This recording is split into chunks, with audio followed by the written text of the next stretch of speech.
Mic check. Shout out to the whole entire No Cap crew family. Shit, what you want me to prove? Let's get it. Spacey got the sauce on. Shout out to everybody in the building. If you're watching the replay, you can always support the channel by sending a super thanks. That's right, a super thanks. That's the heart shape with the $sign in it. Let's go. I hope all of y'all enjoyed your day. Shout out to everybody in the building. I appreciate you. Let's go. Make sure you share the live stream. Make sure you share the live stream, family. Let's get it out. Let's go, man. We're talking about fatherhood today. We're talking about some friction between Gilly the Kid and Charleston White. We're gonna talk about that. And why is it? Thank you to everybody that hit the like button so far. Enjoy the show. Let's get it.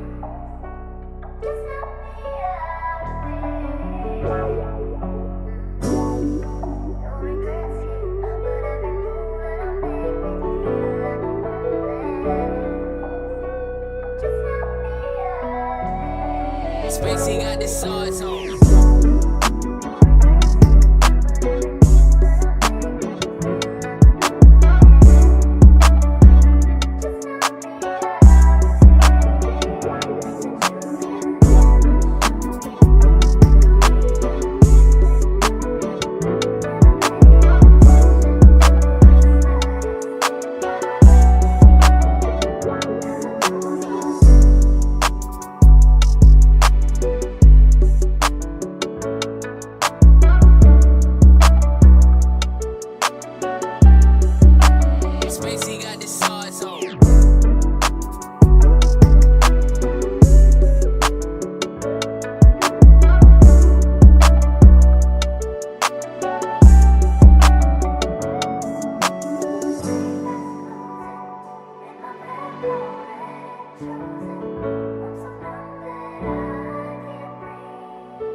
With your boy Freezy. Join in tonight. No Cap-tivity. Only the boss motherfucking bitches fuck with motherfucking Freezy. It's no Cap-tivity. Get into it.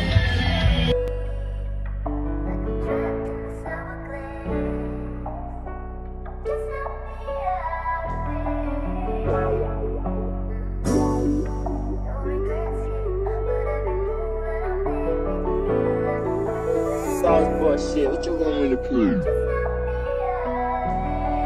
Spacey got the sauce on. Hey, bruh, I appreciate you, man. Listen, man, go sub to my boy, man. Listen, man, go sub to my boy, No Cap-tivity, man. He's a good dude, man.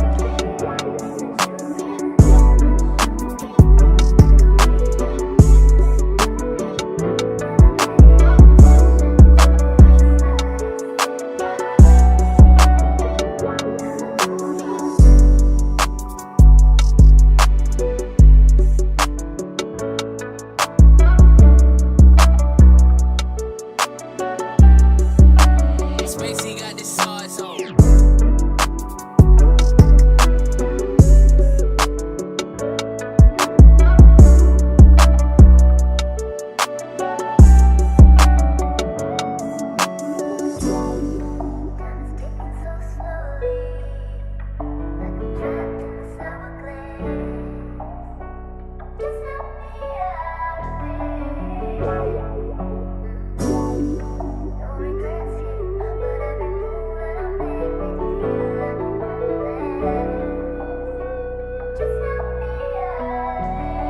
Spacey got the sauce on.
Hey, bruh, I appreciate you, man. Listen, man, go sub to my boy, man. Listen, man, go sub to my boy, No Captivity, man. He's a good dude, man. Video with your boy Freezy. Join in tonight. No Captivity. Only the boss motherfucking bitches fuck with motherfucking Freezy. It's No Captivity. Get into it.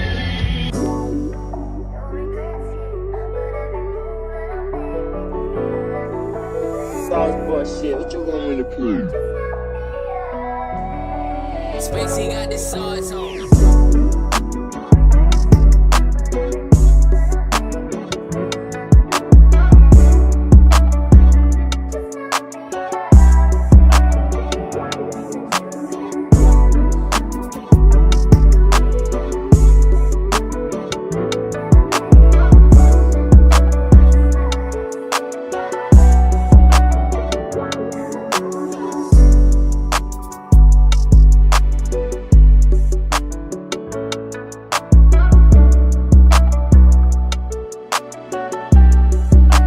Spacey got the sauce on.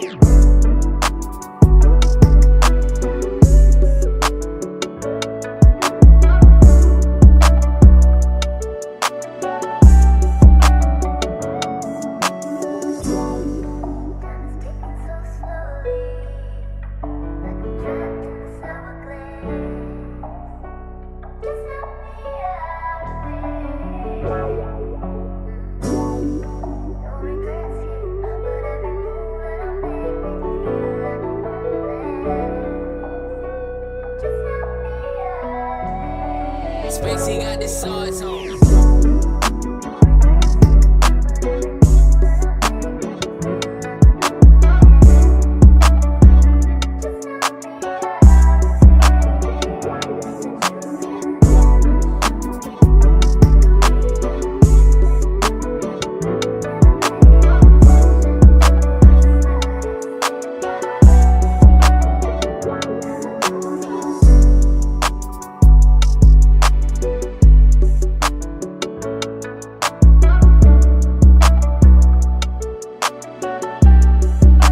Spacey got the sauce on.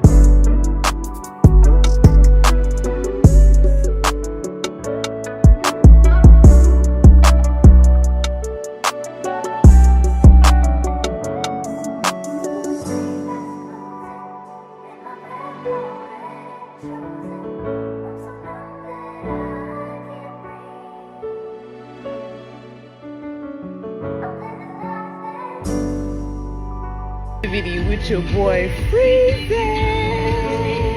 Join in tonight. No Captivity. Only the boss motherfucking bitches fuck with motherfucking Freezy. It's No Captivity. Get into it.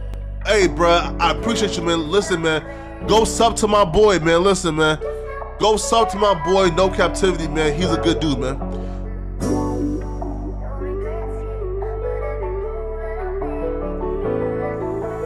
Sauce boy shit, what you want me to prove?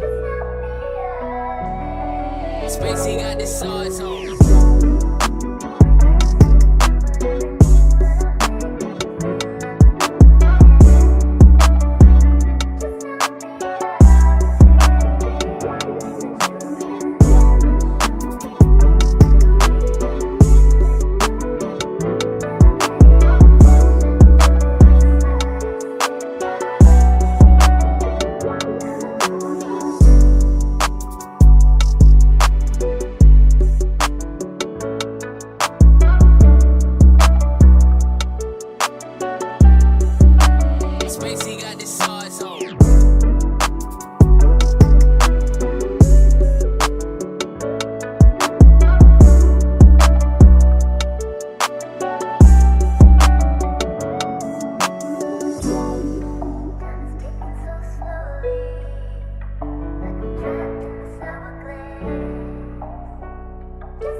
times in our life. You got time to sing on it. You sing. We all have pain. So then you gonna sing. We all have sorrow.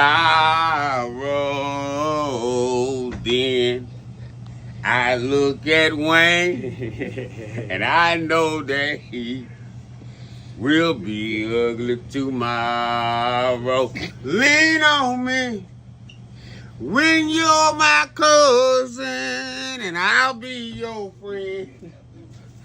I help you carry on, for it won't be long till I'm gonna need my cousin to care.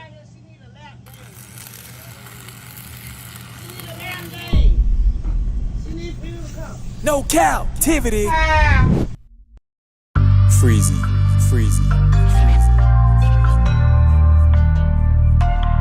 What up, what up, what up? You are officially locked in to No Cap-tivity with Freezy, where we tackle issues that sometimes have us trapped in this thing that we call life. But if you know me, you know my motto. To free yourself, you must heal yourself. And if you rock with your dog, please hit that like and subscribe button hard right now, and also comment and share this video. That is, if you rock with your boy Freezy. Cap-tivity. How y'all doing? Hope y'all been enjoying your day. Shout out to everybody that's present. I was talking to my wife. She was like, "Are you sure you want to do a live stream today?" I mean, it is Valentine's Day. A lot of people probably out. I said, yeah, we can do it. You know, listen. Those that chill out with your boy Freezy, with their brother Freezy, they chill out. The people that's, you know, still out and about, that's okay. They'll see the replay, you know? You know what I'm saying? But shout out to y'all, man. Shout out to everybody that has been rocking with me all week. Last night was a banger. Shout out to everybody that came through last week. Shout out to Emperor Kojak 313, the great in the building. I see you, bro. I appreciate you. We appreciate you as well. And listen, man, we're gonna get started, man. We got a lot to talk about tonight. Charleston White is on the chopping block. Gilly the Kid is not holding no punches. I did not even know they had some friction, but apparently they do. Right, and Gillie the Kid is not holding up. He is not. He ain't playing no games. You understand what I'm saying? He's standing on business, and he ain't trying to pull no punches with Charleston White. Charleston White has been a well-known figure. I'm gonna say almost 4 years, you know, on social media and whatnot. And yeah, Charleston White is very unapologetic, I should say. Right, just to say the least. Charleston White is very unapologetic, and he really don't got no filter. Gillie the Kid is like that too, so it's just gonna be interesting how this plays out. Gillie the Kid is kind of the same way, but I don't think Gillie the Kid is known for all the antics that we see Charleston White distribute or exhibit. That's what I'm saying. That's what I meant to say. But yeah, listen, man, we're gonna talk about it, right? We're gonna talk about fatherhood. What is considered real fatherhood? What is that, man? You know, what does real fatherhood look like? Let's talk about it, man. Last night before we got off stream, we kind of touched on that a little bit. You know, me. Shout out to Stanley D. Rock the Block, man. He hung out for me for a while. Yesterday, he joined the panel. He cammed up and joined the panel. It's always special when they join the panel, man. They cam up and have a, you know, heart-to-heart conversation, man. Shout out to Stanley D. Rock the Block, man. Shout out to him. And let me go ahead and give him, you know, man. Shout out to him, man. If y'all didn't catch that conversation, man, y'all check it out yesterday, man. You know, last night was awesome. But we're gonna get into it, y'all. Let's see who's all in the building. Roll call. Let's get it. And look who's first up, man. My sister, the voice of Venus in the building. She's sending hearts. I don't know if she's sending hearts because it's Valentine's Day or just because she got love for her brother Freezy, you know. No cap. Shout out to the Voice of Venus, man. Make sure y'all subscribe to my sister's channel, The Voice of Venus. She go hard and strong over there. You know, it ain't even no need for no Diddy. You know what I'm saying? Shout out to Voice of Venus. Make sure y'all subscribe to her channel, man. I appreciate you. I appreciate you, Venus. Thank you so much. Also, shout out to my brother Run. He says it's going to be a dope conversation. I told y'all already, man. I appeared over there on the Chaos Culture Radio podcast. Shout out to Run. Shout out to Hakeem. Shout out to Jordan, man. Some good brothers, and they have that video up on their show. On their platform. I'm going to put the video up on my platform, but I was just kind of trying to give it some time so they can actually run some numbers up on their platform, and then I'm gonna put it on my platform so y'all can see so people can see it as well. You know, just in case y'all didn't catch it on Run's platform, but shout out to Run, man. Appreciate you for being here, bro. And I see your super chat. I'm gonna read it in a little bit, man. I appreciate you. Shout out to Emperor Kojak 313 the Great. Coming through as always. He say, what up though, Freezy and chat, smash that like button hard right now. Emperor say, Emperor said, also I would like to thank Freezy and the No Cap crew for your prayers and positive words the last few days. Bro, you ain't got to thank us, dog. Emperor, you ain't got to thank us. We family, bro. Shout out to you, Emperor, man. And he said, very much appreciated, real talk. Man, we appreciate you, Emperor. We appreciate you, dog. Shout out to Emperor, man. We're going to give Emperor some bombs, man. No Cap-tivity. Emperor Kojak 313 the Great. And listen, make no mistake, man.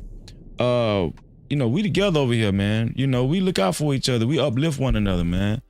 You understand what I'm saying? And some of the things that you go through, or she might go through, or anybody, you know, I'm pretty sure there's somebody in the No Cap crew that can identify with it. You know, that's why we got to stick together, man. It's all about being a collective. That y'all know that's what I push over here, man. Shout out to Emperor Kojak 313 the Great.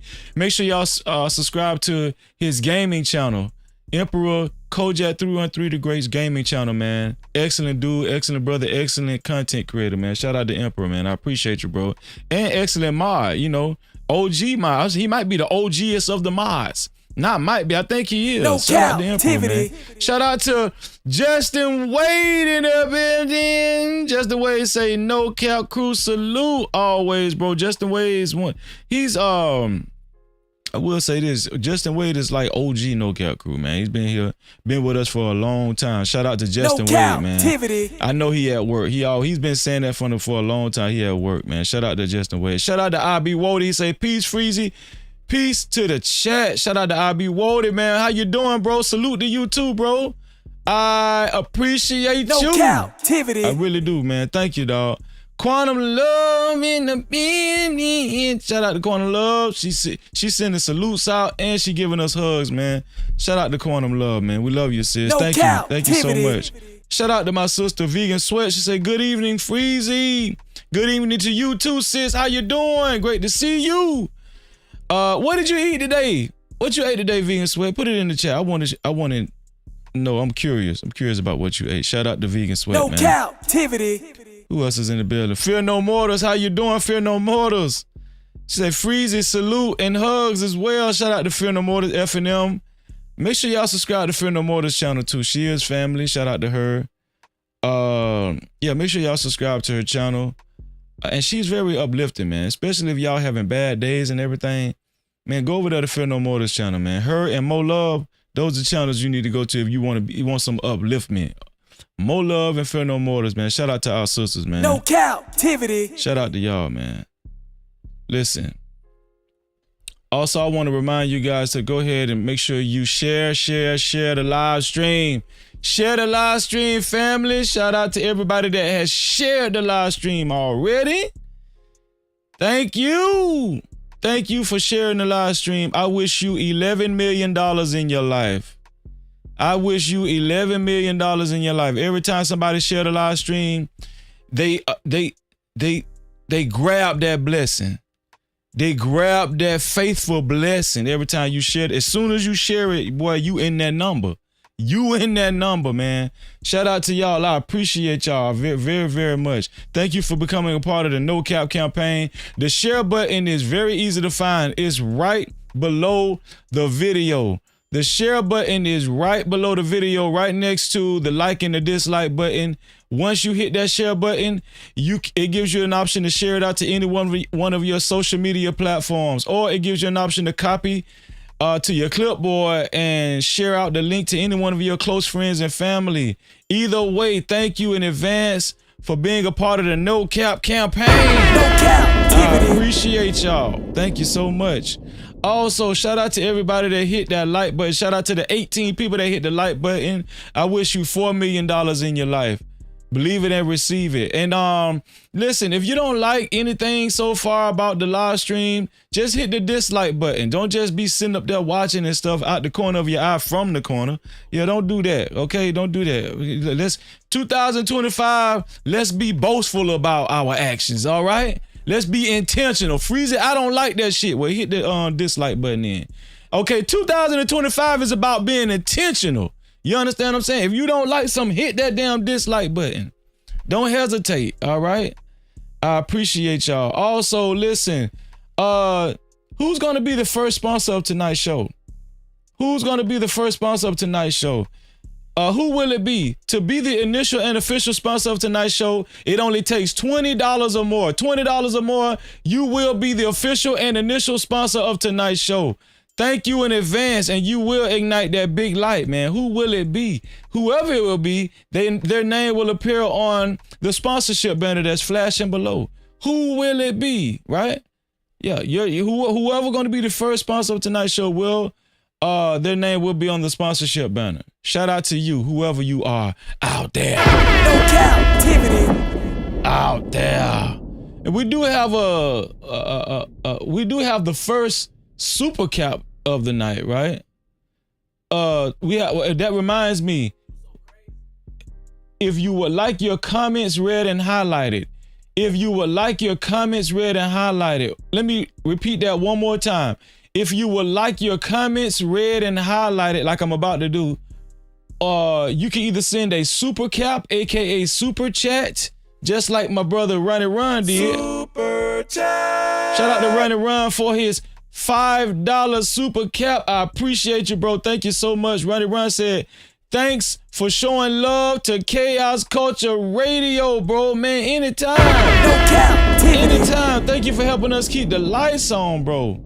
Thank you for helping us keep the lights on. Thank you to Run and Run. Make sure y'all subscribe to Run and Run's channel, man. Chaos Culture Radio Podcast. Chaos Culture Radio Podcast. You can't miss it, man. Also, shout out to Miles. Super chat. Miles, thank you for your $2 super cap, man. He said, Freezy about to spit that cold truth. Shout out to Miles W. What's up, Miles? No Cap-tivity. Thank you for your $2 super cap, man. I appreciate it. Much appreciated, man. Also, shout out to Zeno in the building. Thank you for being here, Zeno. Also, listen. What was I? Yeah. Also, if you would like your comments read and highlighted, you can either send a super cap, aka super chat, or you can send a cash cap, aka cash app, to $No Cap Freezy. That's $No Cap Freezy. Who's gonna be the first super cap of the night? Who's gonna be the first super cap? We got the first, not super cap, but who's gonna be the first cash cap of the night? That's what I meant to say. $No Cap Freezy. Who's going to be the first cash cap tonight? We already got the first super cap. Who's going to be the first cash cap, and who's going to be the first sponsor, which is only $20 to be the initial sponsor, man. Yo, let's get this party on the road, man. Let's talk. Let's enjoy the show. Let's talk. Let's do this little gram spam. Let's talk about fatherhood. Let's piss some people off. Let's, stir up a little positive controversy, right? We don't like that messy, negative controversy. We like that positive, any controversy that actually sparks a positive change. That's what we like. That's what we like, dog. You feel what I'm saying? Let me see. Let me pull up ground spam over here. Let's see, ground spam. Where we at? I got some videos saved. Gonna be a real good conversation, man.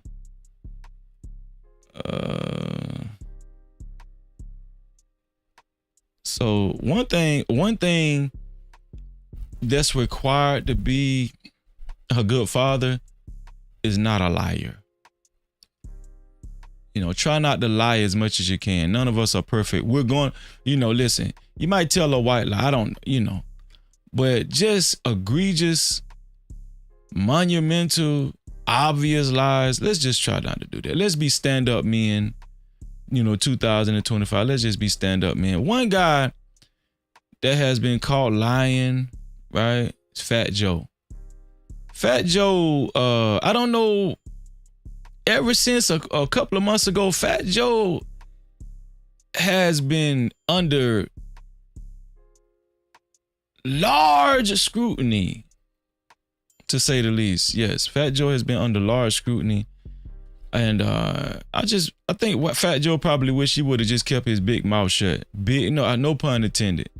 Damn, big pun, no pun intended. Man, tonight going to be a good one, man. It's going to be a good one. I ain't even try to do that. But yeah, let's talk about Fat Joe. Let me show y'all some shit I seen about Fat Joe. Shout out. Thank you, Emperor. I appreciate that, dog. Thank you for the fair use as always. And shout out to my sister, man, Travel One in the building. She say greetings to Freezy, no captivity chatters. Listening for a bit, then off to a V-Day flight. Oh, y'all see Travel One? Y'all see Travel One got a Valentine. Oh yeah. Travel One got a Valentine.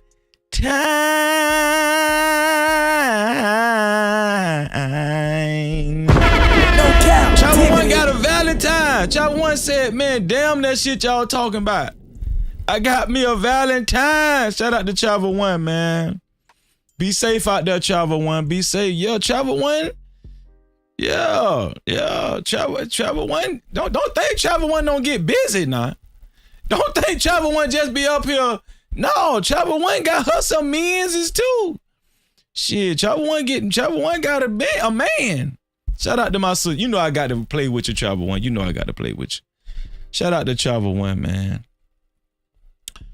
Let's see. Yeah. I'm gonna show y'all this video of Fat Joe. Show y'all this video of Fat Joe, man. Fat Joe's been catching a lot of flack lately, man. Let's see what's going on. And so, tell y'all true story, be so boom. Watch this video to the end. So, my man's just sent me a video with Fat Joe lying, straight capping, straight fraud behavior. Y'all want to see the video of this fake dude? Come on. What were you like in high school? Terrible. The biggest bully. Stop it. I once robbed my whole gym. Oh no. You robbed the whole gym? Come on, let's get back into this, because this is straight cat. The whole gym. Stop it. Like 70 kids. Cat. Fat Joe say he once robbed 70 kids in the whole gym. Man, why they do this, man? One thing I've learned about the entertainment business, man, the more, what do I want to say? The more convincing you are, even with the lies you tell, the more successful you will be as far as with your celebrity. It's all about entertainment. Dr. Dre told us this shit a long time ago. 70? Everybody give me your coats, give me your Walkmans, give me your this. You hear Some this? of the kids I was actually cool with. Oh, I'm done. So you mean to tell me you robbed 70 kids in a gym? First of all, where was the gym teacher? Where was the gym staff? Where was these people at? Where was where they at? Okay. You robbed 70 people in a gym in the Bronx, and you telling me 70 Bronx dudes, nobody popped off on you? Because all it took was 2 or 3 of them to take you down, probably even 1. Stop playing with me, son. Fat Joe, you a liar. Why you capping out here acting like you that tough? I'm about to call up some real BX gremlins to see if this story is real or not, which we already know it's fake. Come on, let's get back into this fraudulent story. I was like, yo, run it. Stop Everybody, run it. Lies. I couldn't even carry it. Some of the guys I robbed had to help me carry this stuff. Man, get out of here. Fat Joe say some of the guys that helped him rob, the 70 people in the gym had to help him carry all the stuff.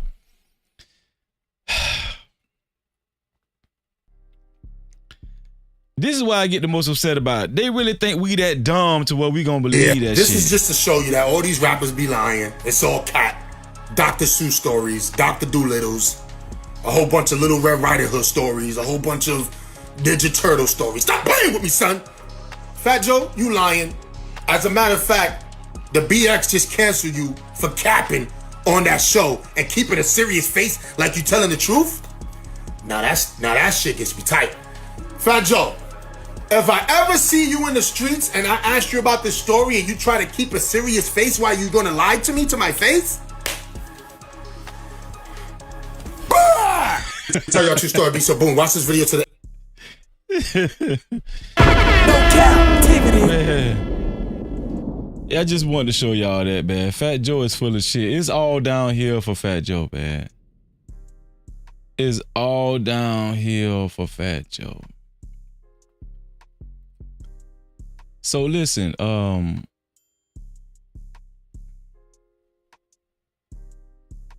gonna be honest with y'all. Donald Trump is the sitting president, right? And a lot of Trump supporters were saying, oh no, that Project 2025, nah, that ain't real. Donald Trump don't back that. He already said that, you know, he ain't got nothing to do with that. Y'all.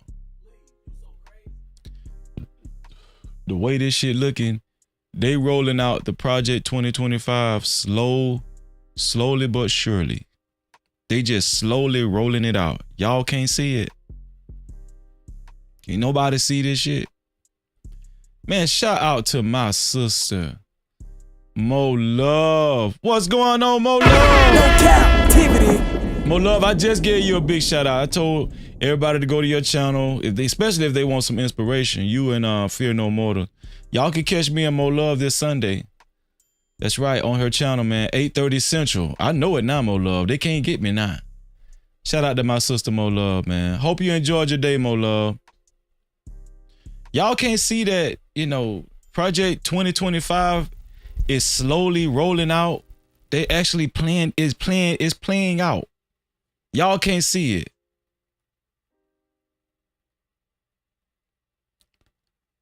Let me see. What do y'all think about what this lady had to say right here? We are now involved in legislating through litigating. We are taking all of these things to the courts because Donald Trump is not trying to legislate. He is not saying, I have this idea, hey, Congress, you know, duke it out, Democrats and Republicans, and bring me a bill. He is doing everything through executive order because he is weak, old, tired, small. And so we are responding by taking it to the courts. Yes. We are responding by taking it to the courts. And we've stalled out on the debt ceiling limit. We've stalled out on birthright citizenship. We've stalled out on the funding freeze. You know, we stalled him out, rather. We've stalled him out on all of those things. And also on this, you know, allowing Elon Musk and his crazies to have full unfettered access to these departments. I want people to remember that Republicans are also in this too. So if you're going to call us and remind us to stay in the fight, you need to call their too and say, hey, what do you? We are now involved in legislating through litigating. We are taking all of these things to. So she's saying there are people that's actively fighting back through the courts to prevent a lot of the aspects of 2025 from rolling out. Right? She's saying this is real, folks. 2025, they are trying to roll a lot of this shit out, but there are people that's and conglomerates that are fighting against this in the courts that have stalled a lot of these programs from being rolled out. What do y'all think about that, man? I showed y'all AI yesterday where they fired the girl. Google fired the girl, Gay Brew, a young black girl. They fired her because she was a part of the the committee where, you know, she can keep, where they're supposed to monitor AI and keep it fair and honest for Google.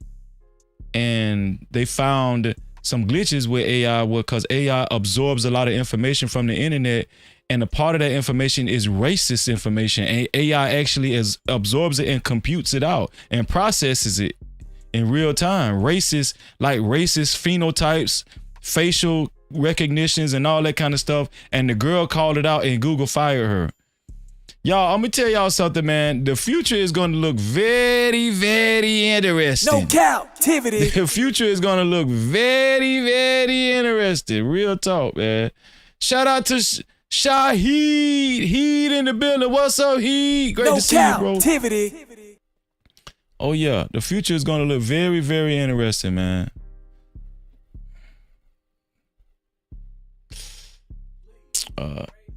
Y'all, this shit was so funny, man. I got to, you know, I got to make y'all laugh. It's Valentine's Day, right? It's Valentine's Day, right? Listen, all the gentlemen in the chat, man, throw out the hearts for the ladies, man. Throw the hearts in the chat for the ladies, man. Wish them happy Valentine's Day.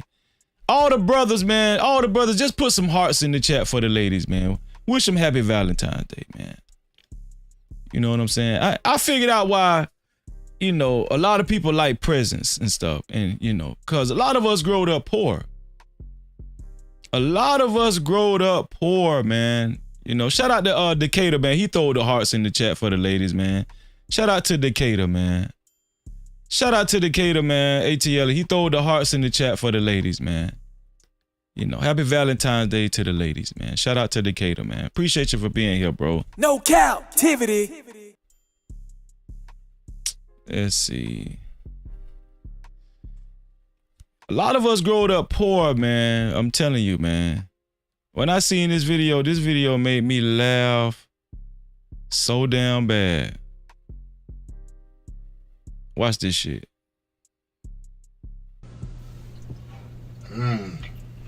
That's good. That's good. Yeah, my mama be cooking.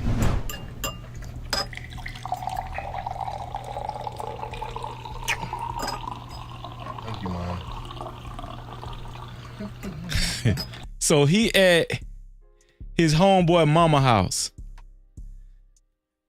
He's cosplaying both characters, but he's playing the friend and he playing the guy that stayed at his mama house.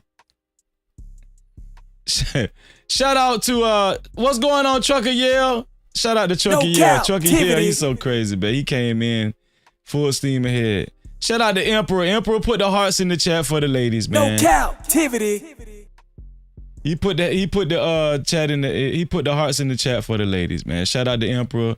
Okay, there you go. Trucker said, now ladies and women, happy Valentine's Day. There you go. There go Trucker, man. Shout out to Trucker, man. Trucker Yale, man. There you go. Let me see. There you go. Shaheed, man. He said happy Valentine's Day, ladies. Shout out to the men in the chat, man. Yo, this shit funny as hell. So this guy is at his friend's house, at his friend's mama house, and he see his mama pouring his friends a full glass of juice. Watch this shit. It's all about the juice, y'all. This shit crazy as hell. Y'all, I was this guy in the red. I'm telling you, I was this guy in the red. Watch this shit.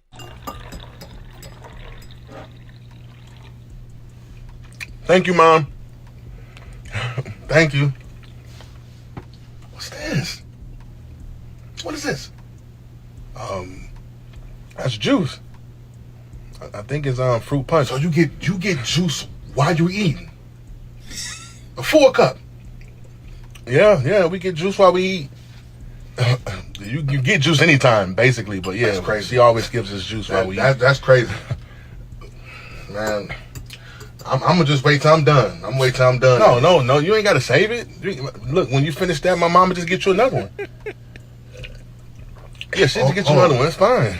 So I can drink this whole cup of juice while I'm eating dinner. Drink this whole cup of juice. Yeah. And your mom will come back and pour another one, and I can drink that one too. Yeah, she'll get you another. She'll pour you another one. That's not an issue. Is that an issue at your house? My mom will pour you however many juices you want. I ain't never pour home.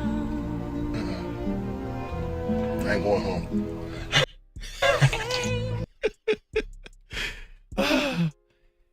And now one of y'all had a poor friend.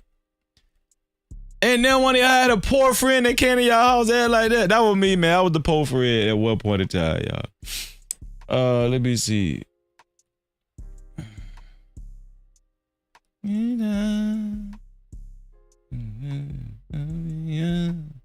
Oh, I seen this clip right here. Do y'all think this is a red flag? Do y'all think this guy made a good point? I usually don't like to play the pop the balloon clips and everything, but what do y'all think about this? Name one positive thing that your the father of your child. He said name. He's asking the lady to name one positive thing that the father of your child instilled in you. Contributed to you to make you a better person. So, for example, like I said, I was married. My son. Your son. That's it. That's it. There's nothing else good came from being with him. I'll give you an example. So when I told you I was married, she taught me how to drive a manual car. So now I know how to drive stick. So that opened the door to so many different cars I can drive. My last relationship I was in, just a regular girlfriend, she was a big advocate for politics. So I actually voted for the first time with this past election. I was big on not believing in voting or anything, but that was one main thing for her that she wouldn't go for. Oh, well, that's good to know you're flexible, but I can't think of anything off the top of my head. Like, we don't have a bad relationship or anything like that, but my son is absolutely the best blessing. thing. It's the best thing, for sure, for sure. I'm sorry.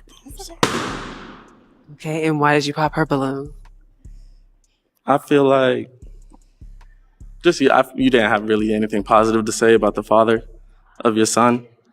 And that's very, I don't know if it's shallow or not. Is that a bad thing that you don't have, that a woman won't have anything positive to say about the father of her son? Is that a bad thing? Okay, so let's say, so let me put it like this.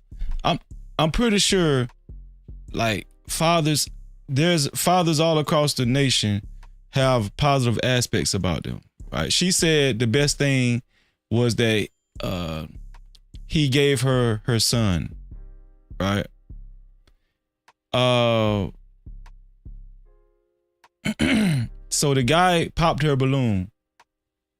He said basically he's feeling like that's a red flag. If you ain't got nothing good to say about your baby daddy, you know. But is it possible? What percentage is it? How likely is it that her baby's father just totally wasn't shit? Just totally.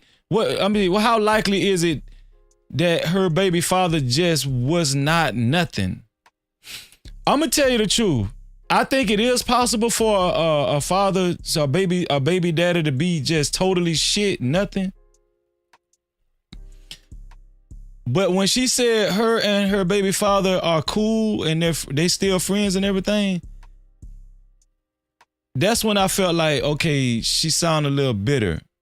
Now, if she would have said some shit like, man, I do not talk to that man at all. That man ain't did nothing for me. As a matter of fact, all he used to do was beat my ass, cuss me out, call me bitches and hoes. That man ain't do shit.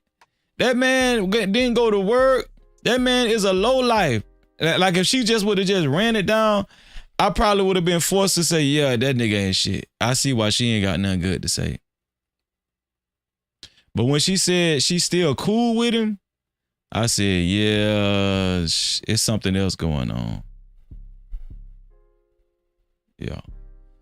You had a very good reason, and I just feel like if you're in any relationship with the person and you're willing to procreate with them and have a baby with them. He's saying if you're willing to have a baby with somebody, it's got to be something positive you can say about this person, because why would you have a baby with that person? Why would you have a baby with a person where there's nothing good about them? At least there should be something good that they did to make you a better person. I agree with you. But it's not. It should be. Yeah. A lot of times people have babies. A lot of times people have oops babies. See, that's why I like to have realistic conversation. A lot of times people don't even intend on having babies. I would argue the majority of babies that's had are oops babies. What y'all think? What do y'all think? I think the majority of children that's had are oops babies. It wasn't intentional. Right? That's what I think. Yeah. But everybody shit happens. Because the way he thinking, the way this guy is saying is like, why would you intentionally have a baby with a lot of these babies aren't intentional.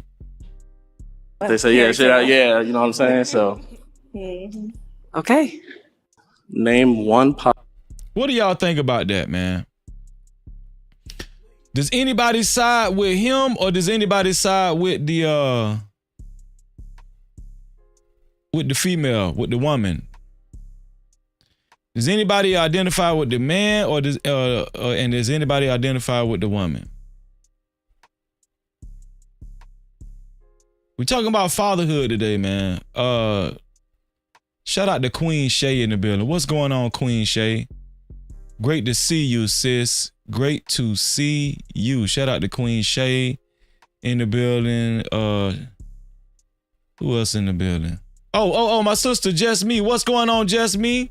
Just Me is in the building too. She said, hey, Freezy, panel and chat. Shout out to Just Me. Yeah, titty. El Cheapo, you still on your date? She was on her date when I was watching her channel. You still on your date, El Cheapo? Shout out to El Cheapo, man. Make sure y'all subscribe to El Cheapo's channel. El Cheapo is how you spell it. And shout out to Tay Tay too, man. Shout out to Tay Tay. What do y'all think about that? What do y'all think about that?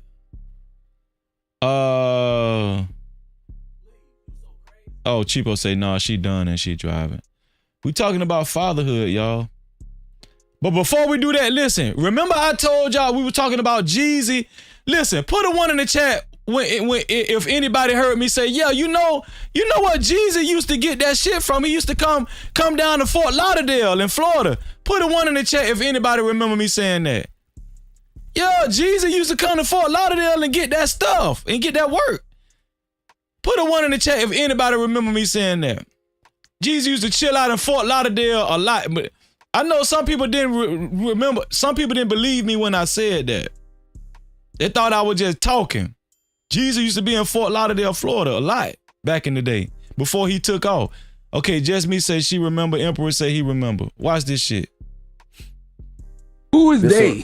Fort Lauderdale, Florida. Okay. On God. Because I used to be down there hustling when I was young. Okay.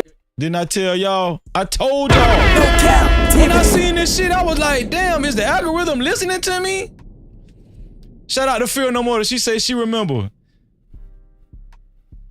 They used to call me Bling because I used to come down there, from Georgia when I was young. I used to have the Lexuses, the Rolexes, and all that. That's what they knew me by. And then I started doing music because there was some other cats down there that I was hustling with that was doing music. They were called SOP, Sounds of Profit. And I was kind of mocking myself after what they was doing. I went and bought my studio in Georgia, whatever. And then it worked.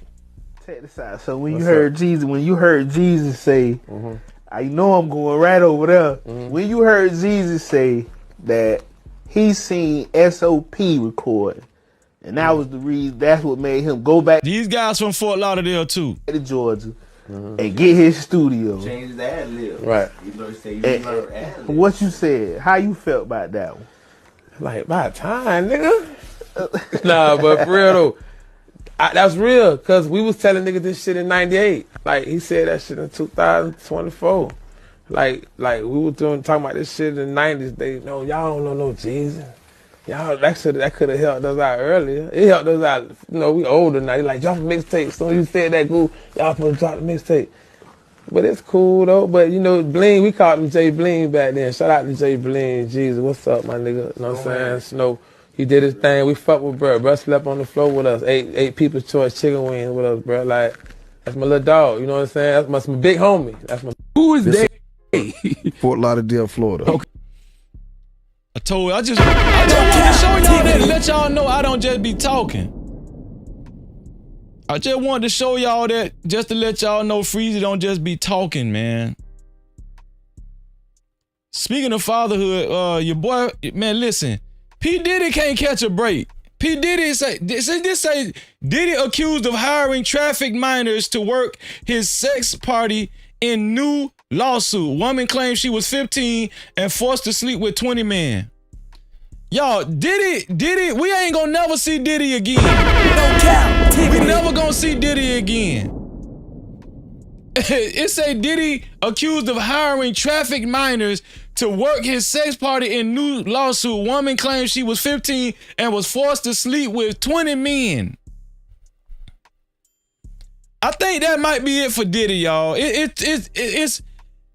It's lawsuits coming out every 2 hours on Diddy. Diddy, I'm sorry, dog. It's over with. It's over with, Diddy. It's over, dog. Just go and get comfortable, dog. I'm sorry, Diddy. I'm sorry, dog. No Diddy, man. No Diddy. But good news is your boy Jay-Z released a statement after lawyer Tony Busby dropped sexual assault lawsuit against him. So the sexual assault lawsuit was dropped against your boy Jay-Z. It was dropped. Hey, man, today was a good day for Jay-Z. Jay-Z wrote, "Today is a victory. The frivolous, fictitious, and appalling allegations have been dismissed. The civil lawsuit was without merit and never going anywhere." Shout out to Jay-Z, man. He called Tony Busby a 1-800 lawyer.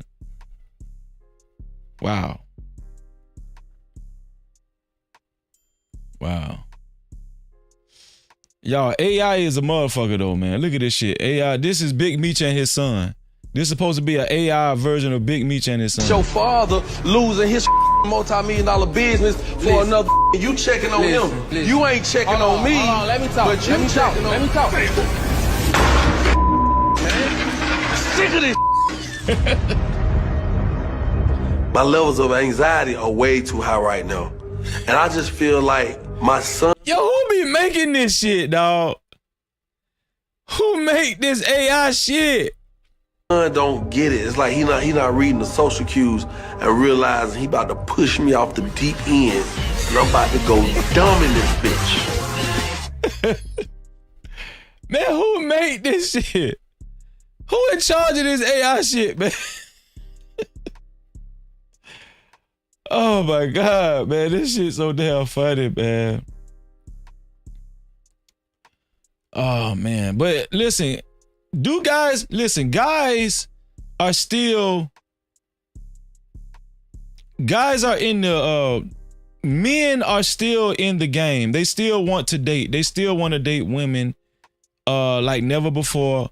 But certain guys that I've seen talking say it's a little bit different though, the way guys feel, right? Look at what this guy said. We don't really give pretty women a pass like we used to. He say men don't give pretty women a pass like they used to. Do y'all agree with that? He say men do not give pretty women a pass like they used to. You're looking for pretty energy. Like men are willing to forego the pretty face if the energy is right. And we don't want a 8, 9, 10 in the face, but a 2 or 3 in the energy. I ain't gonna lie. I said that yesterday on the chat when me and Stanley D-Rock the Block was talking, man. When you get older, I think what he's saying is when a man gets a certain age, when he gets older, he values peace more than he values a pretty face. When a man gets older and he's experienced some things in life, he values peace more than a pretty face. And y'all can challenge me on that if y'all want to, but I'm just telling you right. I'm telling you, I know what I'm talking about. Okay. We're no longer impressed with what you didn't do yourself. I mean, you hit the DNA lottery, but it doesn't have value when there's nothing behind it. There's no character. Pretty gets you in the door. It doesn't keep you in the house. No Cap-tivity. Y'all, I wish I could disagree with him, but he's absolutely right. He's right, man. We don't really give pretty women a pass like we used to. He right, y'all. He right. And so the reason, okay, so I'm trying to connect the dots, right? So, cause I've been hearing a lot of men mention that they don't want to do monogamy like that no more. I've been hearing a lot of men talk against monogamy nowadays for some reason. Like I'm still old school. I'm still a one woman man. Nothing against the men that feel like they need more than one woman, but it just seems like it's becoming a trend. This guy right here, this is actor Kofi. Did anybody know this actor right here, Kofi? He went viral. He's gone viral lately talking about he doesn't feel like monogamy is natural to him. First two real relationships lasted 3, 4, 5 years each, so then, and then to fast forward, my life changed, so there was a different, I started working every day. Then there's the fame element and the abundance of people and exposure. And, I've just had different shifts and different seasons where it seems like sometimes monogamy feels like role play, and it sometimes feels restrictive. He says monogamy sometimes feels like role playing and it feels restrictive. Like, he's been chained up. He feels like he needs more than just one woman. Is he making a point, or is he just a hoe? Which one is it? Somebody help me out, man, please. Is he making a point? Does anybody identify what he's saying? Now, I know Trucker Yell got more than one wife. Trucker Yell got, and you know what? I don't think Trucker Yell is a hoe. I don't think Trucker Yell a hoe. You ain't no hoe as a Trucker Yell. Trucker Yell got, he take care of his wives, This guy saying that he feel the same way. I don't know. Look at Mo Love to my use a hoe. Yeah, but here's the thing though. The reason why I highlighted this video, because I've been hearing a lot of guys talk like this lately. Have y'all? Like, this is a growing trend. Dudes want to be committed. Dudes want to be committed to more than one woman. Now, this is why I get confused at. Because at the same time, dudes saying that they want to be committed to more than one woman, they complain that women ain't where they need to be. They ain't that. Now, you know what I'm saying? They just ain't that nowadays. They just not, they're not qualified to be a wife. That's what a lot of guys are saying. Women nowadays, the modern women, especially in the Western world, are not qualified to be a wife, but they still want more than one wife, more than one woman. They want to be in a polygamous relationship. Yo, this shit, I need help with this shit. I need help with this shit, man, because listen, Trucker Yell, obviously he's qualified because he's been maintaining a polygamous relationship for some time now. But I'm just saying, all of this complaints about women, I don't understand why they want more than one. I just don't get it though. I don't get it.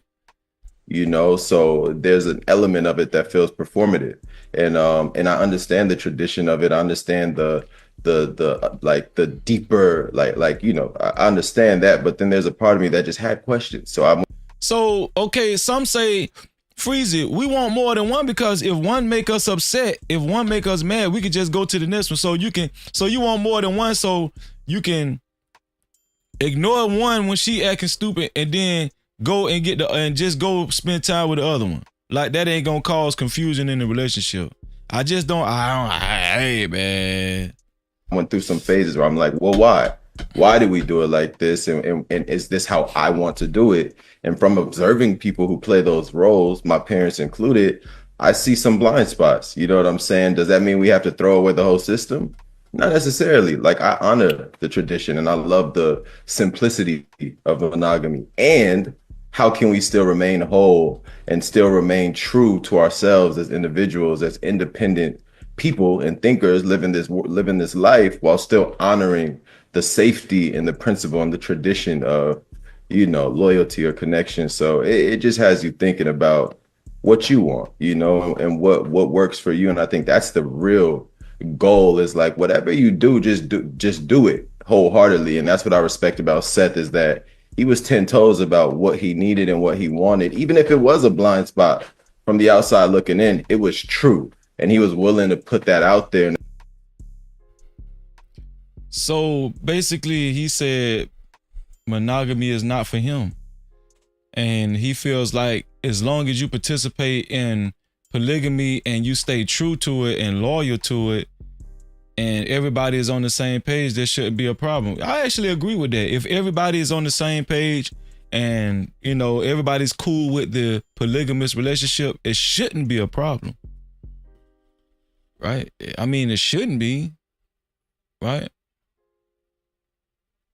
This is how I always thought about it. The more people in a relationship, the higher chance infidelity is going to happen. Am I wrong about that? The more people that's in the relationship, in one relationship, the higher chance infidelity is going to happen.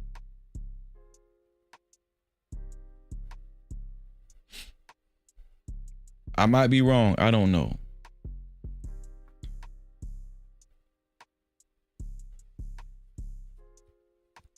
Let's listen to what Big Gip got to say about relationship. Y'all are the first women that can say, I make more money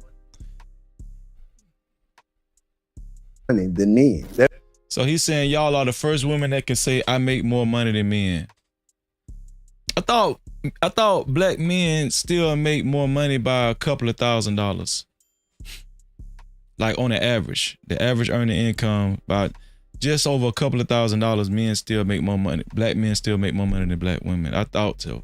That means y'all carry yourself different, y'all talk different, and y'all rule different. Now, that's where most men are having their problem. And there's no disrespect to nobody, but also I've learned what... So is that a problem if a woman makes more money than you? Is that a problem if a woman makes more money than a man?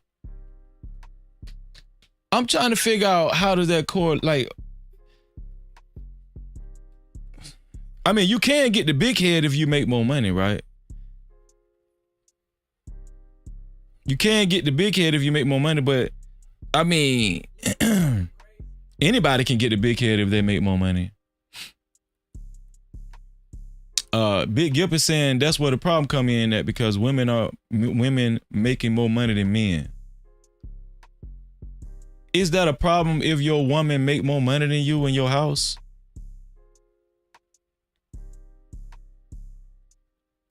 Man, I'm gonna be honest with y'all. If my woman make more money than me, I'm gonna be so damn happy because I know she trying to get it. For real. I know she trying to get it. She gonna come home and say, baby, look how much money I made today. She gonna throw it on the floor. Look what we made. Look what we made, baby. Look.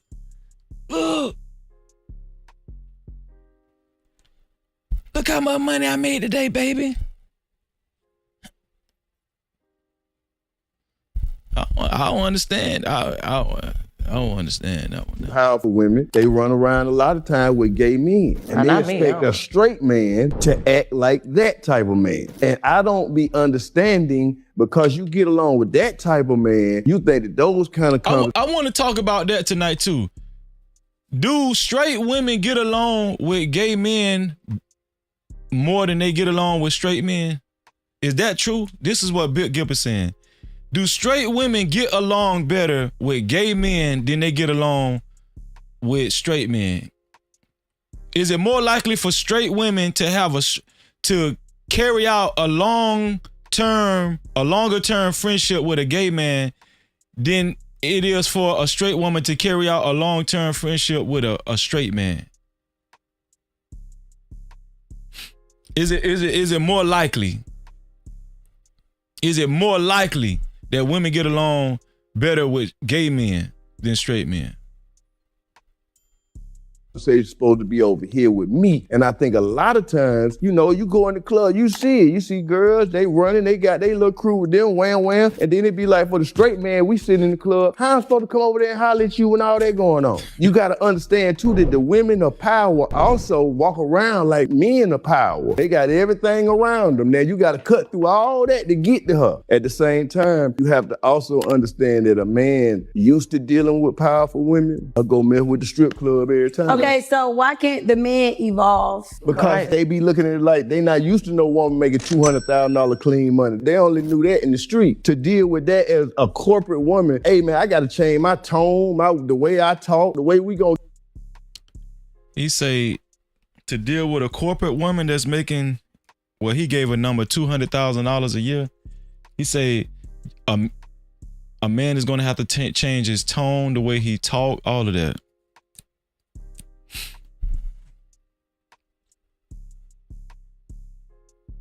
Where they get this shit from? Deal with this and everything. This is the first generation where women walk around saying, hey bro, I got the chick. Y'all are the first women. Big Gil, you might need to go back to the drawing board. I don't know about that, Big Gil.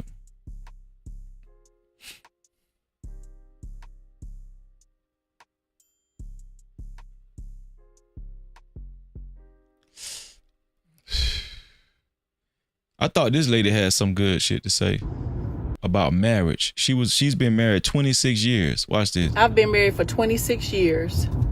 And for 17 of those years, I did it wrong. We did it wrong. We were just two kids in love, and we showed up to say I do, not really knowing what we were doing. We didn't understand our roles, didn't understand the fullness of the covenant that we were agreeing to, didn't understand the godly standards that were going to be expected of us.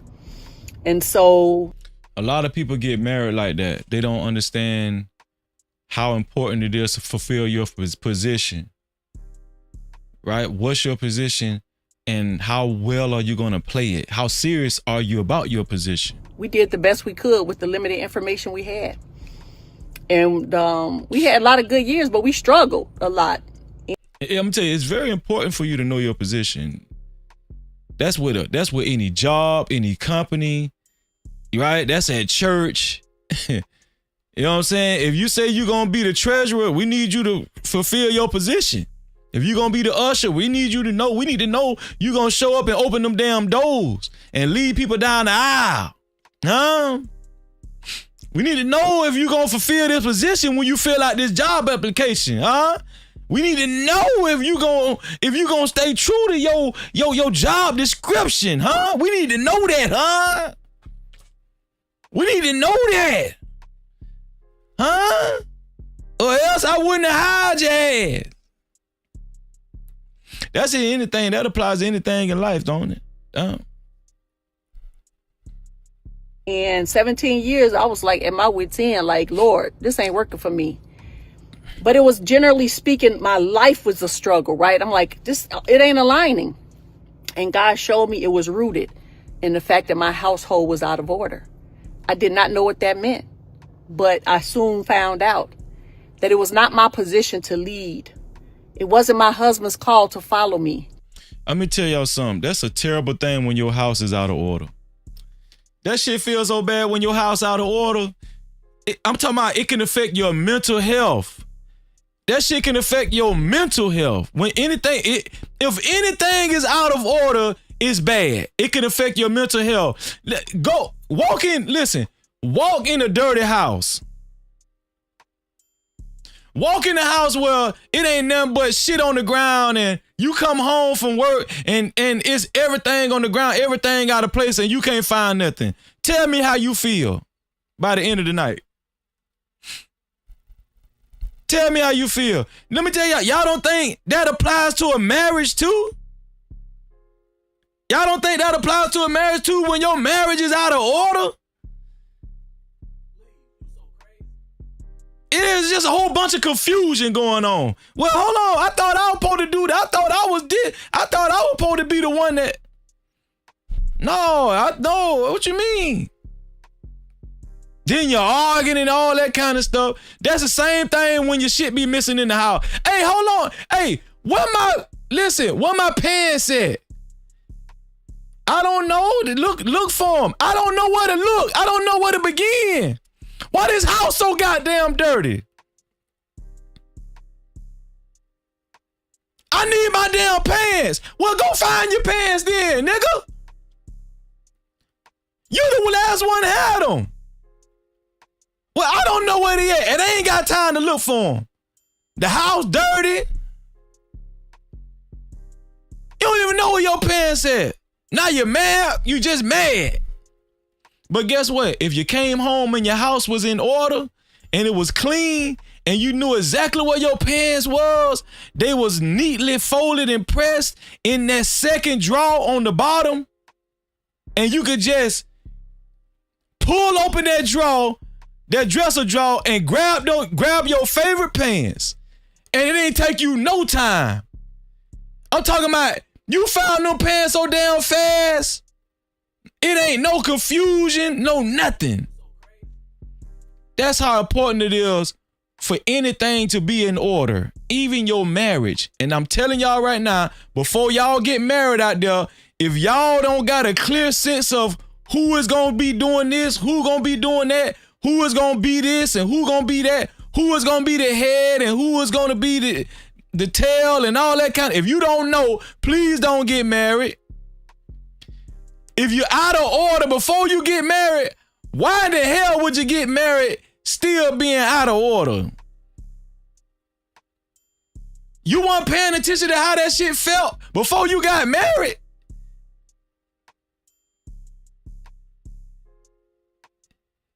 You know what that shit called when you do something without no proper understanding? You know what the old folks call it? You're just doing any damn thing. You're just trying something. No cap. Nigga, you just tried something. The nigga just tried something.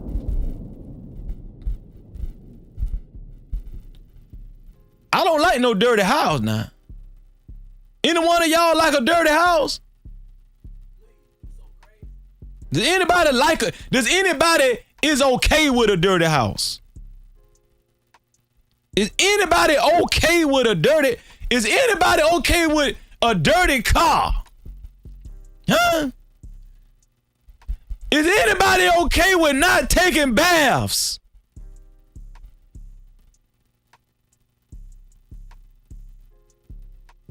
If I walk in the bathroom and I don't see my damn, listen, if I don't see my damn bath wash, I'm gonna have a problem. I need to know exactly where my shit at. Huh? I need to know where my shit at, nah. I need to know where my deodorant at. I need to know where my lotion at, my pink lotion. Yeah, I put pink lotion on. I like that pink stuff, huh? I like that pink lotion. Yeah. That baby lotion. I like that baby pink, that baby lotion. That's what I like. Hmm?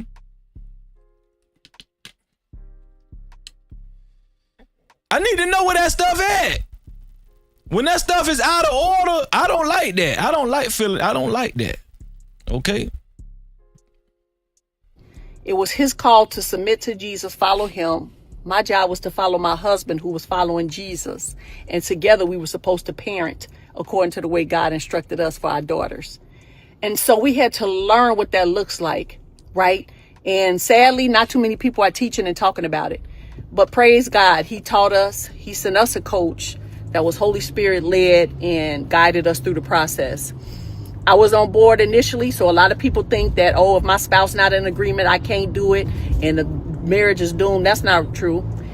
If one person is in agreement with God, guess what? Then you turn it over to him and walk it out with him and let him do the work, which is what I did. And guess what? My obedience allowed God to come in and do the work in our marriage. And as a result, God commissioned us. Ooh, that is so powerful. She said her obedience allowed God to come in and do the work. She said her obedience allowed God to come in and do the work. Let's not leave out her husband. His obedience allowed God to come in and do the work. And let me tell y'all something. When God come in and do the work, boy, you ain't got nothing to worry about. I can tell you that right now. No Cap-tivity. When God come in and do the work for you, you ain't got nothing to worry about. She said her obedience allowed God to come in and do the work. Man, I'm going to use that. I'm gonna use that shit right there. My husband and myself to go forth and to help other people. He commissioned me to go forth and help people's lives be transformed from pitiful to powerful. And so that's the job that I do, and I take it very seriously. Because why? Because we've been promised as brothers and sisters in Christ to live the abundant life in Him. And many of us are struggling because we are not living the life that God has promised us. But guess what? Because we don't know why. We don't know what it looks like. We are being bamboozled by the devil to think that our spouses is the enemy when it's all lies. So I want to encourage you that if you struggling and feeling, like you at your wit's end, don't give up. You know what? It's worth you reaching out, at least to set up a discovery call, talk it out. You can click the link in my bio. You can DM me. You can go to wearewalkersunited.com. But I just implore you to give it a chance. Shout out to that lady right there, man. That was some good stuff. That was some good stuff, man. Let me tell y'all something about white men. Let me tell y'all about them powerful white men like Elon Musk and stuff. Look how Elon got his son right there. Nah, a lot of y'all don't like Elon Musk. But Elon's son standing right there in front of him. And guess what? Elon's son gonna take after Elon. He gonna take after the same mindset, tradition, everything. See, these guys be training their son and how they feel like their son need to be as an adult man and how he's gonna represent the family. Y'all think these motherfuckers be playing out here? No, they take their kids serious because they know their kids is an investment too for the future. These people do not play around when it comes to generations and lineage and shit. They be dead ass shit. Look at Elon Musk's son. Look at that man's son. That man standing with his feet spread out. He ready to take over the world right now. Elon Musk's son ready to take over the world. Look at him. That's how they training these kids. And when we have kids, we don't even take that shit that serious, man. Do y'all understand what you got when you have a seed? When you have a seed, do you know what you just produced?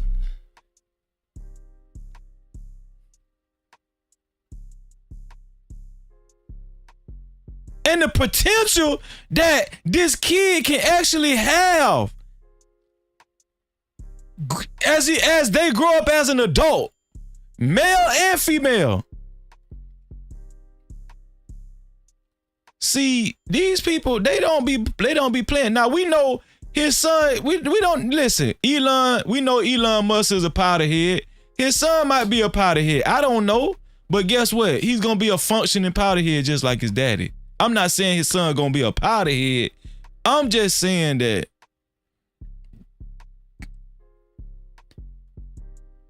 he's coming up under his father's tutelage. That's what I'm saying. He's coming up under his father's tutelage, man. Don't get stuck on the powderhead stuff. Okay,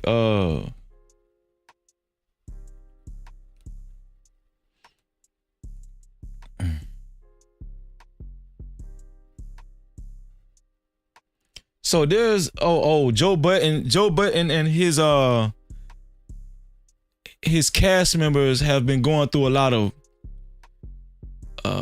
stress and turmoil lately, right? A lot of contention. Melissa Ford and the guy Ish went at it on the podcast, and it was kind of bad. Let me show y'all what it is. Finish speaking, please. Yes, you are. I'm not Fam, gonna, like I'm I not said, gonna, I'm not it's gonna not let you our finish. fucking business what You're Joe and right. Mel do. The same way it's not your business what Joe and us do. So we can come late every fucking day. It's not your business. Good night. That's the point we make. No, it's when not we the jump on her ass, she runs, my nigga. And we can't Fuck do is that. you talking about? Can I get up and walk away? Can I get up and walk away? I'm upset too. Can I leave too? You've done that. You get out. You've done that. Flip, get out. Mel, fuck these niggas. And y'all have to let each other land. I've landed. I agree. I landed already. There's no fucking landing. I landed already. I landed Y'all already. have to, yeah, but you have to let the other person. Do y'all think these people really be liking each other? Like, we see what's going on with tonight's conversation. Then we see the dynamic between this guy Ish and Melissa Ford, and even Queen's Flip took up for Ish. These people don't really like each other in real life, man. That's what I'm coming to find out. They do not like each other. One thing I will give them the credit is they stay together long enough to make the podcast work. They understand business, right? But we've seen a lot of this lately behind the scenes and everything. She didn't take off. She ran. Do you understand? We're immature. You brought up our business. You still not letting him You don't pay me. Don't worry about what the fuck we do at work. You don't pay us. The same way we don't give a fuck about what you doing at work with Joe. We don't go to Joe and say, yo, that's fucked up. You paid Mel for a month when she wasn't here. Nobody in here gonna say that because that's not our fucking business.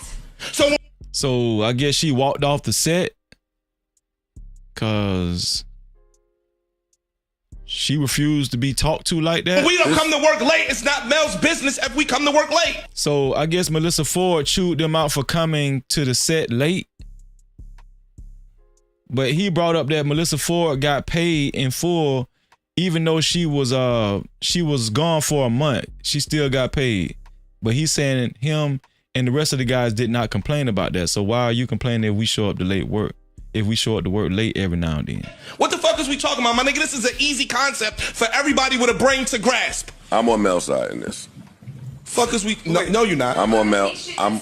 No, you're not. Finish speaking, please. Yes, you are. Fam, like I said, it's not our fucking business what Joe and Mel do. The same way it's not your business what Joe and us do. So we can come late every fucking day. It's not your business. Good night. That's the point we make. When we jump on her ass, she runs, my nigga. And we can't fuck do is that. you talking about? Can I get up and walk away? Can I get up and walk away? I'm upset too. Can I leave too? You've done that. You get out. You've done that. Flip, get out. Mel, fuck these niggas. And y'all have to. So we know Joe Budden is going to protect his female interests. He know that he needs Melissa Ford. Let me tell y'all something about women on the internet and in the entertainment business. Like, women, in my opinion, men feel like women are more valuable because they bring more sex appeal. Like, a woman can strike up a podcast and get way more views quicker than a man can just because of the sex appeal. You know what I'm saying? So I'm thinking this is why Joe Budden is kind of siding with Melissa Ford on camera. Ain't no telling what he might say off of camera, but I'm thinking this is why Joe Budden is siding with Melissa Ford on camera, because he doesn't want to lose Melissa Ford. He don't want to piss her off. What do y'all think? What do y'all think? Shout out to Poppy. What's going on? Poppy Blanco in the building. What's up, bro? Cap-tivity. Great to see you, dog. Shout out to Blue Jay in the building. What's going on, Blue Jay? Shout out to Blue Jay in the building. No Cap-tivity. Yeah, y'all coming in from those Valentine's Day dates, huh? Let each other land. I've landed. I agree. I landed already. There's no fucking landing. I landed already. Y'all have to, yeah, but you have to let the other person land. She didn't take off. She ran. Do you understand? We're immature. You brought up our business. You still not letting him land. You don't pay me. Don't worry about what the fuck we do at work. You don't pay us. The same way we don't give a fuck about what you doing at work with Joe. We don't go to Joe and say, yo, that's fucked up. You paid Mel for a month when she wasn't here. Nobody in here gonna say that because that's not our fucking business. So when we don't come to work late, it's not Mel's business if we come to work late. What the fuck is we talking about, my nigga? This is an easy concept for everybody with a brain to grasp. I'm on Mel's side in this. Fuck is we? No, you're not. I'm on Mel. No, you. He said he's on Melissa Ford's side. I wonder why he said that. Not finished. Oh, he might really do agree with Melissa Ford. You're right. He might really do agree with Melissa Ford. Shout out to Hot Sauce. What's up, Hot Sauce? Say Shalom. You know K-Dot was wearing women's jeans at the Super Bowl. Man, be quiet, man. Shout out to Hot Sauce, man. Shalom, bro. Yeah, so, you know, they got some friction going on over there at the Joe Budden podcast. I want to show y'all that. We about to get into Gilly the Kid and Charleston White, man. I want to talk about Charleston White. Before we do that, though, have y'all noticed what's been going on with Lamar Odom? Lamar Odom and Khloe Kardashian. Lamar Odom and Khloe Kardashian, they what is it called when they reunited? They reunited. I don't know if it was for some type of therapy or something like that or intervention, but they reunited and they got a lot of stuff out that they never said before on camera. It was very interesting, man. Lamar Odom has a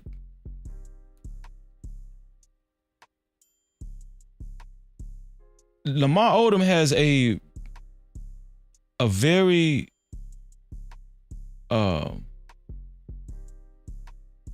I don't know. He has a very controversial past. That's the word I was looking for. Lamar Odom has a very controversial past, and he's been through a lot. You know, we found out Lamar Odom used to smoke crack, probably harsher drugs than that. I don't know if he done heroin or whatever. Lamar Odom was doing all this stuff right up under our nose, even though he was winning championships with Kobe Bryant, man. Yo. And listen, a lot of people was giving Khloe Kardashian a lot of flack, but I ain't gonna lie. After watching this, I kind of gave Khloe a little credit. I ain't gonna lie. Watch this shit though.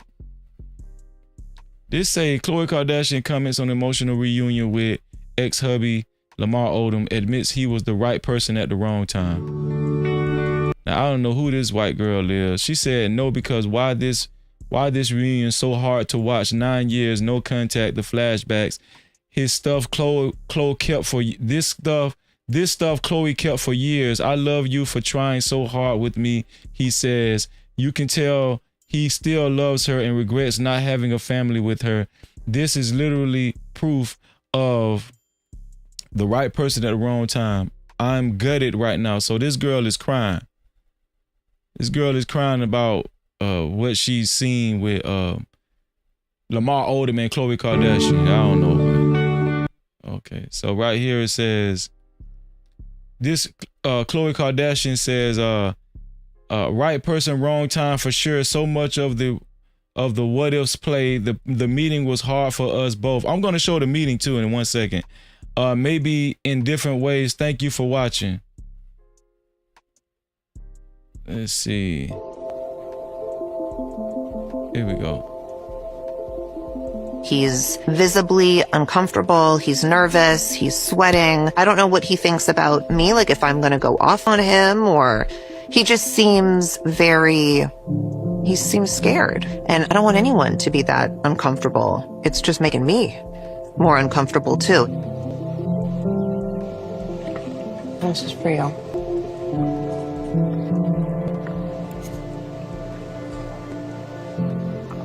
Oh, Chloe, you're on the best.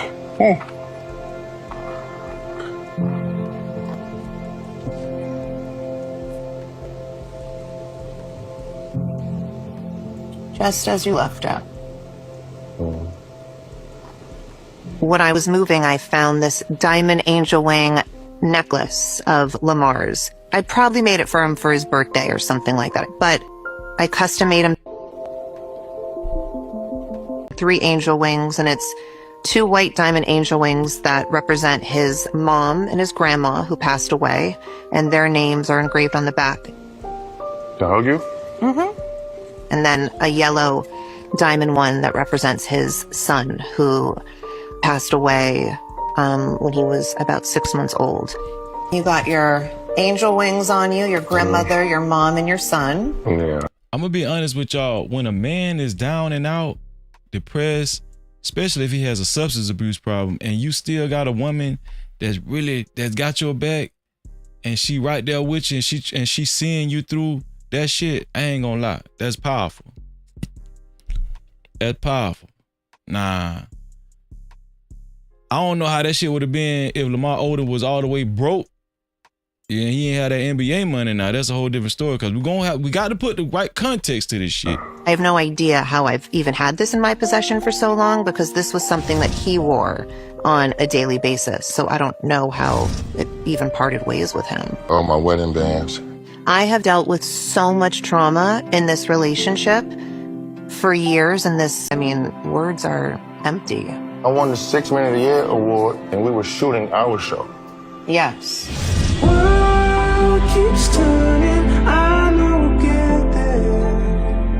Yeah, we were married. Like, when it was great, it was spectacular. When it was bad, it was horrific. There wasn't a lot of in between. We went full throttle, or you hit the emergency brake.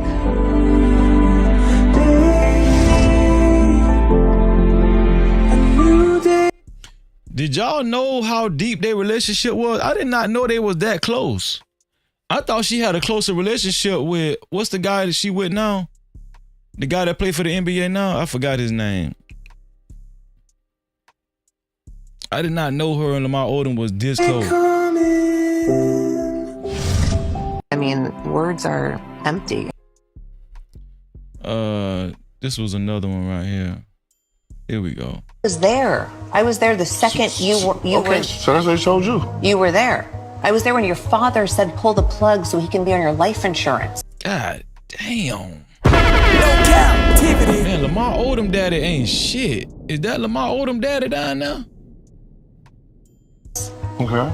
I was there. So was Kim. So was my mom. And then I was there when you had 6 heart attacks, 12 strokes. So obviously, I'm gonna tell y'all something. If Lamar Odom daddy was in his life for real and did what he's supposed to do, man, it was a very slimmer chance. It was a much slimmer chance that Lamar Odom would have been addicted to drugs, man. But it looked like Lamar Odom daddy addicted to drugs. Look at it. Look at his face down there. Man, parenthood plays a big part in how you're gonna be when you grow up. And then, as men, when we grow up, and if we don't get that, a lot of times we be looking for our old lady to actually fill in those gaps. And it's impossible for a woman to fill in gaps like that. No, you got to get help.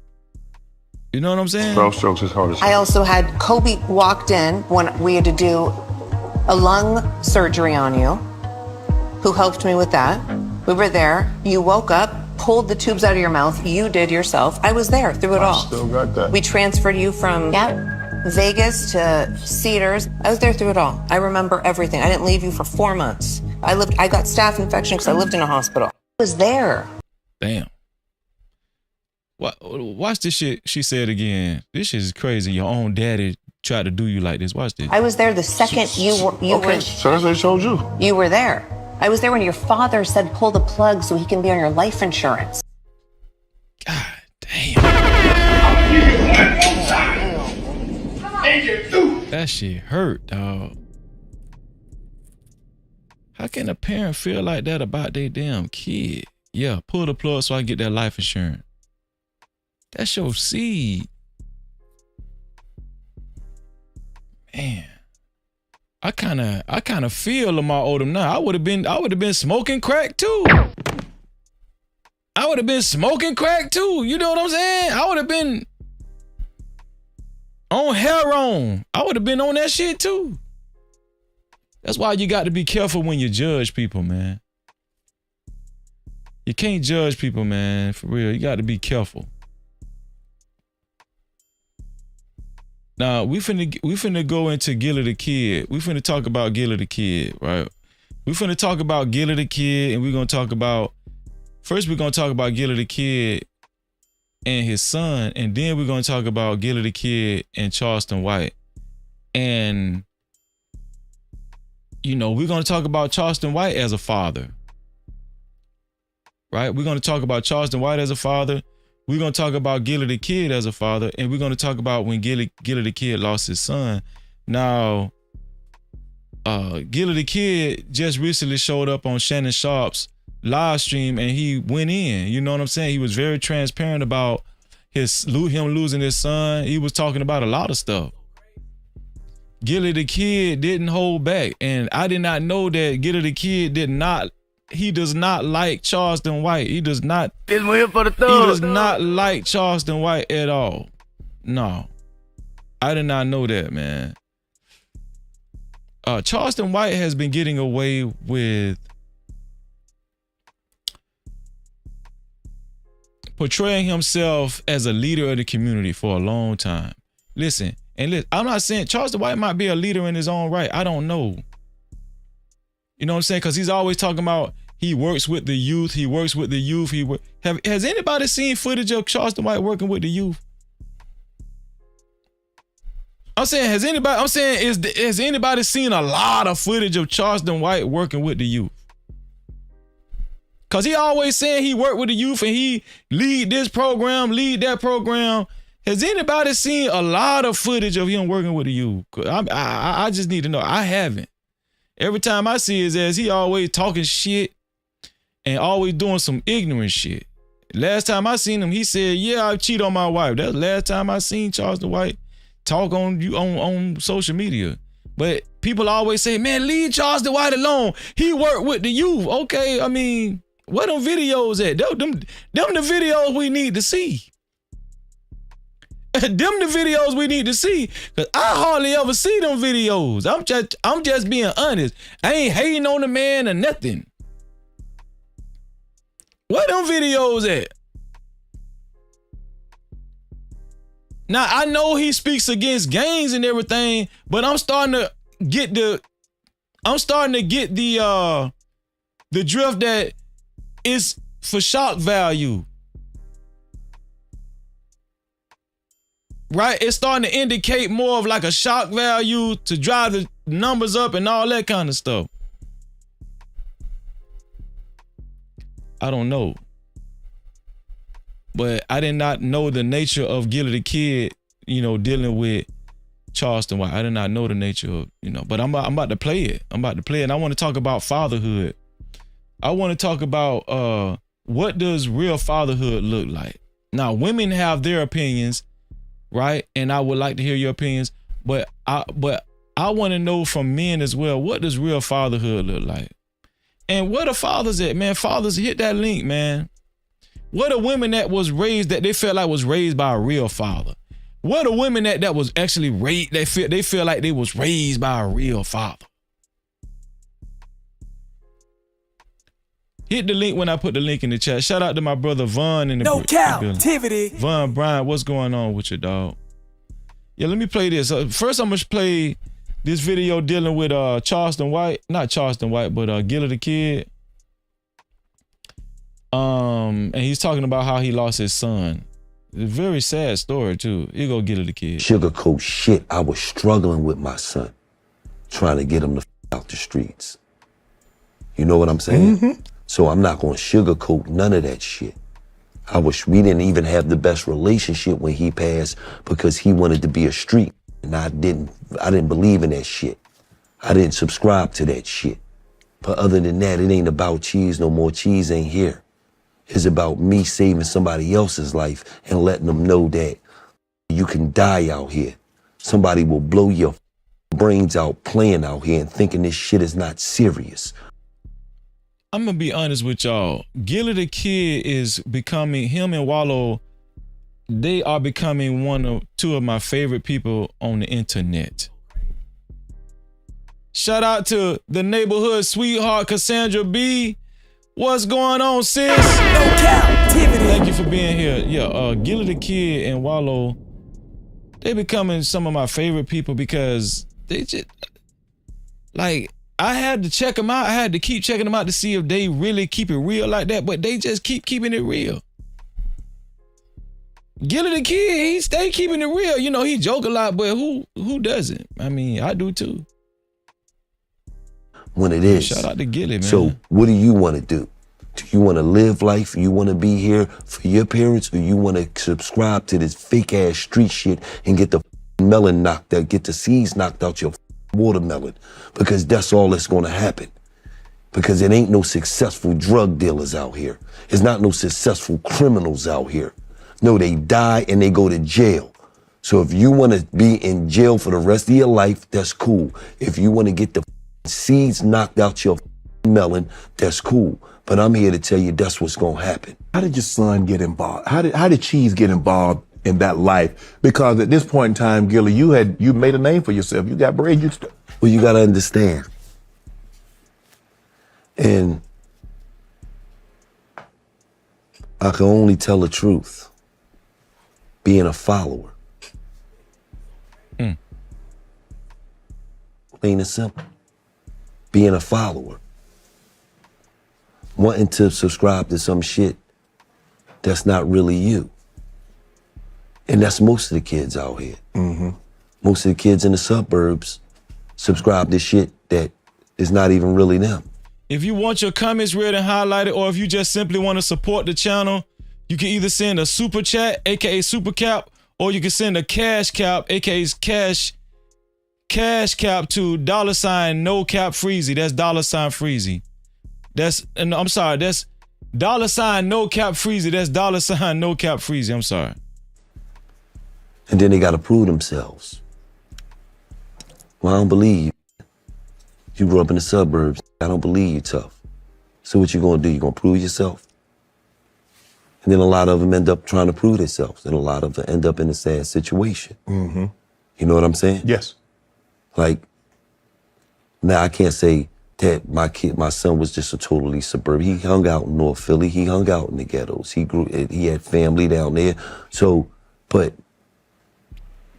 what he was trying to be wasn't him. He chose a life that he didn't have to be. Absolutely. Absolutely. You, on the other hand, you grew up in that. That's all you knew that was around. Absolutely. If your mom had you out in the burbs, like you said, when you went to college, it exposed you to something else. Absolutely.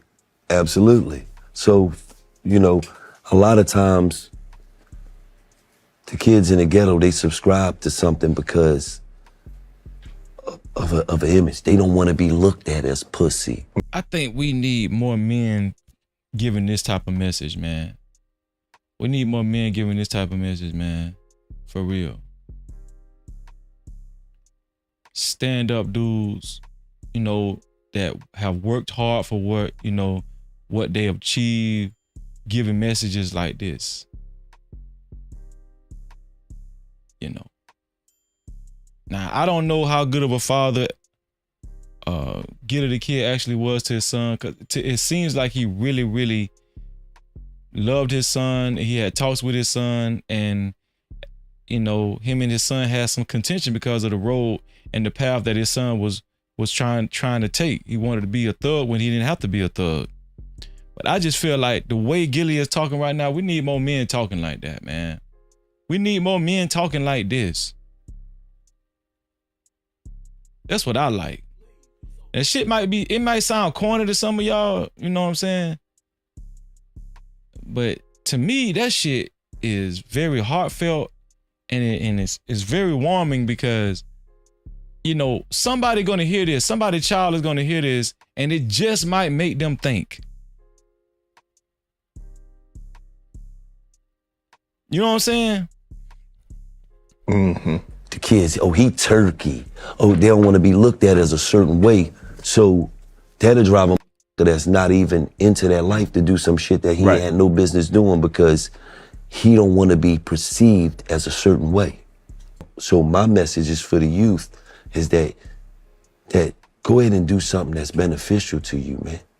The streets ain't beneficial to you. The streets don't love nobody. If you could show me the drug dealer with the big house on the hill, I congratulate you. If you could show me 10 successful drug dealers, you could tell me 10 street, I'm gonna show you 9 that's gonna tell. That's a fact. So all of this shit is a myth. All that shit is a myth. All you niggas that talking about y'all in the street and y'all part of a gang and you want to throw up these 45, 50-year-old niggas throwing up gang signs and shit. That shit be making me want to, that shit make me want to throw up. I be like, that shit don't make no damn sense. You ain't growed up enough and matured enough to understand that shit is a dead end. Why is you even representing that shit at 49, 50 years old? Why is you representing a gang at 50 years old? You stupid as hell.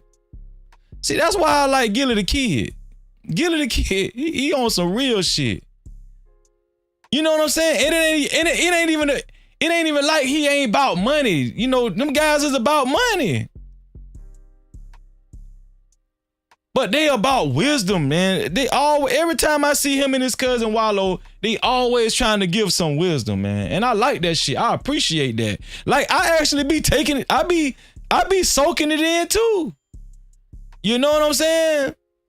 Because I'm humble. Like, I'm not too proud and egotistical to learn from anybody or just to, you know, listen to somebody talk, and especially if they saying some good shit. You know, but that's the problem with a lot of dudes, man. You know, we don't like to listen to each other, especially if you saying some good shit. Oh, this nigga think he over me. No, he just saying some good shit. That's all. Oh, he think he more important than me. Come on, bro. Come off of it, man.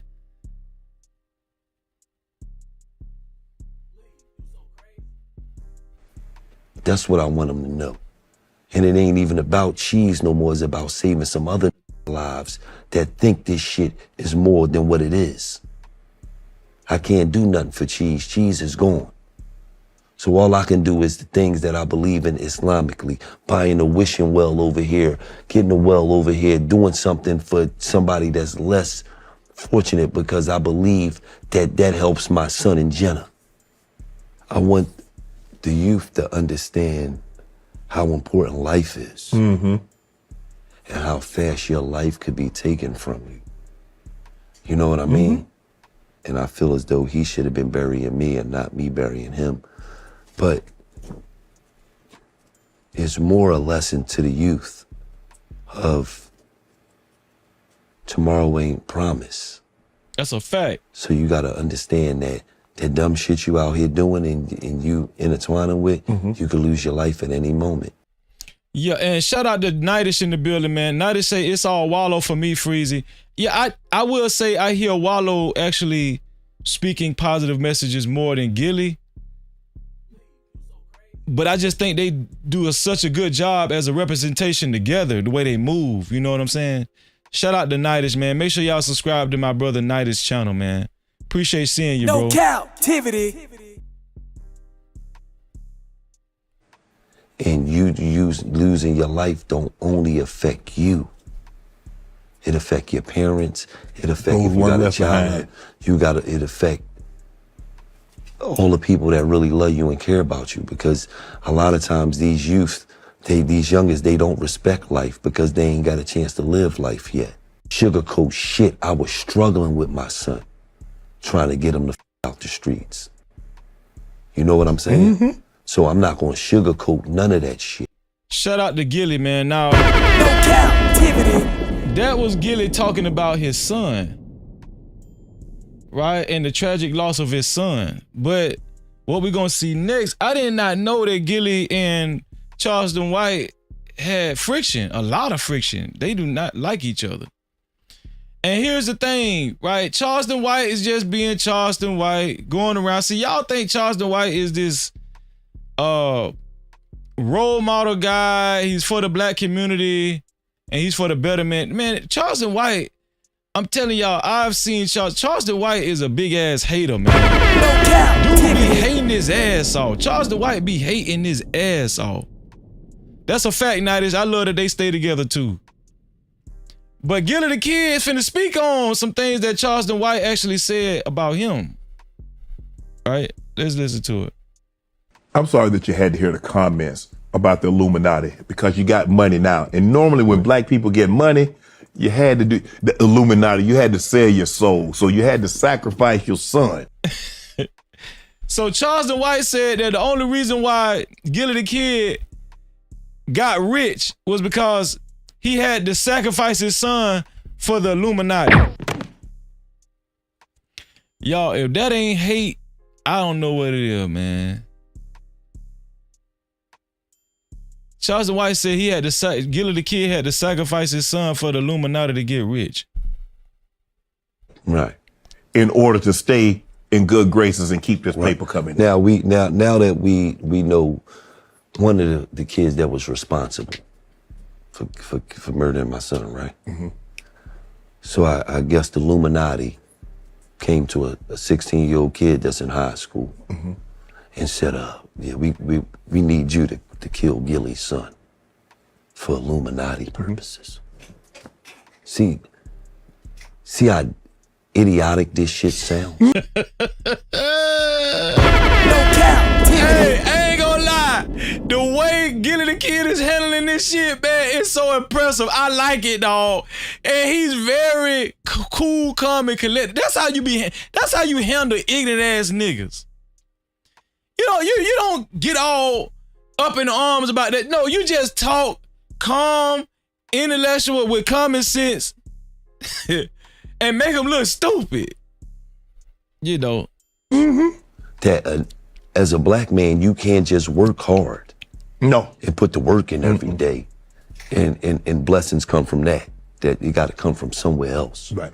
So I don't pay that shit no mind, man. Have you met the kid? Have you talked to the kid that took your son's life? Nah. I never met him. Only reason why I know is because the police called me and told me once he was murdered.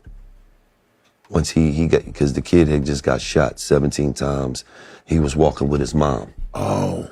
And he got murdered. And then the police notified me and let me know that he was one of the kids that was pretty much about to get locked up for the murder, but he got murdered first. So, and then, you know, when you do something in the streets know.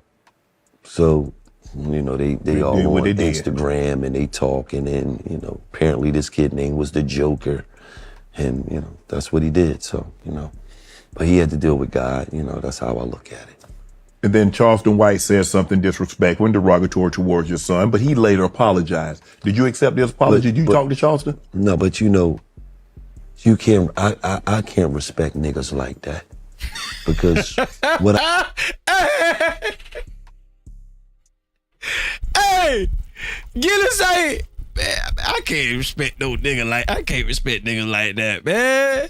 Man, shout out to Gillie. Hey, that man sound like me. Man, I can't respect no nigga like that, man. Real talk, though. First of all, you gonna speak on that man's son. That man lost his son. And then you gonna say first of all, it was a double whammy. Only reason why he got paper is because he had to sacrifice his son. Then you gonna speak on his son death. Man, Gillie say, man, I can't respect no nigga like that, man. That's what Gillie said. Man, bro. Man, I feel that shit. When I tell y'all I felt that shit when Gillie said that shit and how he said it. What I knew you for. When I ask you, what do you know him for? Think about it. You don't even know. You know him for disrespecting niggas that's known. Right. Think about that. You ain't putting no work in out here. You ain't did nothing. You got on the internet at 40-something years old, a nigga that had nothing going on, and disrespected niggas that put work in.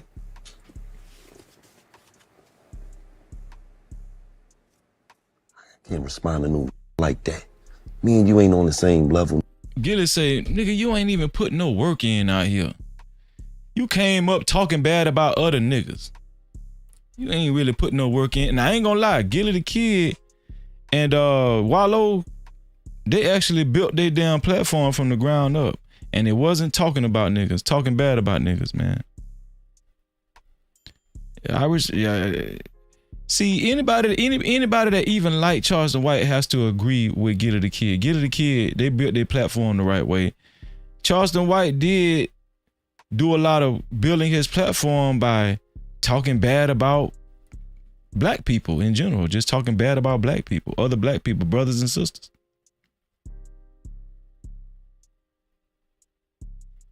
Yeah. I'm gonna try to pull up where Charleston White said to. Think about that. I can't respond to a that called POs online. Wow. He said, I can't respond to a nigga that called parole officers online, probation officers online. Think about that. I can't respond to nobody that tell you, come do this, you got a gun, come nigga, let's get it, we can get into it. But then you call a PO online, man. So that's what Charleston White did. He got into it with a dude and said, come on, let's get into it. I got a gun, you got a gun, let's shoot it out. And then he said when the dude was coming, he called the dude's PO, parole officer or probation officer online. Y'all heard about that one now?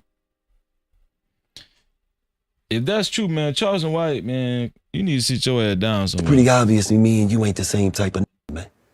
So I let do they talking, man. I don't worry about that shit, man. We talk about that I don't even know what I know you for. You ain't did nothing. Wow. Feel what I'm saying? You ain't did nothing, nigga. You ain't did nothing. Why would I respond to you? Accept your apology. I don't accept no apology from no ignorant ass nigga.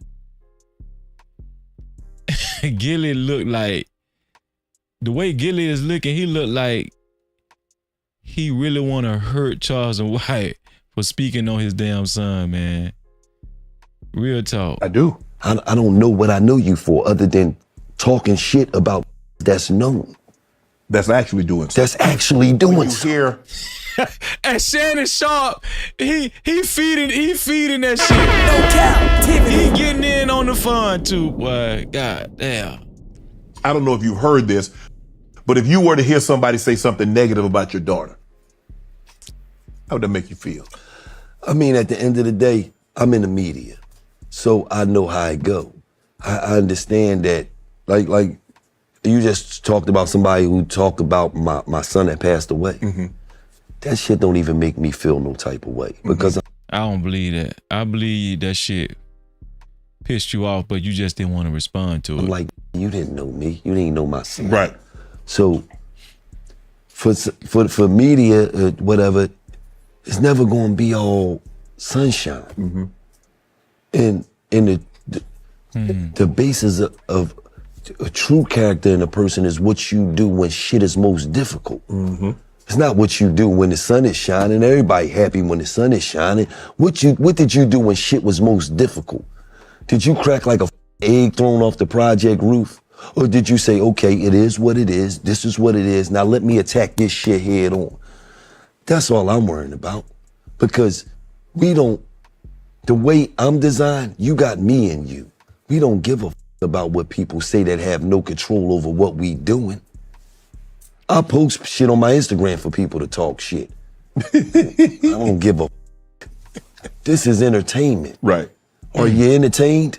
That's all I care about. Right. If you're not, I ain't doing my job. And I'm not allowed to keep these tens of millions of dollars coming in because that's all that matter to me is that my grandkids, they ain't gonna have the same issues that I had. Other than that, baby, everything ain't, don't worry. My daughter truly know. Do I give a about what anybody think about me? I'm sorry that you had to hear the comments. Shout out to Gillie. No Cap-tivity. Let's get the proper context, right? I got a video. Charleston White spoke on Gillie. I'm trying to find the original video. Let me see. I got the apology video. Let me see. Charleston White goes off and he's better get the son.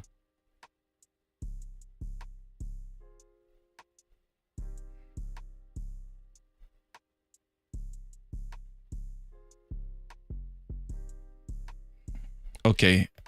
I think it was on the Say Cheese. Let me see. See if I can pull it up. There we go.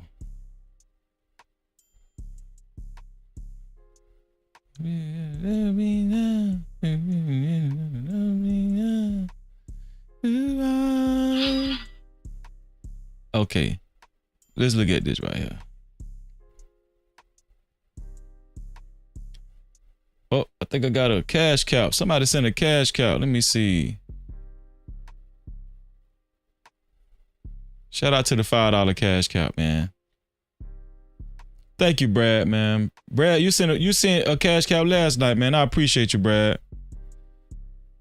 Thank you a lot, bro. Thank you, bro. Check the cash out, bitch. You so damn dumb. Check Thank you for the support, man. Make me feel like I ain't up here for nothing. Shout out to Brad for the $5 cash cow. No cap. Thank you, bro. Thank you, bro. I appreciate you. Shout out to Brad Isaac, man. Thank you for helping us keep the lights on as well, bro.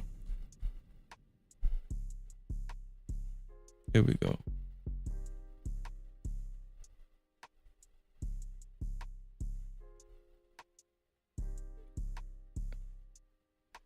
Anybody wants to support the show or want their comments read and highlighted, you can either send a cash cap to $ no cap freezy, or you can send a super chat. Very much appreciated. Okay, here we go.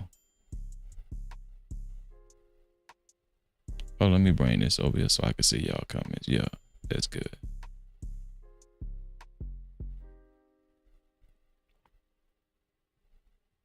Get to the part where he talking about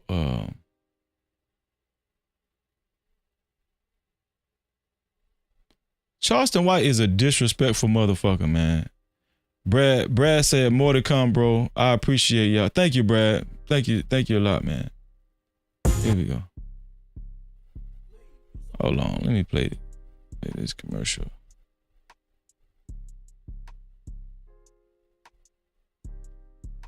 Okay. Well, they agree with King Von. They agree with Dirk. They agree with Julio Fulio. Watch drill music evolve and erupt. Gangster. And gangsters go to jail. And when gangsters go to jail, I don't cry. And I don't have no respect for the dead, homie. I don't have no respect for the dead. I have respect for my neighbor. So he said he don't have no respect for the dead.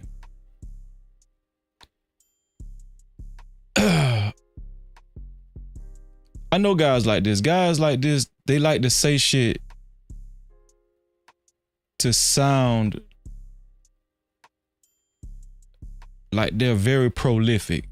They like to make people feel like they're very prolific. And they just be saying some super wise shit. And they make it sound wise and prolific. Shout out to my sister, 907 Good Eats. What's up, 907? No Cap-tivity. Appreciate you, sis. Shout out to 907. Here we go. Fair use, fair use. Yeah, he just like to sound good. Like, Charleston White like to sound good, man. In all actuality, that man say some dumb ass shit. Charleston White be saying some dumb shit. All you gotta do, have y'all ever just sat there and listen? Don't even try to cut people off. Just listen to them. You'll find out there's a lot of people say some dumb ass shit. I honor my mother and my father. I love my brother.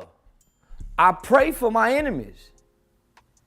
But I don't give a damn about the dead. When I go to the graveyard, I walk on top of the tombstone.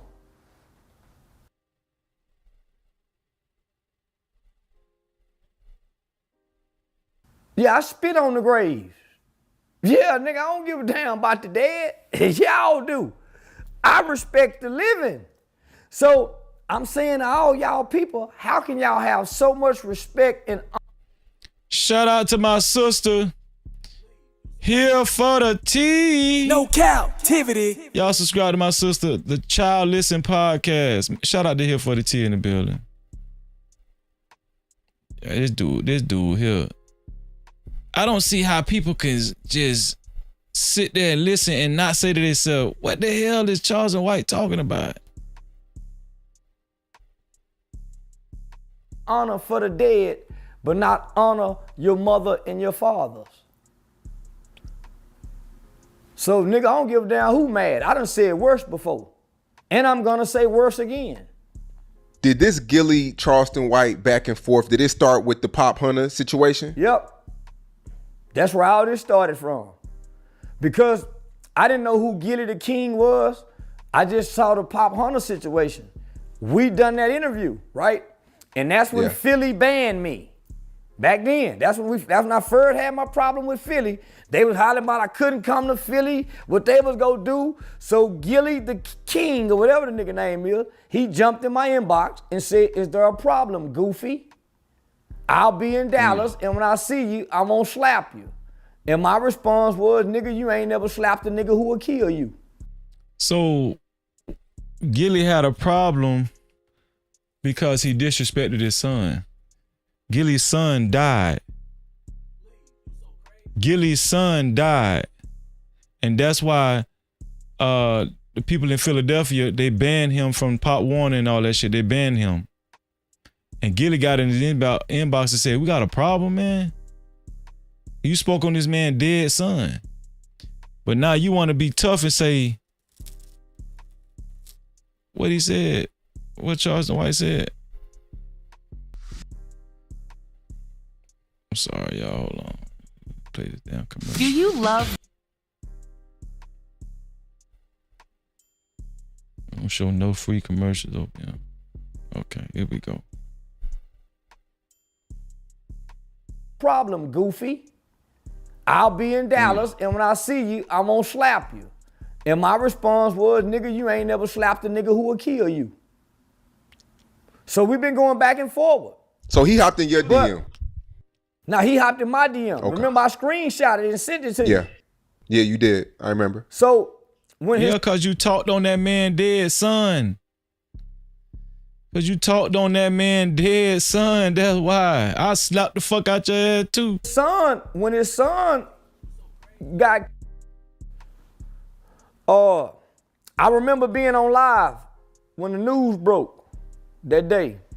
And one of my partners, who I consider a partner, Kareem Blitz, out of New York, got on my live, and he was chastening Gillie, saying, this is what you get. You promote these lyrics, you promote this energy. As a matter of fact, Gillie, when you had King Von and Dirk on y'all podcast, and they started singing the songs about smoking Tuka, y'all were dancing to it.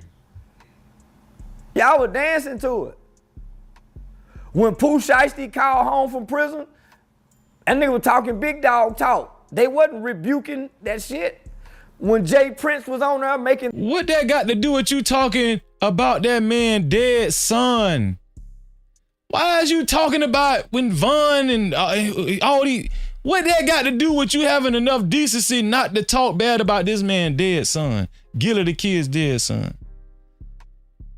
And niggas just be eating this shit up. Like dudes just be eating this shit up. For real. How y'all actually follow this dude? Like,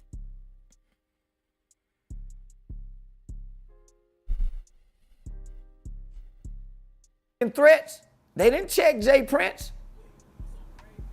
So, nigga, y'all promote this detrimental shit.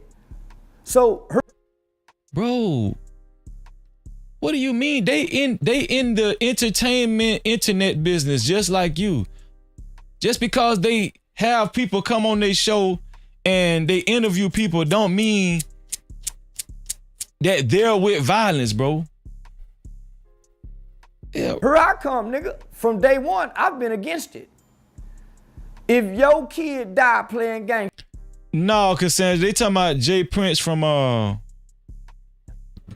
Rap-A-Lot Records, the owner of Rap-A-Lot Records. That's what they talking about. I will laugh. If me and you get into it and your kid die in a car accident, I'll laugh. If your kid fall out the car to get run over by a truck, I'll laugh if I don't like you. If me and you get into it and your baby get molested, I'll make mockery of your baby getting molested. So fuck your baby, nigga.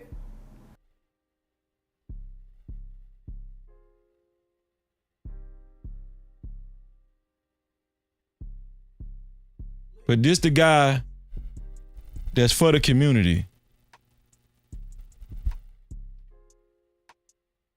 But this the guy that's for the community. This the guy that really love the kids. This the guy that say he care about the youth. And all he do is work with the youth. And because he sound gangster and tough right now, we supposed to be like, yeah, you right, Charleston, you right. When in all actuality, all he's doing is contributing to the gangster dysfunctional shit. That's what he's doing. How he's talking. He does not sound like a mature, grown adult, wise man. He does not sound like that. He does not sound like he has compassion for kids and the youth. He does not sound like that. He's contributing to that same dysfunction that he always acting like he talk against. Oh, if I'm into it with you and your kid die, fuck your kid. If I'm into it with you and your little son or daughter get molested, I'ma laugh. Does that sound like somebody that's for the kids? Does that sound like somebody that sincerely loves the community and really wants the community to be better and improve? Does this man really sound like he is sincere about being a leader in the community? Somebody please help me out. I don't give a damn if you into it with somebody. If you really sincere about leading the march and bettering the community, you won't say no shit like that. You wouldn't say no shit like that. What a child getting molested got something to do with the guy that you beefing with? Oh, I'm happy your child got molested. That shit sound, first of all, that shit sound childish as fuck. And niggas be co-signing this bullshit. Nigga be co-signing this shit. I don't like you or your kids. I'm that kind of nigga. It's no different than the gang banging nigga when they ride through our neighborhoods and shoot these guns, knowing that there's kids in the neighborhood. It's no different when Kobe Bryant here we go. got in his Now he care about the kids. And they say, hey, Kobe, it's this not nigga is an oxymoron. This dude is an oxymoron in real life. For us to fly. And Kobe said, fly anyway. And put everybody's life in jeopardy. He didn't consider those other people. Nigga, I don't need it sometimes. Am I wrong? Yeah, you wrong. You wrong because that was a badass comparison. I want to be wrong sometime when a nigga fucking with me. When a nigga fucking with me, I want to be as wrong as possible. So nigga, I want to be wrong. Gillie's son and fuck Gillie. But this is how this came about. Wow. F. Gillie's son and F. Gillie.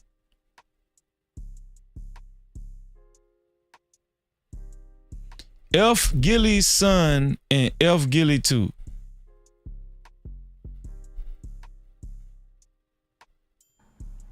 I showed that nigga some compassion, my nigga, when his son got killed. You did. I openly showed compassion, and people on say cheese me. Too. On say cheese. Yeah, I showed compassion. I poured my heart out for the man because I put myself in his shoes. What I thought you said the way you operate is when somebody's son die, you don't give a damn about their kid. When somebody's son that you don't like die, you don't give a damn about their son or daughter either.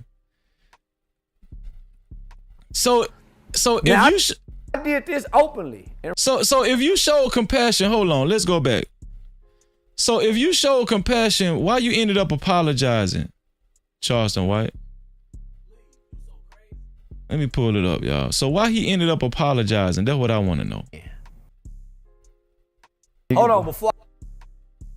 Why did he end up apologizing? Y'all check this out. Hold on, before I blow this count out. Okay. I ain't finna go to another. Well, I can't grow older. I know I'm wrong. So I ain't gonna know I'm wrong and continue to be wrong as a man. Gillie, I apologize, my nigga. Oh. Yeah, I know I'm wrong.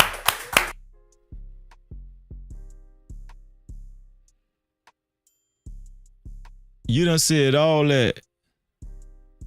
stuck your chest out. But really what you did was stick your foot in your mouth and in your own ass. No captivity.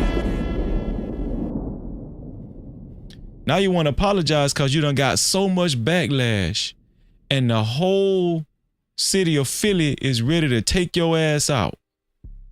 We know why you're apologizing, because you felt that pressure. This one here for the thug. You felt that pressure. Now you want to apologize because Gilly the Kid put that pressure on your ass because that dude got a lot of people behind him in the city. Here's the difference between Gilly the Kid and Charleston White. Ain't nobody behind Charleston White. No captivity. That man ain't got a bunch of people behind him where he from. Where Charleston White from? He from somewhere in Texas. I forgot what city he from. Shout out to JD, man. JD 1975. What's going on, no JD? No captivity. Shout out to JD in the building, man. Yeah, that's the only reason why he apologizing right here. Because Gilly got a lot of people that's deep. Shout out to Alexis from Texas, and that's who I needed to answer the question. No captivity. Shout out to Alexis from Texas. What's going on? Okay, so he from Dallas. Man, ain't nobody rocking with Charleston White. I do not hear a lot of people saying, we rock with Charleston White. Oh, he from Fort Worth. He from Fort Worth. Okay, he from Fort Worth. JD say he from Fort Worth. Watching Close say he from Fort Worth too. Shout out to Watching Close in the building. Shout out to Fred in the building. Shout out to y'all, man. So he from Fort Worth. Is anybody, do y'all be seeing a lot of people say, oh, we'll kill about Charleston White from Fort Worth? Does anybody say that? But guess what? Gilly the Kid, he got a bunch of people that'll rock out for him. In Philly, Gilly the Kid might got the whole Philadelphia behind him. I told y'all, and it didn't feel good. But because I felt like he hurt me. That's why that nigga apologizing. But I ain't hurt, man. I got a birthday, I'm blessed. Yeah, for me to keep getting the blessings and not block my blessings, I'm making a public apology, no matter if you accept it or not. I ask for your forgiveness. Because I don't want to be wrong at 47 and I've done something. You don't want to be dead. Well, I ain't gonna lie, during this whole interview, the only one thing I was hoping you were gonna do was that. Yeah, you brought the cake. The cake made me reflect. Looking at this number, said, man, you can't grow. What if you don't make it till 47? You're gonna make it till 40. I'm just saying. Yeah. That's what I'm telling myself. Well, because where we grew up, you don't even see past 25. Yeah, what if you don't make it? What if they murk your ass? That's why he apologized. But you were just on St. Cheese, sticking your chest out, swinging your dick on the couch, on the St. Cheese couch. You said a nigga that you don't like, if his son die or if his daughter get molested, you happy about it. You gonna make fun about it. You gonna laugh about it. Why you apologizing, Charleston White? What wrong with you, C-Dub?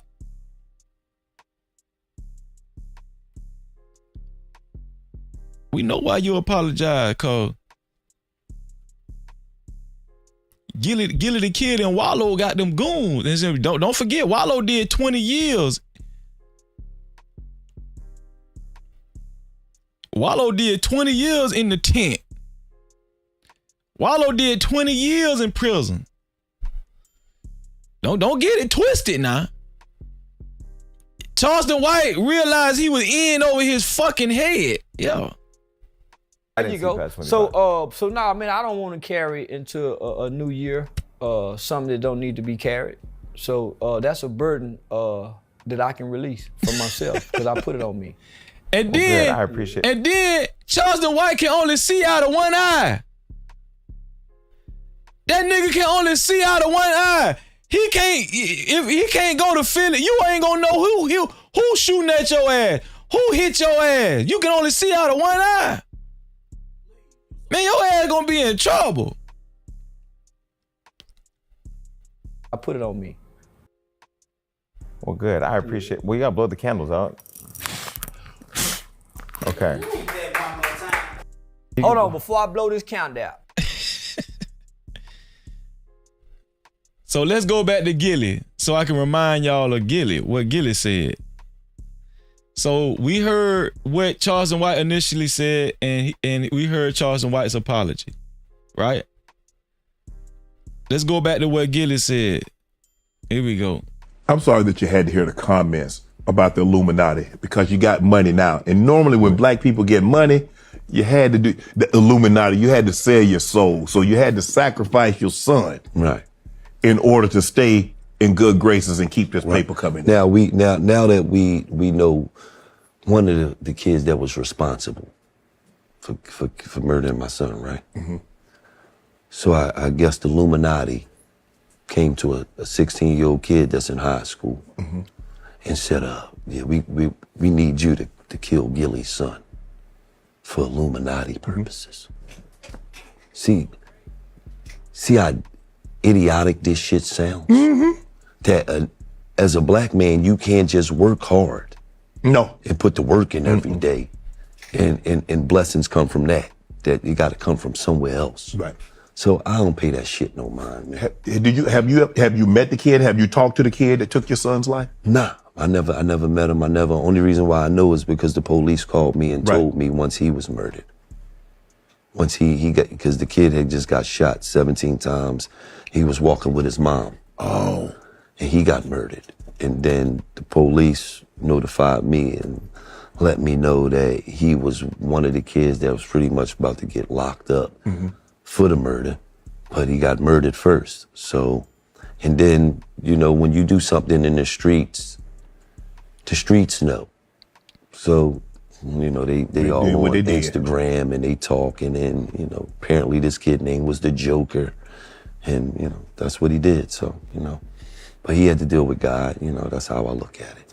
And then Charleston White said something disrespectful and derogatory towards your son, but he later apologized. Did you accept his apology? Did you talk to Charleston? No, but you can't, I can't respect niggas like that. Because what I knew.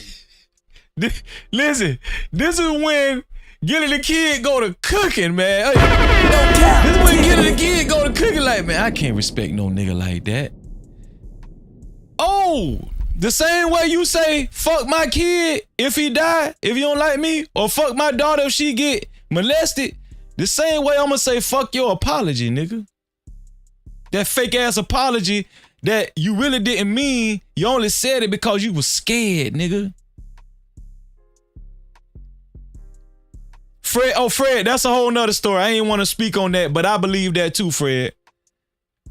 I ain't want to speak on that, Fred, but I believe that too, Fred. But he, obviously, Gilly the Kid didn't speak on that either. So I don't want to speak on that either because it's all still allegedly, right? But I wholeheartedly believe that, Fred. I do. Man, Gilly say, man, I can't respect no nigga like that. Fuck his apology. You for? When I ask you, what do you know him for? Think about it. You don't even know. You know him for disrespecting niggas that's known. Right. Think about that. You ain't putting no work in out here. You ain't did nothing. You got on the internet at 40-something years old, a nigga that had nothing going on and disrespected niggas that put work in. I can't respond to no like that. Me and you ain't on the same level. Think about that. I can't respond to a that called POs online. Wow. Think about that. What shit? Shannon talking about, wow. He did that for real? Wow. Charleston White, pussy. That what Shannon Sharp really want to say. I can't respond to nobody that tell you, come do this, you got a gun, come nigga, let's get it, we can get into it. But then you call a PO online, man. It's pretty obvious to me and you ain't the same type of man. So I let do they talking, man. I don't worry about that shit, man. We talk about that, I don't even know what I know you for. You ain't did nothing. Wow. Feel what I'm saying? I do. I don't know what I know you for other than talking shit about that's known. That's actually doing something. That's actually doing when you hear I don't know if you've heard this, but if you were to hear somebody say something negative about your daughter, how would that make you feel? I mean, at the end of the day, I'm in the media, so I know how it go. I understand that, like you just talked about somebody who talked about my son that passed away. Mm-hmm. That shit don't even make me feel no type of way because I'm like, you didn't know me, you didn't know my son. Right. So for media, whatever, it's never going to be all sunshine. Mm-hmm. And the basis of a true character in a person is what you do when shit is most difficult. Mm-hmm. That's a fact, man. We talking about a true character in people. True characters in people. What you do when shit is most difficult. How do you respond to things when stuff is most difficult? I believe I agree with that. The true character. Shout out to my sister Chalk in the building. What's going on, Chalk? Great to see you, sis. Cap-tivity. Shout out to Chalk in the building. Yeah, I wholeheartedly agree with what Gilly the Kid had to say right there. Not what you do when the sun is shining. Everybody happy when the sun is shining. What did you do when shit was most difficult? Did you crack like a egg thrown off the project roof? Or did you say, okay, it is what it is. This is what it is. Now let me attack this shit head on. That's all I'm worrying about. Because the way I'm designed, you got me and you. We don't give a about what people say that have no control over what we doing. I post shit on my Instagram for people to talk shit. I don't give a This is entertainment. Right. Are you entertained? That's all I care about. Right. If you're not, I ain't doing my job. And I'm not allowed to keep these tens of millions of dollars coming in because that's all that matter to me is that my grandkids, they ain't gonna have the same issues that I had. Other than that, baby, everything ain't, don't worry. My daughter truly know. Do I give a about what anybody think about me? I'm sorry that you had to hear the comment about the Illuminati because you got money now. And normally when black people get money, you had to do the Illuminati, you had to sell your soul. So you had to sacrifice your son. Damn. In order to stay in good graces and keep this paper coming in. Now, Man, they say anything on the internet. No Cap-tivity. They say anything on the internet, dog. You feel me?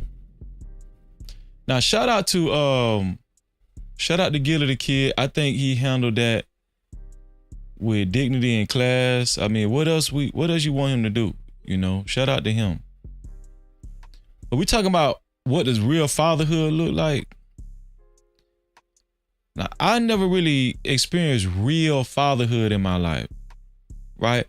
But as I got older, I started understanding what real fatherhood looked like just from seeing examples of it, examples that I wish that I had. And every time I see it, it kind of make me mad that I didn't have that. Does anybody identify with what I'm saying? Like, it just kind of make me feel like, damn, why I ain't have that shit when you look at that stuff? When you look at how another father treats his child, right? That guidance, that hard guidance that you get. You understand what I'm saying? Anybody understand what I'm saying? Like, and shout out to everybody that actually had a real father in their life, man. A real father. I'm talking about a father that was, you know, like hard-nosed, but still got compassion and love. That type of stuff. Stern, you know, strict, wanting you to go the right way in life, wanting you to absorb the right information, always telling you stuff, always. And here's the thing, I keep hearing this right here. Fathers really don't talk to kids. I heard this earlier. They say fathers don't talk to kids. It's the mothers that actually directly talk to the kids and teach them things. Fathers, the kids learn by the example of the father. I don't agree with that. I don't agree with that. I believe that fathers is the main people that's supposed to talk to his family. I think fathers are the main people. The father is the main voice children need to hear. I'm talking about like that God voice. Hello? Hey, I need y'all to get in here. Let me talk to y'all right now. That God voice. You feel what I'm saying? Come on, everybody gather together. Let me talk to y'all right now. Now, this is what I want to say. That God, yeah. Kids need to hear fathers talk.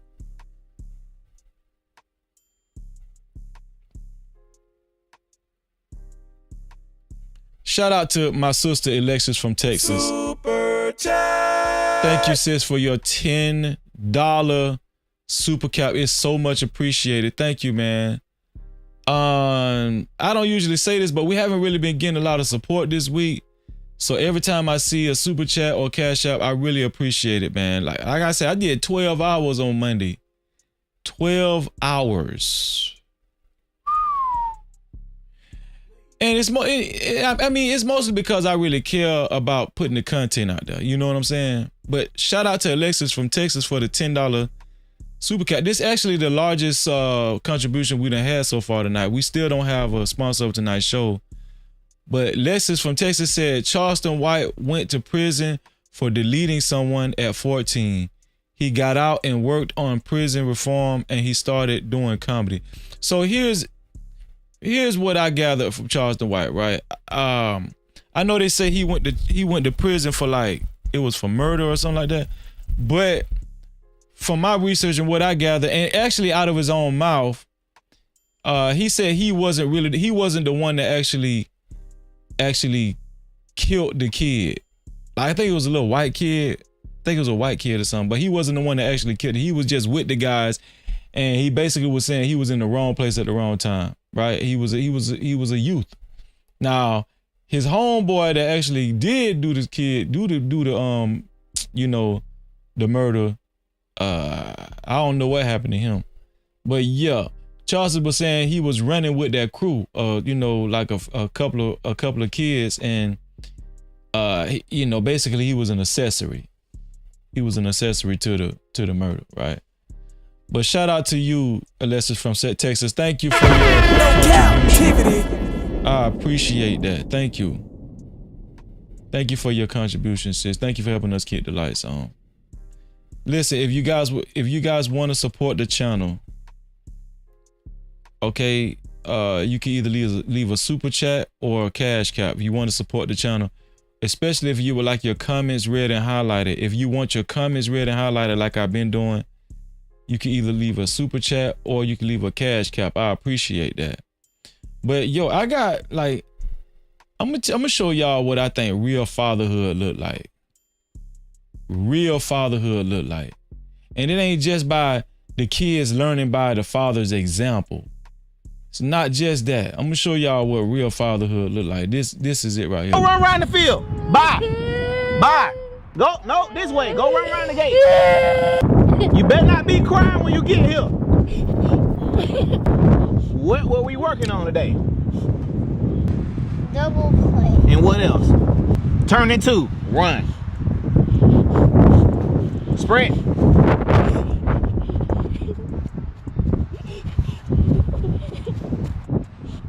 Get back. What do we work on today? Double play. And what else? Turn into. Thank you very much. It's important to listen and not just be out here. You have to listen. You want to play this game and you want to be good, but you don't want to listen. You understand?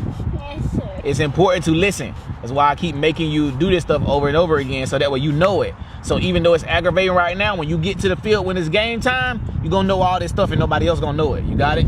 Yes, sir. What does IQ mean? Baseball knowledge. You understand me? Yes, sir. All right. You just got to learn to listen. You did a good job today, but you have to learn to listen and remember what's being taught. You understand? Yes, sir. All right.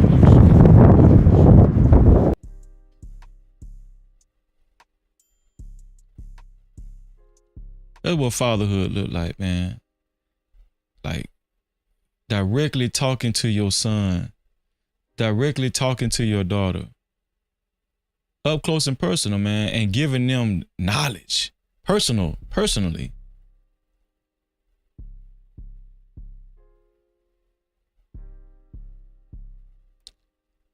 I'm gonna be honest with y'all. I didn't see that. I didn't see that a lot. How I grew up, I ain't see that. Now people can say, Freezer, you hating on men and you trying to make men. No, I'm just telling y'all from my example, I didn't see it. I didn't see my daddy damn sure didn't do it. And my homeboys daddy, they damn my homeboy, my cousins, they daddy, I didn't see that shit. Every blue moon, it was a boy where his daddy actually, you know, talked to him like that. Every blue moon, I didn't see a lot of that. Growing up, I didn't. You know, and I'm not saying it don't exist. I'm pretty sure it exists. You know, look, we just showed us an example of it just then. But what I'm saying is that's real fatherhood to me. Not all that Charleston white bullshit. Not that Charleston white bullshit. If you ain't, let me tell you something. If you got kids and you talking bad about another parent's son's death, and you ain't even really showing a good example as a father on your own, you ain't got no business talking about what happened to somebody else's kids, and then actually trying to and then actually exploiting that shit and talking bad about it with no remorse. All you be doing is getting in front of cameras and talking shit and making that shit sound good and look. That's all they do on this fucking red app. That's it. All they do. Where your kids at?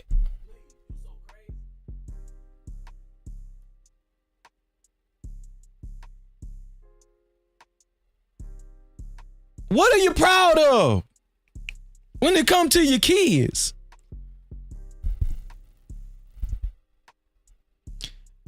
Conversations like this are not popular because there might be some conviction, right? There might be some conviction and it might be like, oh, damn, man, you know, wait, for real, he don't know what he talking about.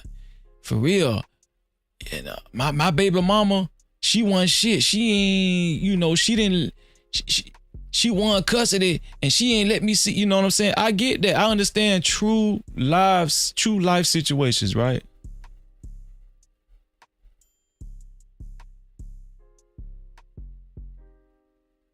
But you could tell a dad that really gonna fight for his kids, man. I'm talking about fight.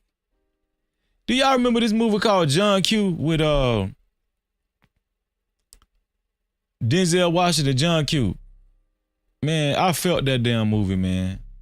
Now, I ain't telling dads to go out to that extreme, you know, to hold the damn hospital up by gunpoint. No, I'm not saying that. But what I'm saying, I understood the meaning of it, right? The passion behind it. That's the kind of passion I be looking for from men and their kids. What does true fatherhood look like? What does real fatherhood look like? I'm gonna put the link in the chat, and then if nobody come up right now, I'm gonna just keep talking. How about that? Here we go, y'all.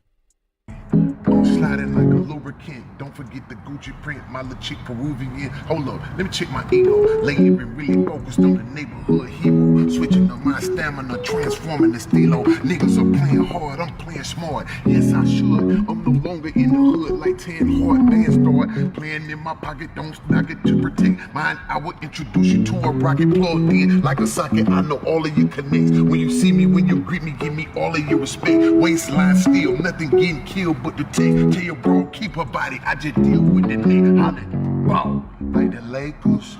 Spot filled up with pizza, you got flavors. Anywhere I could take you. I don't want no bullshit bitch with me in Jamaica. Yeah, get rid of that hoe like she was stolen. Hey, look, you can keep that money if you owe me. Yeah, and you and your partner, y'all be rolling. And should've let my boy take shot like he was Kobe. Zay, play, Zay, play. Sliding like a lubricant. Don't forget the Gucci print. My little chick. Hold up, let me check my JV for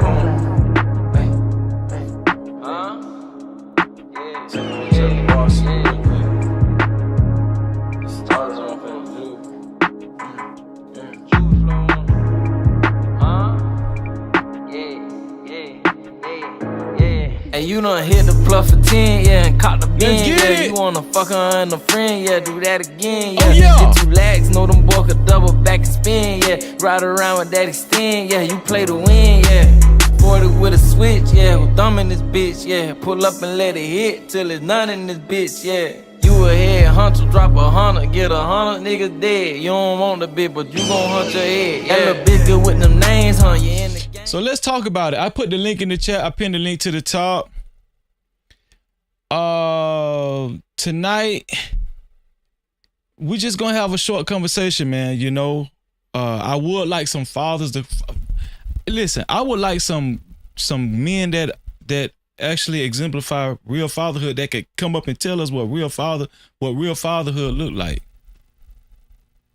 Right? If some women that had real fathers in their life, or men that had real fathers in their life as kids, hit the link and come up and tell us what you think real fatherhood look like.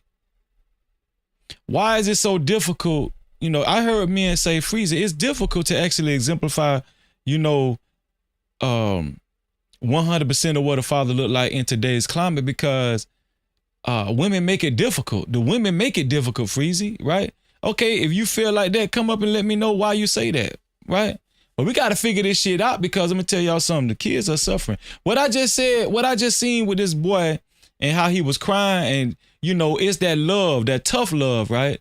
His daddy was talking to him a certain way, very, with in a stern voice, and the kid was crying. And when the daddy told him to run, take a lap, and come back, the kid was crying. A lot of times, boys, they be more like, if a boy is close to his dad, he's more hurt if he disappoints his dad. And a lot of times, that's why them kids be crying. Not because the boy didn't want to run one lap. He didn't want to disappoint his dad. But that's the way it's supposed to be. You understand what I'm saying? That's the way it's supposed to be. Kids are supposed to cherish, you know, their fathers and how and what their fathers think of them.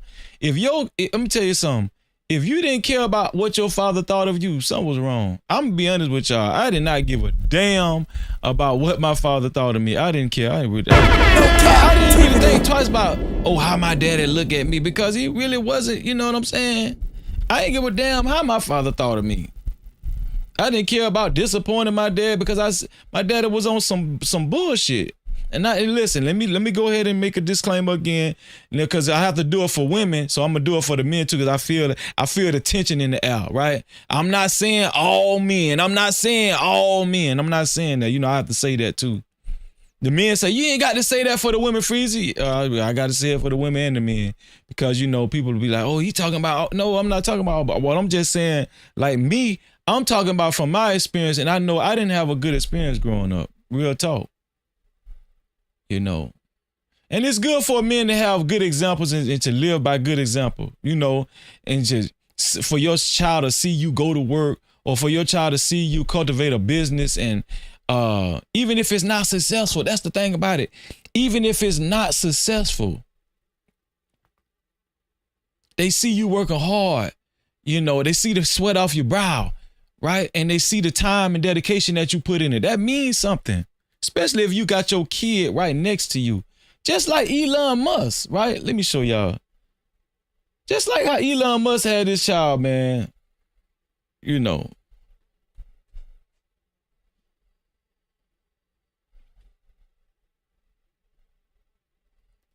I'm going to be honest with y'all. Y'all want to know something? Y'all want to know something? And I know y'all think I'm finna lie. I know y'all think I'm finna lie right now, but I'm finna tell y'all some real shit, what I done experienced on YouTube, what I done experienced on social media when it come to black men and, you know, how they talk and what they talk about.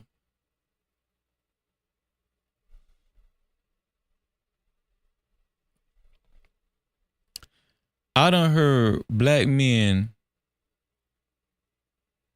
talk more, have more passion about talking about Trump and white people and how niggas ain't shit than I heard them talk about their own damn kids and what's going on with their kids and how proud they are about their kids. I don't hear a lot of kid talk. Oh, my kid did this. Or my kid did that. Or my kid. I don't hear a lot of that shit. I hear more about how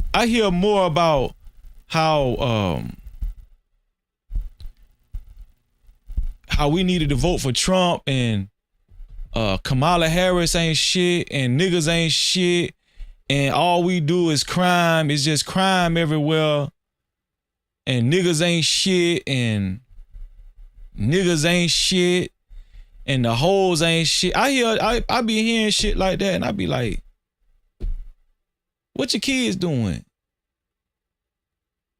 Let's talk about your kids. I hear black men taking up for white folk more than I hear them taking up for their kids, talking about their damn kids. Now, that might just be my experience. I don't know.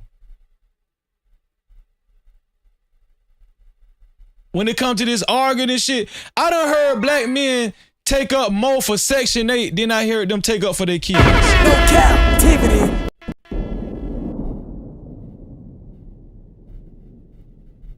Shout out to my brother JD 1975, man. I'm finna bring you up 1 second, JD.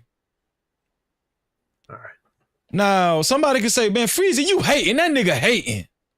Okay, you can say that. I'm just telling you what my experience is.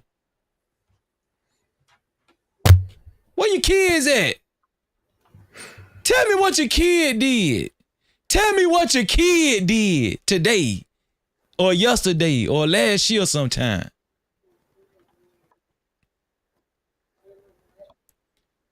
I done heard more about how white folks they do it righter than black folks than I hear about their kids. I done heard black men talk more about, I done heard black men say, oh, that's what's wrong with the culture is I done heard black men say the culture is trash more times than I heard them talk about their damn kids or the kids.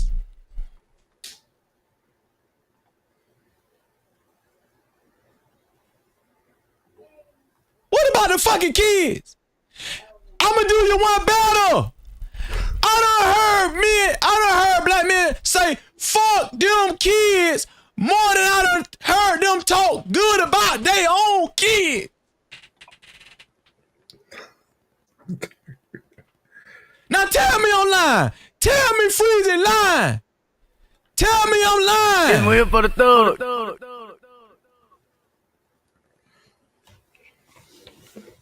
They don't like Freezy cause Freezy keep that shit 100. You know what I'm saying? They don't like no me, man. Cap-tivity. They don't like me. Let me bring my homeboy up here, man. Let me bring my dog up here, man. Shout out to JD 1975 in the building, man. If y'all ain't subscribed to my dog channel, I don't know what the fuck wrong with you. No Cap-tivity. Shout out to JD 1975, man. Salute. Can you hear me, bro? Man, I hear you loud and clear. JD, am I tripping, dog? Am I tripping? No, bro. And here's the thing. One of my friends gave me some of the best advice. This is when I found out that we was pregnant, me and my wife, right? Yeah. This is my first kid. You know what I'm saying? And the best advice he told me, he says, man, it'll kick in instinctively, but hold true to it. And that was the best advice I could get than any other talking point out in these spaces. But I say that to say this, man. Number one, shout out to you. Shout out to the No Cap-tivity crew. But children naturally seek discipline because it gives them instruction. Just like how you showed the film with the kid walking around, he was crying at first. Kids do not want to disappoint their children. Children do not want to disappoint their parents. But here's the thing. You have to be chosen as a parent. In the word, it says, fathers, do not exasperate your children. Right. That's scripture. And nobody don't want to talk about that. But a lot of men have exasperated their own flesh and blood. I'm raising my son now, but he does not have my blood, but he has my heart. And he sits there and tells me, which is disheartening to me. He's like, you know what? You're my dad. He's not my dad. He told me this last week. Children seek discipline, man. And when you hold them accountable, they may not like it. It's not pretty, but it helps them get through life. And we as parents, as fellas in this space, it's disheartening because we want to put politics above our children. Look, I don't care if you Democrat or Republican. Look, none of y'all ain't coming to my house, number one, to tell me how y'all can serve my children in a better way. So let's cut the cap right there. But if you are, it will be interesting to see if a Donald Trump or a Kamala Harris will come into your house and they will express how they are trying to make things better for your own children and your own household. But that's the thing, though, Freezy. Ain't nobody like Trump or Kamala beating in nobody's door. So we have to be accountable for ourselves. Facts. Point blank. Look, this is how I look at politics. Whichever side it's the same coin that's going to be dispensed in the same way. But we talk about it though. We talk about politics as if, man, if we don't vote for the right person, man, we doomed. Or it's almost like we get so involved. And listen, to each his own. You know, I'm not telling people not to vote. What I'm saying is the tone of the black community or the black country. When the campaign, when presidents or campaigns are going on, mm-hmm. It's almost like we talk about politics and who to vote for as if it's life dependent, like our lives depend on it. Well, here's another thing too, Freezy. A lot of us are really just getting into the diaspora of politics. Right. I mean, like literally, like some people are still babies in it. They don't know what they're getting into. And this is despite how much history that you tried to learn or recall and all of that stuff. Mm-hmm. Both sides have their pros and cons. And Chris Rock made a joke, but he was so true. He was like, yo, the Republicans straight up lie and the Democrats don't tell the whole daggone truth. So pick your poison. Yeah. And so here's the thing, like, I forgot one, JD. I done heard dudes talk more about pussy than their own kid. I forgot that one now. They like to talk about pussy and sex and how women should give it up and body count and all that. You know, it's a lot of stuff about sex, right? Mm-hmm. Here's the thing. When I grew up, I know that I grew up void. Now I don't know how you grew up, JD, but you know, I'm just giving my own account. Like me, I'm gonna be honest with you, JD. If I was to take a guess, it seemed like you had your father in your life because you seen you. Listen, I could tell when a dude had his father in his life, bro. Look, I'm gonna take it a step further. I had my father and my grandfathers. Okay. I can tell, dog, because you more reserved than me. You're more like well spoken and all of that, bro. But here's the thing, though. I cannot sit here and act like I'm better than somebody else. No, let me say it. It. You better than me. Hey, go ahead. No, I'm not. I'm Freezer. I'm learning from you, bro. It's certain things that God created you in your purpose to go through that I might not have gone through, but I know I gotta listen to Freezy because Freezy went through that. Just like somebody like my son is. I went through things that he has not gone through. He's going to have to learn. And right. I respect that. We got to set the example. I respect that. I think I was just speaking on just your mannerisms. You could tell you was raised, you know, with a father in the house. And then you had a double whammy. You had your father and your grandfather. That's awesome, dog. They took you camping and did you ever go camping or fishing or some shit like that? Yeah, you know, here and there. Because like I experienced more of the camping and fishing and shooting the gun with my grandfather. My dad was in a little different bag. You know what I'm saying? I kind of had two different extremes on my mom's side. I got more of that, the fishing and cutting the grass and learning how to hustle and all of that from my mom's side of my uncles. You get what I'm saying? My dad, it was just him. He was the only child. So even though I had some distant uncles, they were a whole lot older. So that's what's up, man. I had that balance, man, but here's the thing, man. I want that to be for every child. They deserve it.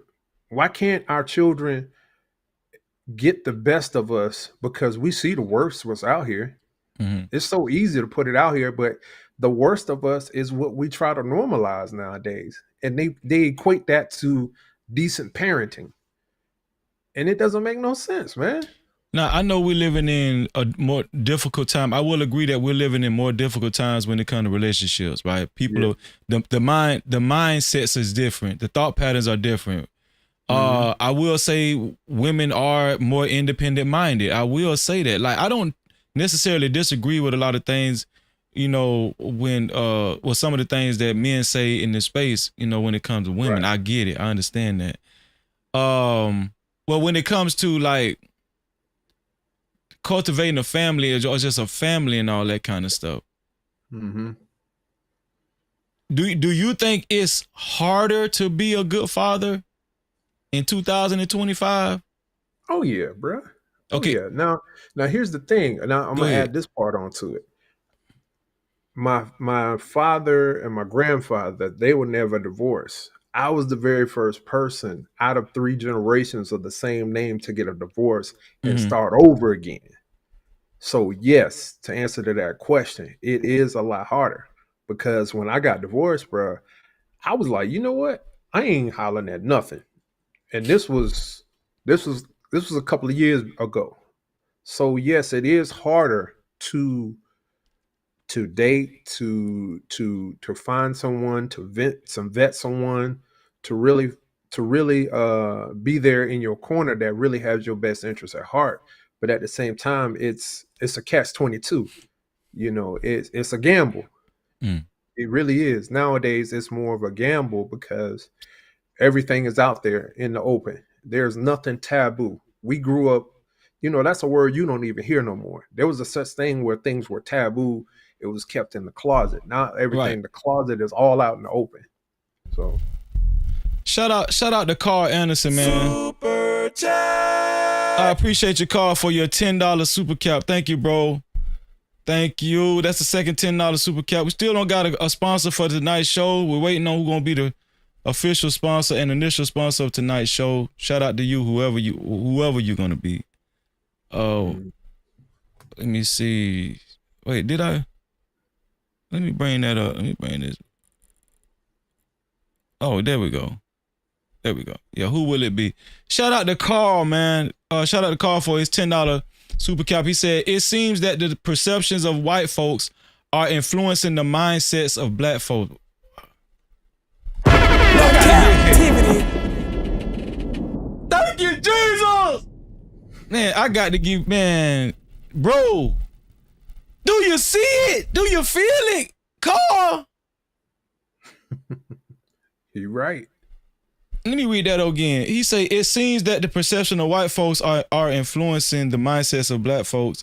Even neutral folks are having these thoughts, which make advancing damn near impossible. Spinning our wheels. That's a fact. No cap. See, like, niggas can't think for themselves. You know what I'm saying? And so, like, that brings me to my initial point that I was making. You know, we just get so gung-ho about how we think this shit's supposed to go because we've been conditioned. And let's just be honest, we live in a predominantly white society. We was taught in predominantly, you know, white schools, white educated schools. You know what I'm saying? It's, I mean, it's not a military secret, you know? So it's like, I don't really see a lot of black pride. I really don't, dog. I remember a YouTuber said before, and we know it was just obvious that 90% of the support, probably 98% of the support that they got for their show and the podcast and why it was so successful at the time, it was 90-some% black people that was supporting the channel. But I heard one guy say, this is not a black black channel, whatever, you know. I understand you don't want to cuckold yourself to saying it's a black, you know, because I know a lot of black people think you're limiting yourself if you call your business a black business. But I just think that if you're gonna say that, it still acknowledge the people that the largest demographic that actually support your business. Like, first of all, black people don't do a lot of supporting anyway with each other. Let's just call a spade a spade. So if you got that support from black people, acknowledge that shit. What you got to say about that, bro? Nah, it's. I mean, I find this out in content creating. It's hard to get the people to hit the like and share and subscribe. Man, what? And I mean, it's a slippery slope, man. Like it's almost like doing the double dutch. You know what I'm saying? Like one day you get in there and you got it. Everything is clicking, and the next day you try to come up with the same formula, the same energy, and you barely got a like, and you barely got anything else. But I want to get back to the subject. But yeah, man. When it comes back to fatherhood, you know, we talk about things like leadership and everything, but a lot of people in our demographic right now have not had the example of the father that like the Cliff Huxtable or the James Evans or the Carl Winslows, all that stuff, man. And yeah, they might have had their hangups as men, and not excusing that, but you saw them keeping the family unit together and protecting the kids, at all costs. And that's the main goal, man. Look, we can sit here and talk about all the women we done smashed, all that stuff, and it don't mean a hill of beans. It don't count towards your soul, because to be honest with you, those are soul ties that are drowning you into your own demise if you really want to talk about body count. Because you have to sever those soul ties, man, whenever you are laying with someone or intimate with someone in that type of way. So imagine taking that same soul tie that's pulling you away from your child, but also infecting your child too as well, because you're focused on the wrong thing. Yeah, so that's why they need to stop focusing so much on pussy. Cap-tivity. Yeah, that's why they need to stop that. And we say that because we think that's some macho shit. How much pussy you get? That shit is not macho, bro. Bro, I got caught up in there. I know. Me too. Me too. Bro, it was, man, I was out there cold, but I was cool with it. Like how I am. I was cool with it. But you get to a certain point, you're like, you know what? This is not benefiting me, not at all. As a man, or what I want to be. A lot of men, the reason why we emphasize coochie, and we want so bad to brag about how much coochie we get and everything, is because there's a thin line that was created as far as manhood and homosexuality. Nowadays, there's such a thin, like, as far as how men dress and how they carry themselves, men, a lot of men try to overcompensate so people can know, listen, I ain't no punk. You know what I'm saying? I'm not no lame. I'm not no punk. And we've gained this thought pattern that the more coochie that we get, or the tougher we is, the more we can fight. Nowadays, it ain't even fighting. It's, who got the biggest pistol, who can actually, who's ready to actually take somebody out and commit a murder or some shit like that. That is a definition of toughness and being a man. That's what we think manhood is about. This is why I think it's so important for us to have, real men to actually train these young boys, especially, right? And I'm gonna get on the young girls too, but I want to stick on the young boys right now. This is why it's so important for older men, wise men, mature men, to train these young boys on what a real man is, when they grow up. Because I'm one to believe that real men in the community could actually, because a lot of us, we talk so bad about the youth and how they commit so many crimes, violent crimes. We talk about Chicago, we talk about St. Louis, we talk about a lot of that shit. We talk down on the black community. But what are you doing with your kids? Let us see the first example. Let us see that first example. Because you be talking about niggas, and niggas ain't shit, and that's why you don't fuck with niggas. Well, show us your example on how you raising your house and your kids. Let's start there. But see, they don't want to talk to Freezy, though. They don't want to talk to Freezy because it was a dude that came up here not too long ago, last Monday, was talking about, yeah, you niggas. And I be hearing, this is a popular terminology, you niggas and you blacks. Man, bro, I hate when motherfuckers say that shit. You niggas and let me see your motherfucking kids. let me see how you raising your let me see how you raising your kids. Then you could talk to Freezy. While you up here on YouTube pointing the finger at us niggas and shit. But here's the thing though. they need us niggas' attention in order to influence us niggas. We got to watch out for who we put in our ear and our eye gates. That's the other thing too. And you said something about how basically the word that alluded to what you were saying is hypocrites. We dealing in the land of hypocrites, man. They say one thing, but their actions depict something That's a totally fact, different. dog. I'm tired of these motherfucking hypocrites, man. Shout out to Joseph. What's going on, Joseph? Joseph came through. No cap. Big time. Shout out to Joseph, man. Joseph is the official and initial sponsor of tonight's show. Thank you, Joseph, so much, man, for helping us keep the lights on in a big way, dog. Shout out to Joseph, man. You make me feel like you appreciate the message. You feel you feel me, JD? Don't it make you feel good? When you be doing your live stream, don't it make you feel like they appreciate what you're saying? You know? Yeah. It go a long way, man. And don't get me wrong, we done seen money. We done, you and I both. I mean, I it know ain't really exactly about the money though. You know, it's just. But it's just. I don't care if it's $2. Sometimes I'll be like, oh, okay, they chiming in. Okay, let me get them. Let me make them feel welcome, man. So salute to that, man. Always a good thing when people hit the cash app, man. Y'all listen to me, man. Y'all hit the cash app. Y'all hit the super chat, man. That's a you know, we fact. still got to keep the lights on, but at the same time, this is labor. This is labor. We both married men. It's Valentine's Day. We could have been laid up with our lady. That's a fact, man. Look, but we got another guy. We got another a guy that just came in. I know he ready to talk some real shit. We got Trucker Yell in the building. No Cap-tivity. Before you say anything, Trucker, let me get a mic check, Trucker. Check these nuts. Check, be 1, quiet, 2. Man. Be quiet. Shout out to Joseph A. Gomez.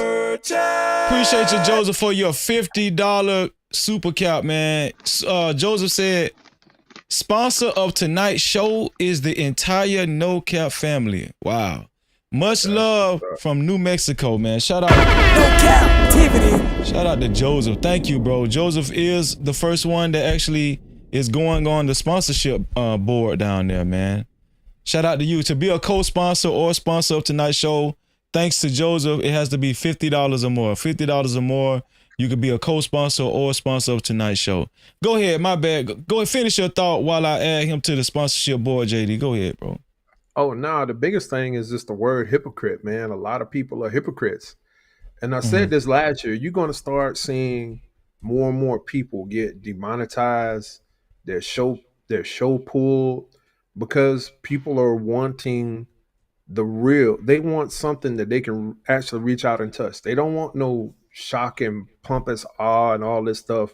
Look, they want you to be honest. The more you honest with people and your words back up your actions, they're going to keep coming back. It's just a slow process. You know, I heard you say you went 12 hours, man. I ain't never, probably the most I ever gone was maybe 5 hours. So salute to you going 12. Cause I'll be tired sometimes. Well, here's the thing. I can go 12 because I'm really passionate about what I say. I ain't just up here talking. Right. Like I didn't get a lot of money that day, but that let you know I don't just be up here talking, trying to grift motherfuckers. No, I really care about what I be saying. Yeah. Before I know it, JD, 5 hours don't pass by. I just be talking my ass off. But see, the thing, Freezy, you honest, man. Even in your shortcomings, you still the same person, bro. And that's all people want. That nigga lying. That nigga ain't lying. He ain't like that. Man, Trucker, fix that Bluetooth mic, man. Go to the Flying J and get Oh, the Bluetooth. man, you gonna do me like where that? you been at? Where you been at, dog? Where the hell you been? With me? Yeah. Oh man, I'm just handling business. Starting a new venture. Still trying to figure out what I'm gonna do.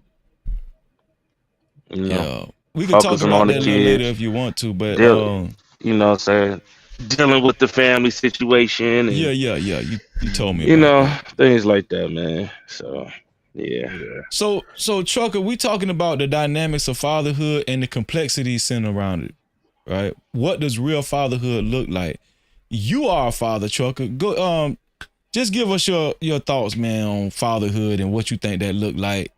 And if you, because I did ask JD, do he think that being a father, a good father in 2025, is it more difficult now than it was then? But I don't want to put too much on you, but what is a father, what does being a real father, what does real fatherhood look like to you? Real fatherhood is conversating with your kid, communicating with your kids, being proud, being a proud family man instead of being ashamed of it. Because we get a lot of that on YouTube, as we see. You get what I'm saying? Mm-hmm. Being being successful, not with your money, but with your family. Believing in God. I mean, it's a lot of things, but I think for me personally, I think personally that just being alive to be able to show, not tell, but just show what a man is supposed to be to my sons, and to show my daughter what she should marry to in the future. That's the most important thing to me. You know what I'm saying? Just be honest and true. Don't fake the funk for nobody. Don't blend into this society shit. You know what I'm saying? Just invest. That's all I. Even when I'm driving the truck, I'm on the phone with my kids doing homework with them. Really? Hold You know on, what let I'm me give saying? you a bomb Yeah, for that one. Cap-tivity. Absolutely. See, I don't just be, you know what I'm saying? That be the stuff, the investment. I'm driving 80,000 pounds down the highway while helping my son do his science homework. You know? That's awesome, dog. That's So, dedication. That's called dedication. Exactly. yeah, and not only that, but after I help him with his homework, I'm communicating with the wives. You know what I'm saying? We communicating, we talking. You know what I'm saying? We laughing and giggling. We having real conversations. Hell, they be watching y'all channel. Don't get it twisted. They watch And me. we have conversations. Yeah. They what nigga? Man, listen. They Hey, watch my wife you. They subbed to you watch last Izzy. week. They watch Stop JD. playing, They watch JD. Stan. No, I'm serious. And I'm dead no, serious, bro. serious. I put that on my kids. Actually, I actually had them talk. I had them talk before. You know what I'm saying?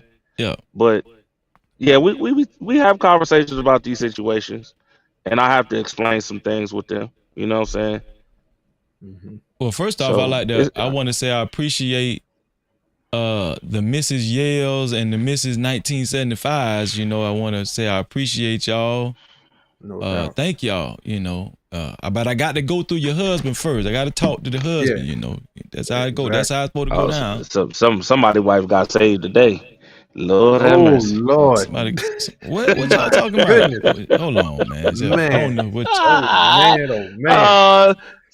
God was with somebody today. Lord have mercy. Trucker was I don't about even know to what go. you're talking about. Trucker was about. You don't want to know. Oh, okay.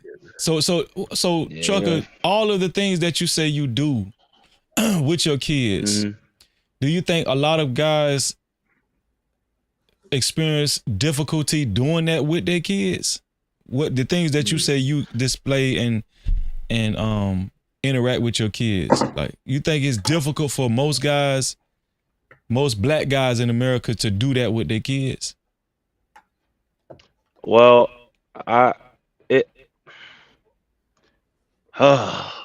what I'm about to say is probably gonna piss some people off, but it's true. Depending on the mother or the kid is what's gonna make your life easy or hard, right? So the reason why it's so easy for me to really do the things I do, right? It's not just because because I'm invested. It's because the mothers are the first teachers, right? So, but for a lot of dudes, they want to do it, but sometimes the mothers make it very hard for them to invest really into their kids. It just depends on the woman, really. What does that mean? The mothers are the first teachers. What that mean?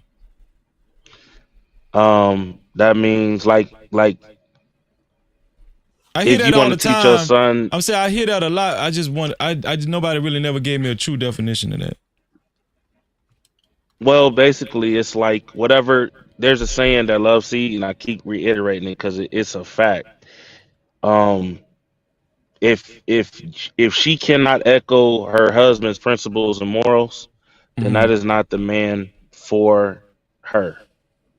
Meaning the principles and the standards that her husband has, like the teachings and what he want his kids to be like, things like that. The mother should be able to understand that and echo it onto the kids too, right? But if you always going left or she's going left, and he's like, no, we're gonna go right, it's gonna be a problem. So the mothers, they're the first teachers. They're teaching your kids how to have manners. They're teaching your kids how to be respectful, things like that. You know, they're the first teachers, like literally. Before your kids go to kindergarten, things like that, is normally the mother teaching them their alphabets and letters and things like that. Right. You know what I I'm got saying? So it's very important, bro. That's why I say, like, don't get it twisted. Women really do have their value, but I just don't see like a lot of women understand their value like that for real. They don't understand, like, you know, how important it is to actually listen to your husband. You know, it makes it a lot easier for y'all to raise kids together and everything, because if y'all both separate minded and y'all both got a different philosophy on raising kids, it's gonna cause chaos, and it ain't gonna be y'all. It's gonna be the kids that's gonna be damaged. JD, do you agree with that definition of mothers as the first teacher? What Trucker Yell just said. In a traditional sense, yes. Now, what we got to do is look at the modern version of that, because when you have a modern relationship, which a lot of people operate in, okay, let's be honest, a lot of people in both households are working now, so those jewels or gems, people are going to have to share. You know, there are times where I have to teach my son, where I have to bring him in, because even though his mother may have said it, I have to reiterate it, and we have to make sure we're on the same accord. So you got That's that a fact. dynamic. But here's the thing: when we say in these spaces that, you know, we have to be a lot more involved in our children's life, we have to lead by example. We don't have to wait, like you said, Trucker, earlier. We don't have to wait for laws to be in place to tell us how to raise our children. We have to be the ones as fathers and mothers. Look, my job is to keep my son out of somebody's jail and keep my daughter off somebody's stripper pole. Okay. And I'm going to do everything that I can do, whether they like it or not, because it's coming from dad, or if it's coming from mom, or it's coming from an uncle.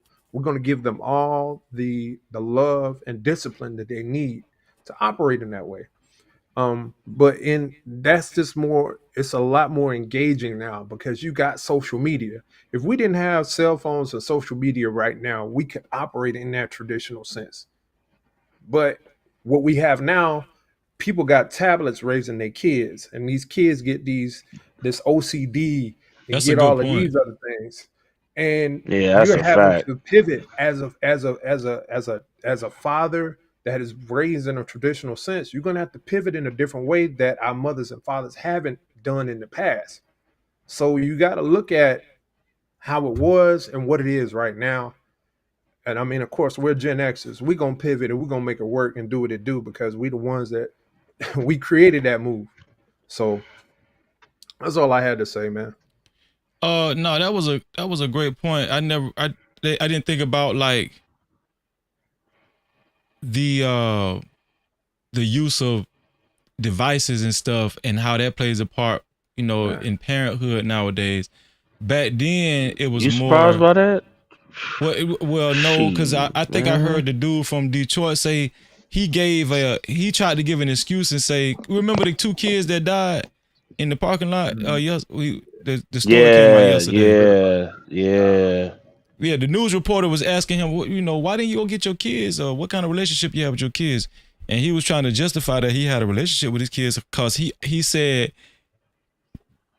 I FaceTime my kids all the time. And that was like his claim, one of his claim to fame. Like he didn't say all the time, but he said, I FaceTime my kids, And I'm like, damn, that's supposed to be valid, just you FaceTiming your kids and everything.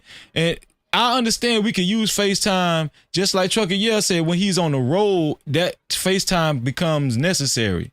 Trucker is working.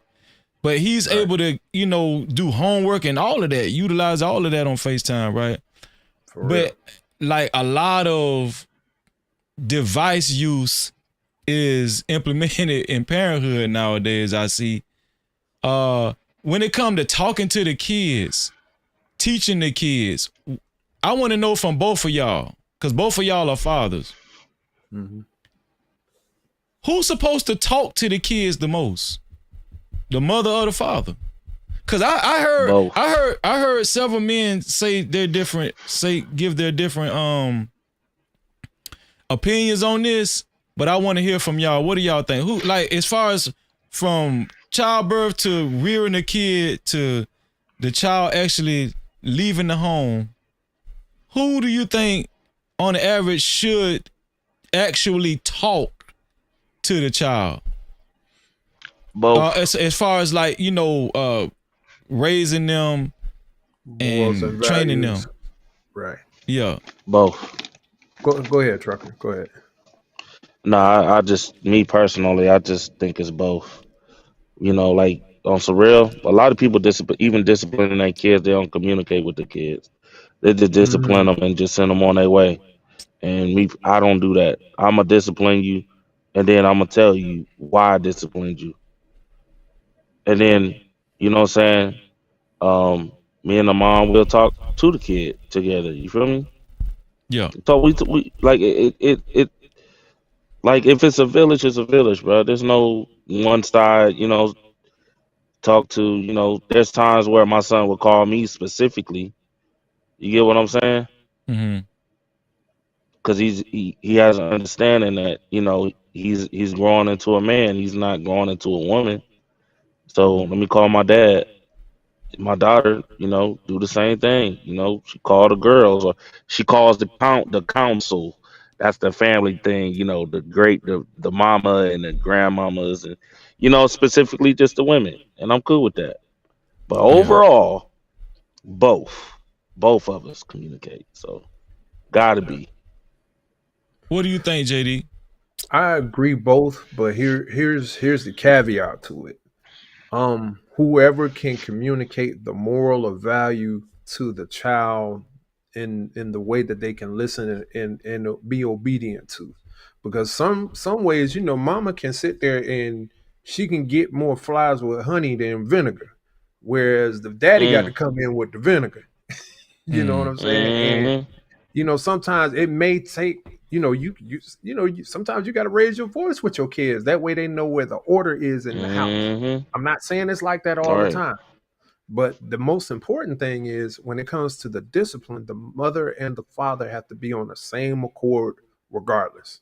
They have to be, because these kids are smart. They will try to sit there and put one parent against the other.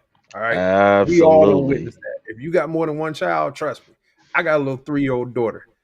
That's a direct replication of me. If her mama tell her no, I get tears. She up there pointing at her mama, telling her, "Mommy did this." No, what did mommy say? All right, well that's what it is. and we nip it in the bud together. All right, but like with my son, it really depends on what it is. Like my son, he doesn't learn like my daughter because he's older. So I have to sit him down and I have to break it down in a way where he can understand. And I don't mind doing that because I know that my wife has already started that moral or value that needs to be implemented in the kid. And I just reiterate it in a different way to help him learn. The biggest thing is charity starts at home. But Trucker says something. We are living in an age, and this is what our kids, we contact people, we don't communicate. There's a distinct difference. We conflate what contact and communication is. Contact is just me hitting up somebody on a text, right? And giving a general sentence where it could be taken 50 different ways. Right. Us just on here. And that's why I tell people, look, if you're going to be on somebody's chat, look, man, show your face. That way I can communicate and see you. Even though we're not side by side, it makes for genuine communication. But see, when people hide behind avatars, throw shots in the chat, you know how that is. It's just contact. But the people that are contacting are not communicating. They just want to conflate things, man. Go ahead, bro. I think JT. Shout out Oh, to that's JT. a bunch of old niggas in here today. Boy, a bunch of old, some old young niggas in here today. Watch your mouth, dog. watch your mouth. Oh, Lord. Shit. It's all right.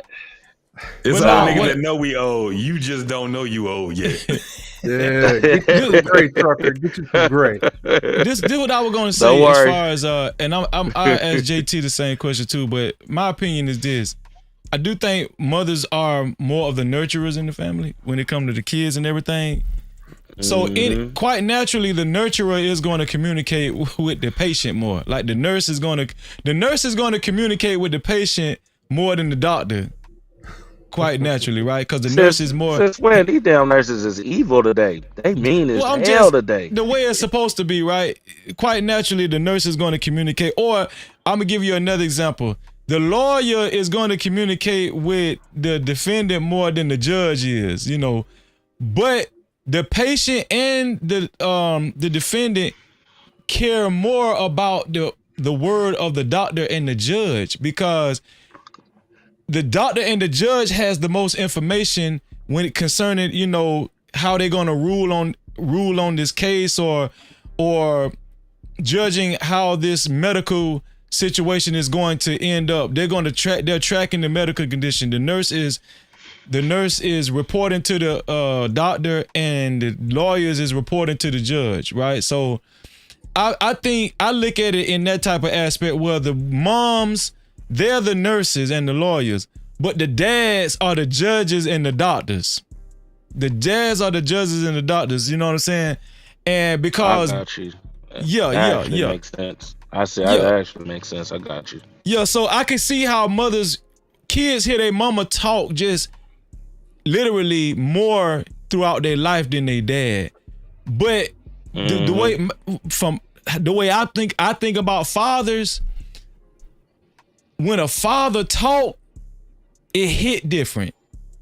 Like the mama can say 100,000 words, but them 20 words that the father say, it just hit different, and it mean like it's almost like God talking now. The angels was talking first, but not God talking. That's how I think fathers, the type of precedence fathers are supposed to have in the household, you know. What about you, JT? True. Yeah, I agree with that. The thing is that it's still a synergy that the mother and the father gotta have, right?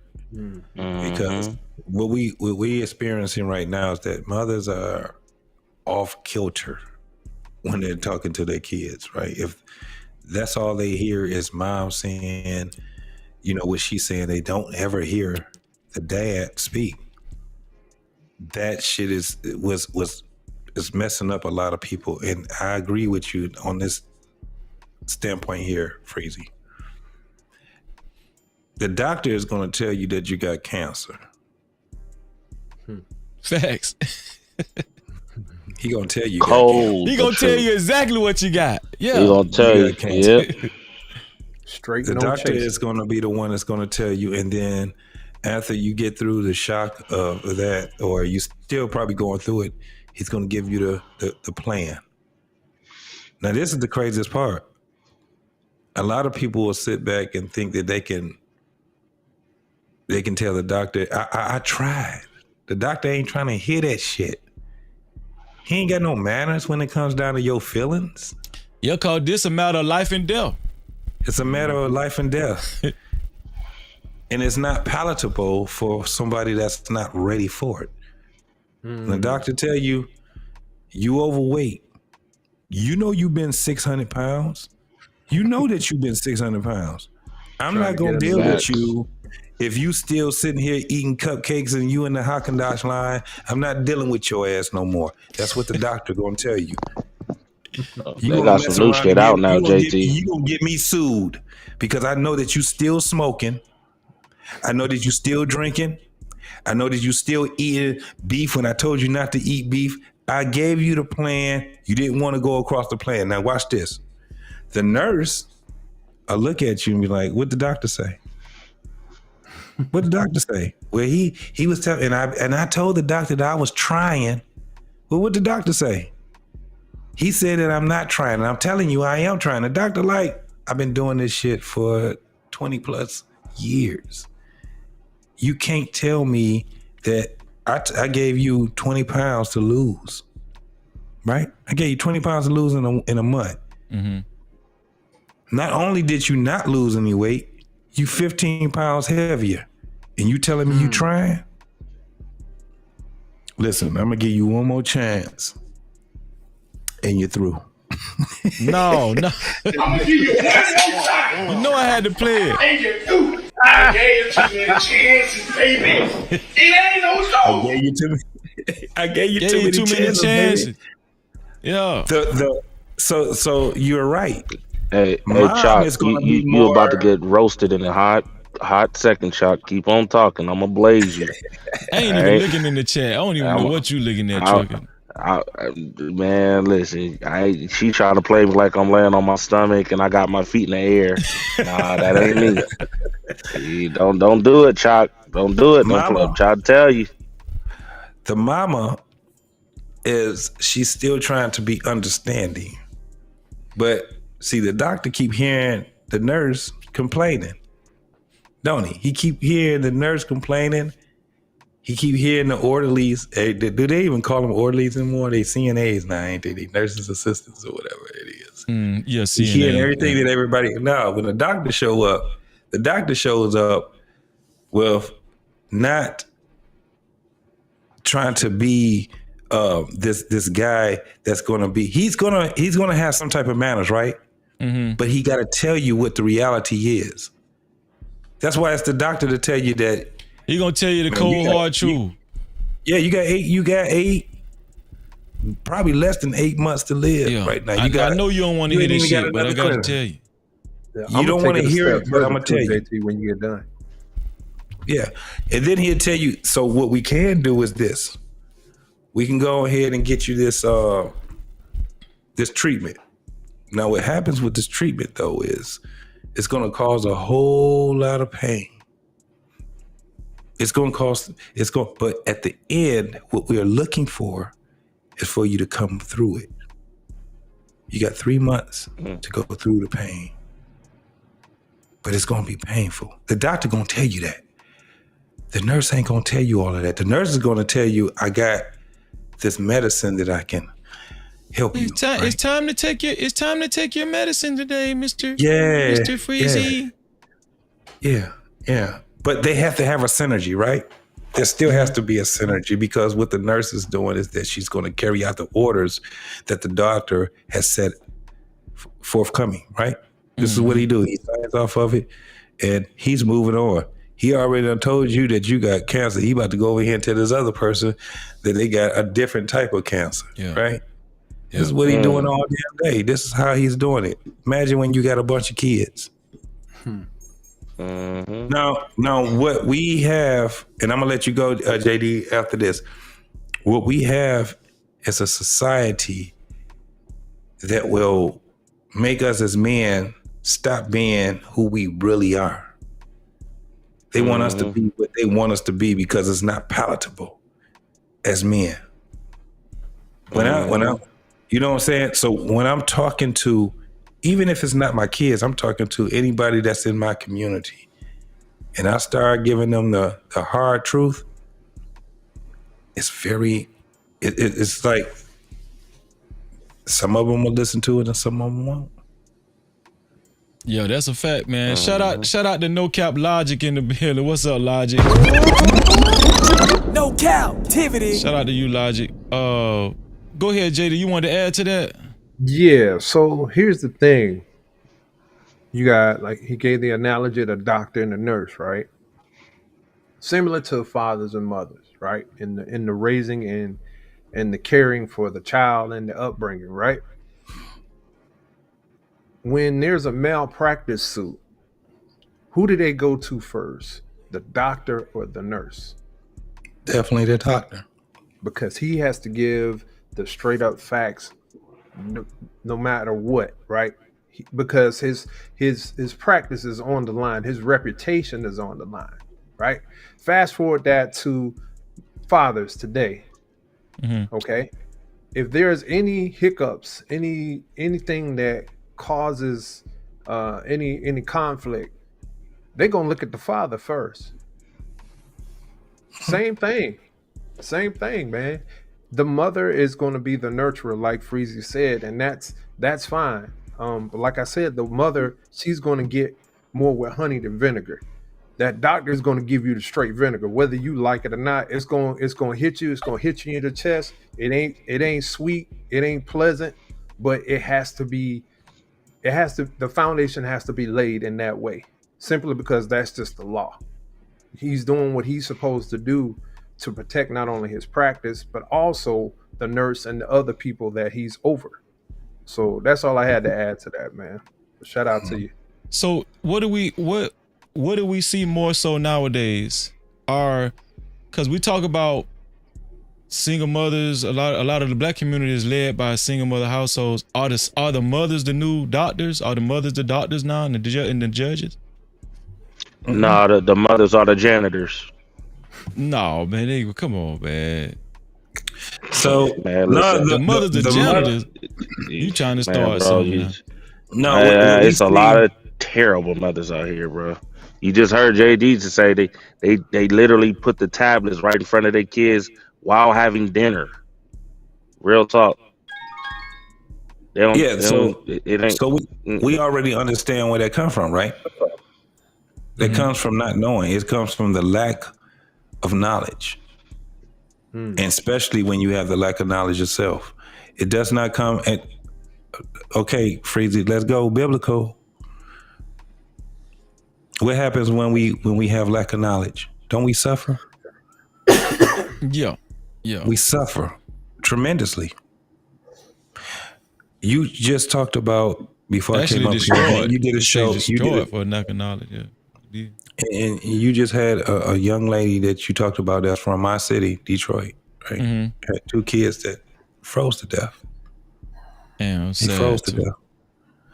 That's what we call dying in 2 feet of water. There's no way that anybody that care about their kids will even put them and subject them into some shit like that. At the end of the day, let me be the one that frees to death then. My kids they with my fam. Let me tell you one of the things that's what happened to them 2 kids in that car? They froze to death. Yeah, they froze to death. They call it hypothermia, but they really froze to death. And the mother, I think somebody was in the casino. Was it the mother or the father? No. She was in the car with them. No, we ain't gonna do that. She was in the car with them. She was in the car. The car ran out of gas. They were on the 9th floor of the park house of a casino. The thing was this. So it goes to exactly what you're talking about, Freezy.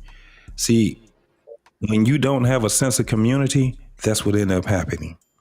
When you don't have a sense of community, Detroit, I was just saying this a couple of days ago. We are still the majority of folks in that city. We ain't 80% no more, but we still the majority in that city, right? Mm-hmm. We have a seat, and you were talking about the guy that was speaking on, the guy from New Era, right? We have a group that's here that's taking back their city. I didn't even know who that dude was. You talking about the guy with the son? No, fuck him. The one that was saying that, fuck him. Oh, you talking about New Era Detroit? Yeah, New Era Detroit. Okay, yeah. Nigga, they are easily accessible, my guy. Easily accessible. These cats are out here knowing what people have been preaching to do for years. They taking back the city. They saying that no, we don't want this no more. And this is, and I commend these brothers. Before them, we got the 300. 300. Detroit has been struggling, man, because we've been trying to get our people on and aboard this whole thing of community. It starts with family. Why the fuck is everybody in her family sitting there talking now, trying to speak on her behalf now? Why are they trying to do it now? Man, it's amazing she's not in jail. It's amazing that the husband's not in jail. But I wanted to come on here and say something that. Hold on, hot sauce. You gonna speak? Yeah, am I loud or no? No, I'm talking about speak to us. Like, how you doing? Is this Naga or is this hot sauce today? Which one? Because you came up here with Big Trump. Big what? Big Trump. No. Big Trump. So shout out to you brothers on the panel. Hope everybody's doing well. Shalom to you, Freezy. Shalom. My bad for the pleasantries. So, but if that's out of the way, I have to say, man, in this new world, man, when it comes to family dynamics and where the buck stops, it has to be with the women in America. It has to be. Why you say that? I was about to say the same thing. Well, I mean, because pretty much they have all of their authority, they have the rights. Man, y'all make me feel like I'm weak as hell as a man. Yeah, I ain't. Why you say that? Bro, it's just society is, man. Society is. I mean, made me feel powerless. God damn. I'm finna go in the room and just bow down. I'm gonna bow down to my wife. Don't do it. Don't you do it, Freezy. Don't you fucking do it. That's how it's making me feel, dog. Don't you fucking do it.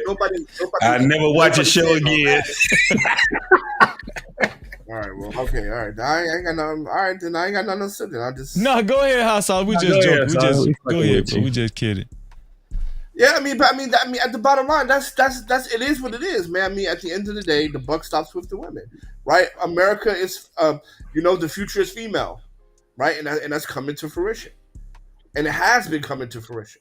Now, nobody can deny that. No matter how you feel about it, that's where it's moving, and it has been moving. That's where society has been moving. Shout out to Next Level in the building. What's going on, Next Level? Great to see you, bro. No Cap-tivity. Shout out to Miss Bella. Thank you for being here, Miss Bella. Appreciate you. So you disagree with the rest of the fellas then? Cause I had gave a scenario as far as saying that the women are the nurses and the mothers are the nurses and the fathers are the doctors. No, the mothers are the doctors. See, so you disagree with the fellas then? Absolutely. Okay. Nah. I think we are losing. We'll kind of lose each other in translation when it comes down to it.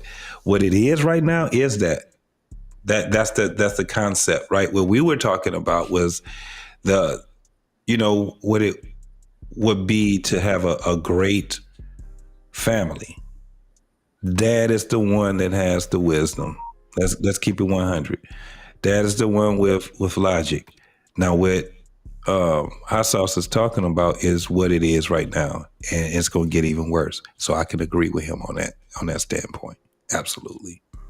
Well, with the girl from Detroit that lost her 2 kids, she had her kids with her.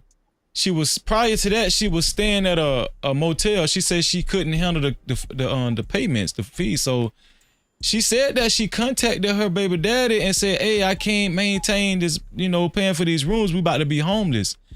But he never took the kids. This is my thing. She had her kids with her. we can admit that it's a luxury when you ain't got your kids physically with you. That's like, you could do a lot of shit. Like, you could, if you, like me, if I'm a father and I don't have my kids with me, like that free me up to do a lot of shit, like make money or just, you know, take advantage of certain opportunities and all that kind of shit. It ain't nowhere in hell I shouldn't have my own place as a man, and I'm not with my baby's mother, my children's mother. I got all this free time. I don't got the kids. This is where I don't really try. I try not to. I understand that those kids died on her watch, right? I get that. What I'm saying is that, like, I don't think it's fair for the father to get less criticism because of the because of omission, because he was absent. You know what I'm saying? No, we don't know. He ain't shit. This is where it comes down to. He ain't shit either. She got 5 kids, bro. Did you see have you seen a picture of her? If you ain't never seen it, I played the news report yesterday. Yeah, she was. I don't. So pull a picture up. This is why I'm saying it. Right, but this is why I say it's important for him to pull a picture up. Look how young that girl is, bro. 5 kids. Nigga, you ain't. And so I'm gonna put it on. If I'm judging the young man, you ain't shit. You are disgusting, fucking around and having a baby with a woman that already had kids. How many women do you know? Because we were just talking about that, you know, the women got the upper hand and all that shit right there. She couldn't find fit to be in the city. Like I said, these motherfuckers is hard charging right now in the city of Detroit, homie. They helping everybody. They helping everybody. She had a fucking family that now they're coming out and speaking out. No, they ain't shit either. A lot of them ain't shit either. You know what happened when you had a woman in the 70s, in the 60s that had 2 or more children? The family took the children and got them better opportunities, period. Even if they had to separate them. Hey, they gonna come and stay with us. We can't take all 5 of them, but we gonna take those 2 right there. We gonna keep the girls together. We got such and such that's gonna take the boys. You gotta deal with what the fuck you got, right? But they ain't gonna be sitting in no fucking car in the wintertime. Dog, do you understand? 19 degrees below 0. This is Detroit. This ain't no goddamn California shit. Yeah. It's dangerous. Even the homeless people that we got, that's why we don't have a whole bunch of homeless people compared to Seattle and California. Because it's too dangerous out there for homeless people. Because they freeze them to the concrete. They don't say it, but they don't tell these shits. They don't, but that's what I'm saying. They don't like the most fucked up thing I seen was a woman and like a 6-month-old baby. You know, dog, on the concrete. People giving you, and that and that messed me up, dog. But Tracker, this is the thing. This is the thing. This whole thing where people don't give a fuck about each other is so far away from that show, dog. It's a lot of people that don't. But I'm gonna tell you right now, you got cities, dog, where motherfuckers is out here looking for people to help. You know what else we have? We got people that's out here that's helping cats and dogs, stray cats and dogs. That's a fact. They're helping people. That woman, she could have saved her children's life. You was already in the goddamn casino. I would have pulled their ass. Do you know that her 2 children that they was talking about had pull-ups on, and one had a t-shirt and pull-ups? The other one had jogging pants and a t-shirt and pull-ups, dog. She was already in the doggone casino. Was she gambling? Was she gambling? No. She wasn't even. She was just trying to find cover. Oh, okay. Yeah, okay. Yeah. He was just trying to find cover, but she was. It's this whole thing where this whole "I'm too proud" type of shit. You get what I'm saying? That's what I was saying. Even with the family, at the end of the day, even if they didn't take her in, they would have took those kids and they would have dispersed those kids to get sheltered. This is where we at right now. In the city of Detroit. That's what I'm telling you. It happened here in Detroit. Ain't nobody leaving nobody out there in them goddamn streets just out there like that. You can't be it's against the law to even be in a parking lot with your family in there in the wintertime in Detroit. They gonna get your ass some shelter. Hold on, here's the thing. Her mother was in the car too. Yes. Yeah. Wait. This is an adult, What? though. This is an adult. Yes. What? Yes. But hold on, JT, but isn't it weird that she, nah, bro. isn't it weird that No, she's man. not That's arrested, bro? insane. What she did was neglect. She should be arrested, and so should the father. Right? You can't have children in the car. You get arrested for dogs being in the car in the summertime with the window cracked. You get arrested for that. So you gonna tell me she's not gonna get arrested for children? Arresting her, this is their thought, because she was in custody. But arresting her, what would that do, bro? Because she got the other kids, right? She got it. But we got enough examples. That's why I was just saying it. In the city of Detroit, man, motherfuckers was sitting there dying on the streets. Homeless people was dying on the streets, and they don't do it if it's below 32 degrees. They're not letting anybody be out there in them streets. Nobody. That's what I was just saying. So I understand exactly. I understand exactly what you're saying, and I would go hard charging on that too. But she just lost 2 kids, and like I said, that's why I said, Freezy, pull up the picture of the young lady. She's a young girl. She's a young girl. I got the video. We have to have. This is where we have to get to a point, man. As men, when we sit back and we have to really look at things for what the fuck they are. Arresting her ain't gonna do shit. She still got 3 other fucking kids that still got to be taken care of, right? Now, taking those kids, taking those children is the best thing that they can do right now, and then getting her some help. Hold on, before y'all her ass continue. need to get locked. Hold on, before y'all continue, let me do this. I ain't with that. She needed. Shout out to Michael Sebo. Shout out to Michael Sebo for his $30, man. No cap. I think he originally sent $30 to PayPal. Shout out to Michael Sebo for your $30.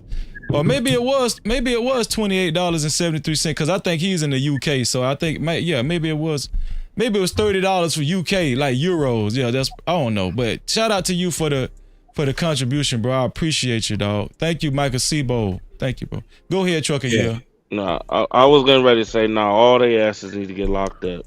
The kids definitely need to be taken and being in a better place. You know what I'm saying? Like even like, yo, this is the consequence. Like people get let off of the consequences so easy today. It's insane. Like you was saying, like you was like, oh, the family speaking out now. What was y'all like when y'all knew that they knew that mother and the mama was sleeping out in that car? Word. And the fact that it's a baby in diapers too, and 2 babies with diapers on. And Well, it was the 2 kids that passed. No. One. Which one is the one that? You had the one that had the pull-ups in the t-shirt. That was the younger one. Then you had the 9-year-old. You had a 9-year-old, and they both so died. So them the 2 that passed. It was basically hypothermia. Yeah, and you had 5 in it, and you had 5. Well, shit, it was 7 people in the car. You had the young lady, her mama, and she had 5 children, and they all were in the car. And at the end of the day, and trust me when I tell you, dog, up under other circumstances, yes, it would have been you going to jail, but not up under this one. That's why I said Freezy. Just show the video. Yeah, I'll show the video, and then I'm gonna say something. Hot sauce. Did you want to add something before I show the video, Hot sauce? No. I just said that the father and the mom should have been locked up. I disagree with JT. It does do something. It does show deterrence because at the end of the day, this whole thing of having children and sleeping, being homeless with children. I lost the one. My bad. Go ahead. Sorry.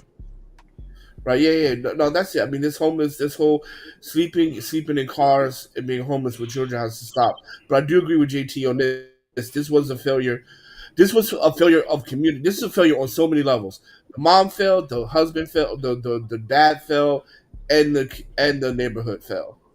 And the parking lot security. Yeah. Right? Yeah, bro. Like, how you not know? Like, I don't understand that. Like, nigga, I like what? I mean, there's so many different things that you could have done. Wow. Honestly, yeah, you could have went to Walmart and walked around.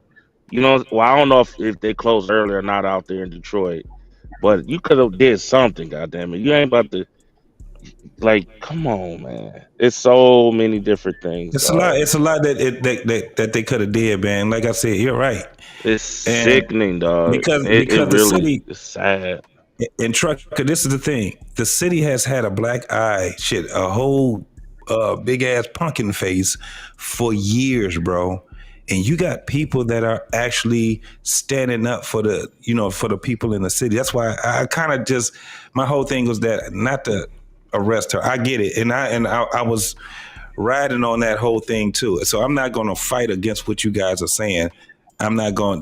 That's not my fight. So I do respect what y'all saying because I'm kind of like that too. But when I seen this young lady and I seen the situation that was then, it's at a point where we have to do something more when it comes down to corrective actions. She got to lose her kids though.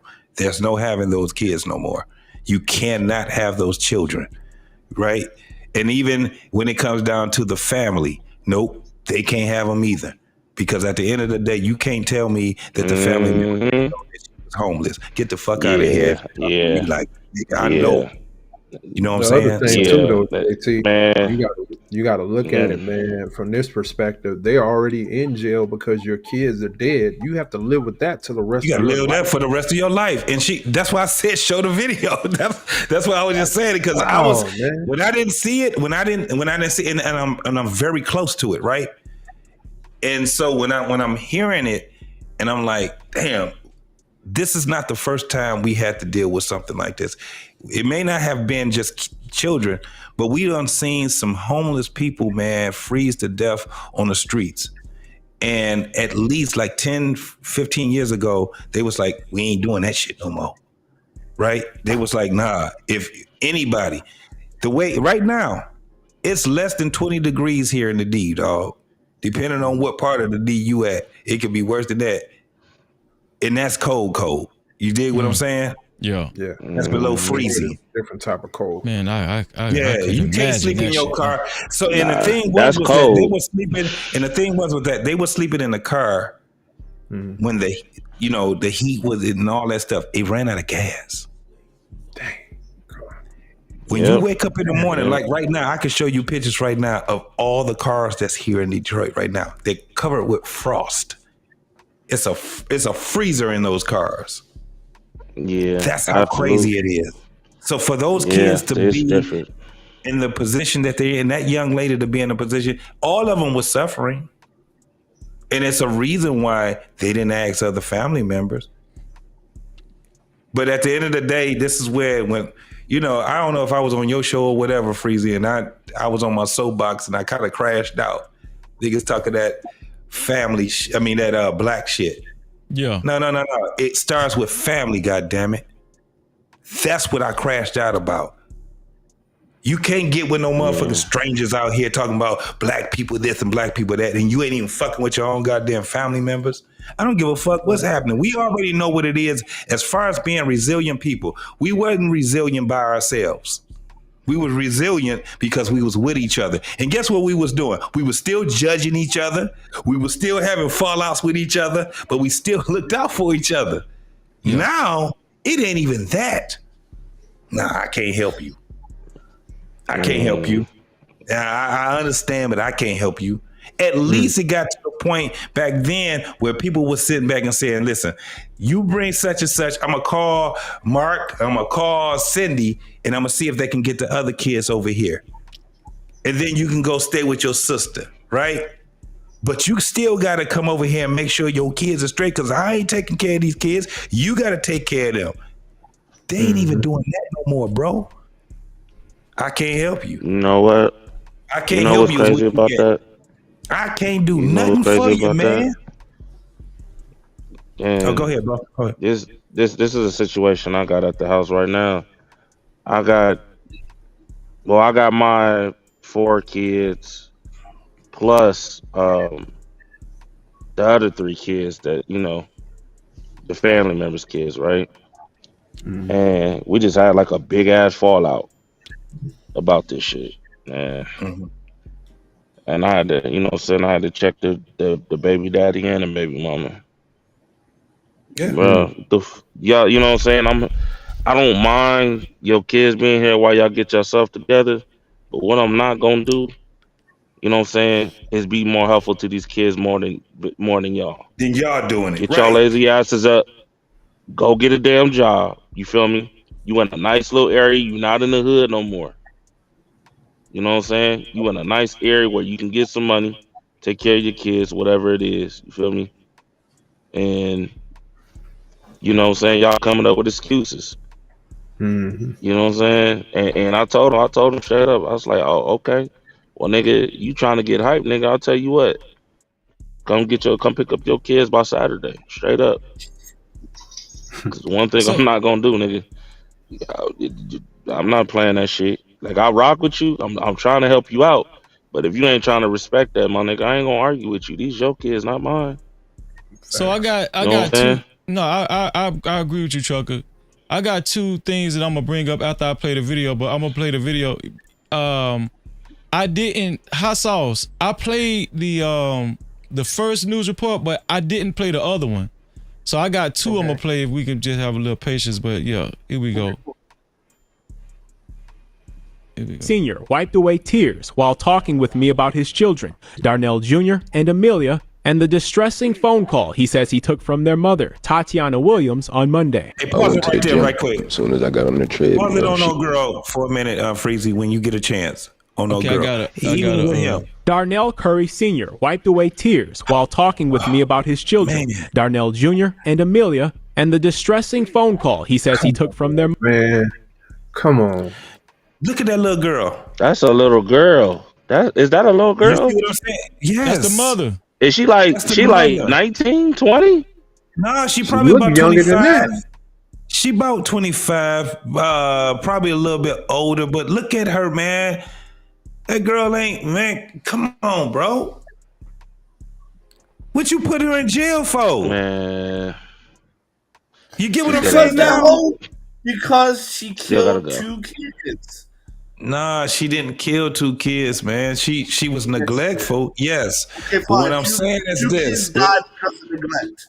2 Hold children on, died wait. of neglect. Before y'all keep going, let me play the whole thing, and then we come back to the main screen. Right. Here we go. Mother, Tatiana Williams, on Monday. I went to the gym. As soon as I got on the treadmill, she called saying, can I make it to the hospital right now? They got him. I was hoping it was a sick joke, but it wasn't. According to Detroit police, 9-year-old Darnell Jr. and 2-year-old Amelia died while sleeping in a vehicle at the Hollywood Casino at Greektown parking garage. Investigators say the cause appears to be hypothermia, a tragedy stemming from homelessness. I tried. I asked for help.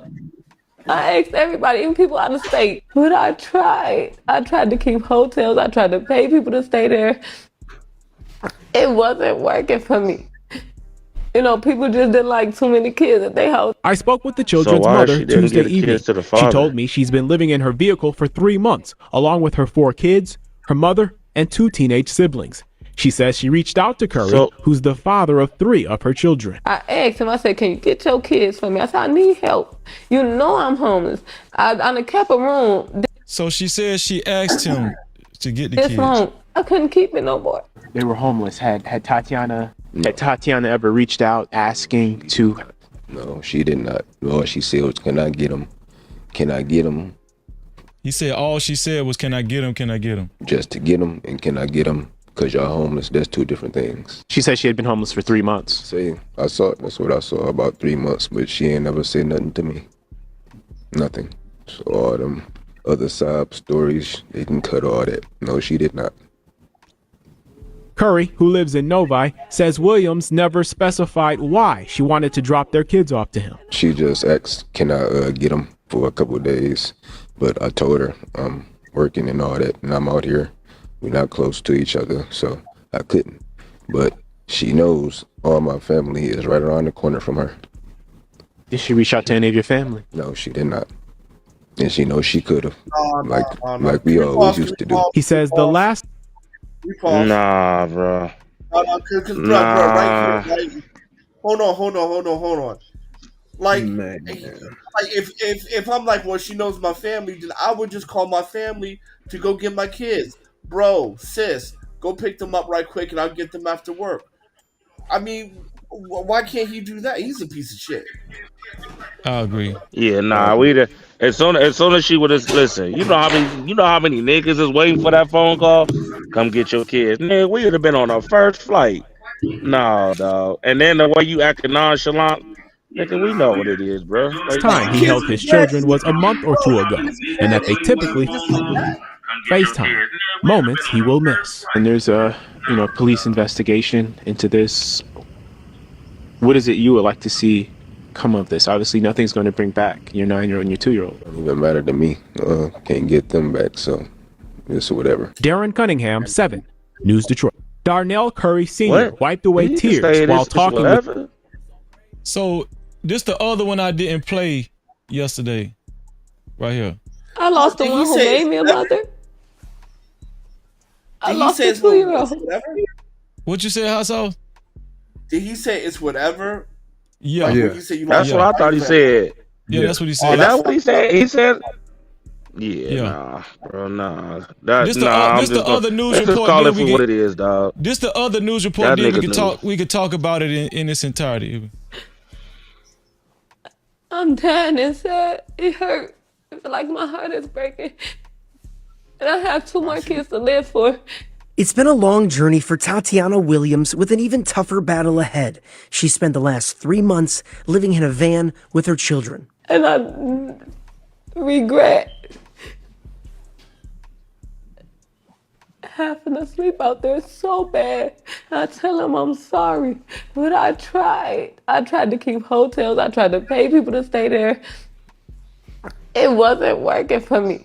1 a.m. on Monday morning, they parked at the Hollywood Greektown Casino parking garage in below freezing temps. Overnight, the car ran out of gas, and the next day, her 9-year-old son was not breathing. I tried to give him CPR, and I was just giving him CPR. I just kept saying, Fetty, don't leave me.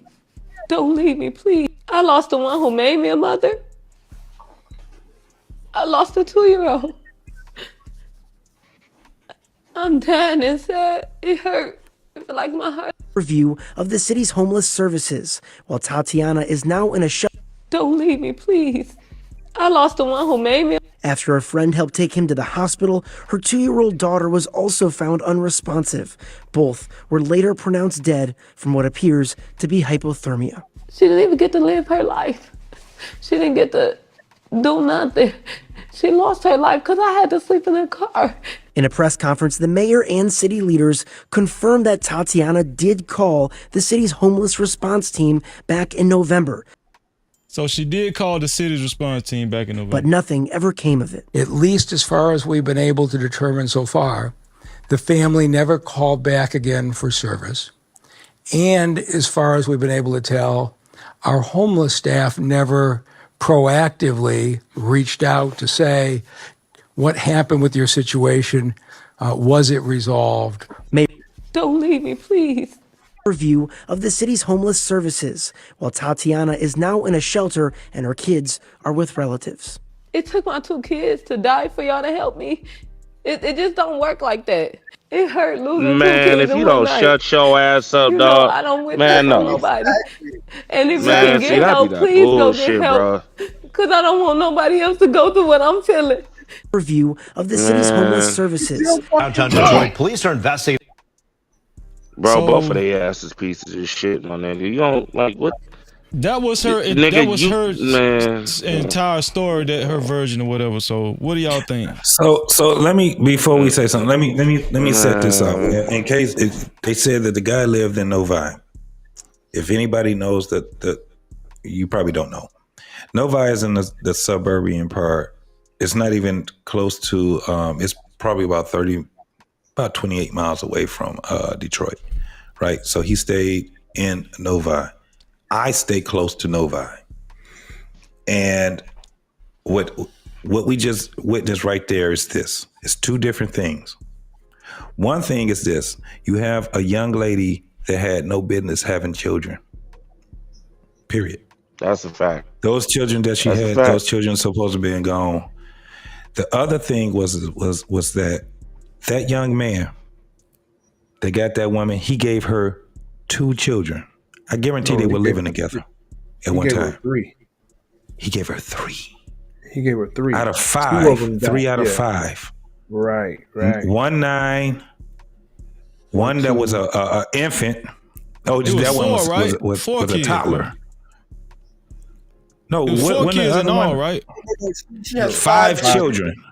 She has 5 5 children. children. Wait, I thought they said it was her, 4 kids, the mother and 2 teenage siblings. So that's like there's 2 teenagers and then 2 teenagers and then the last 3 is his. She has 5 kids. So they were living together. The 2 teenagers is not her kids. The 2 teenagers are her siblings. It was her. It was her. So she had 3 children. She had 3 children. She got 4 Her kids. mother, the other one was her. This what and it then is. the other one was her mama's children. Okay, it was her and her 4 kids. She got 4 kids in all. Then the mother and the mother's 2 the 2 siblings, the teenage siblings. That's the mother's. That's the grandmama's kids. It was 9 people. It was 8 people. It was 8 people in all in that car. Man, I feel like this. It's too many goddamn people on that. It should never been outside, bro. And then come on, bro. Like, you got a 2-year-old. The fuck is you? Man, this shit is pissing me off more and more. No, so listen. No, listen. Because bro, this is the thing about the young dude. Sick, my nigga. So the young dude, he live in Novi. I guarantee she was living in Novi with him. So I thought it was only 2 kids that they had together. It's 3. 3. Mm-hmm. She ended up, because she wasn't with him, she ended up being homeless. Mama homeless too. So her and her mama both, you had 2 adults that couldn't find the wherewithal to get shelter. This is sickening. Absolutely sickening. Because that's not how this, man, listen, what I'm telling you, dog, there ain't nobody out here right now. You can go downtown Detroit, that's where all your homeless people gonna be, and you ain't gonna see nobody sleeping on no ground downtown in Detroit. You ain't gonna see it. You ain't gonna see it. What happened pretty much was that her and that dude broke up, and he said, I'm done with you. For whatever reason, I have no idea. The thing was this. If she called that man and he said that she didn't call him and say, I needed you to take these kids. He said she didn't say that. He said she came to him and told him that, first he said she didn't say it. Then he said what? I need you to get the kids just for whatever reason or whatever. Them kids would have been dropped off at his apartment or his house. Am I lying about that? At the end of the day, any one of us is me, and I ain't gonna even lie to you, dog. She could have had all the motherfuckers with her. It's in the wintertime. If she would have came to me, I'm just ain't that cold-blooded nigga where I just won't have them. Now, the thing is this. We got to make some motherfucking plans. But I'm not gonna leave nobody out there in them streets about to die in that cold. It's too goddamn dangerous. Let me ask you something. JT. You from Detroit. Is this the first time the city of Detroit heard of something like this to that dynamic, to that degree? No. This ain't the first time. I'm saying with 2 kids freezing to death like that. No, motherfuckers die. When I tell you, dog, somebody had said, Chalk, I think, said, it's not against the law to be homeless. It is pretty much against the law to be homeless when you're in the wintertime. It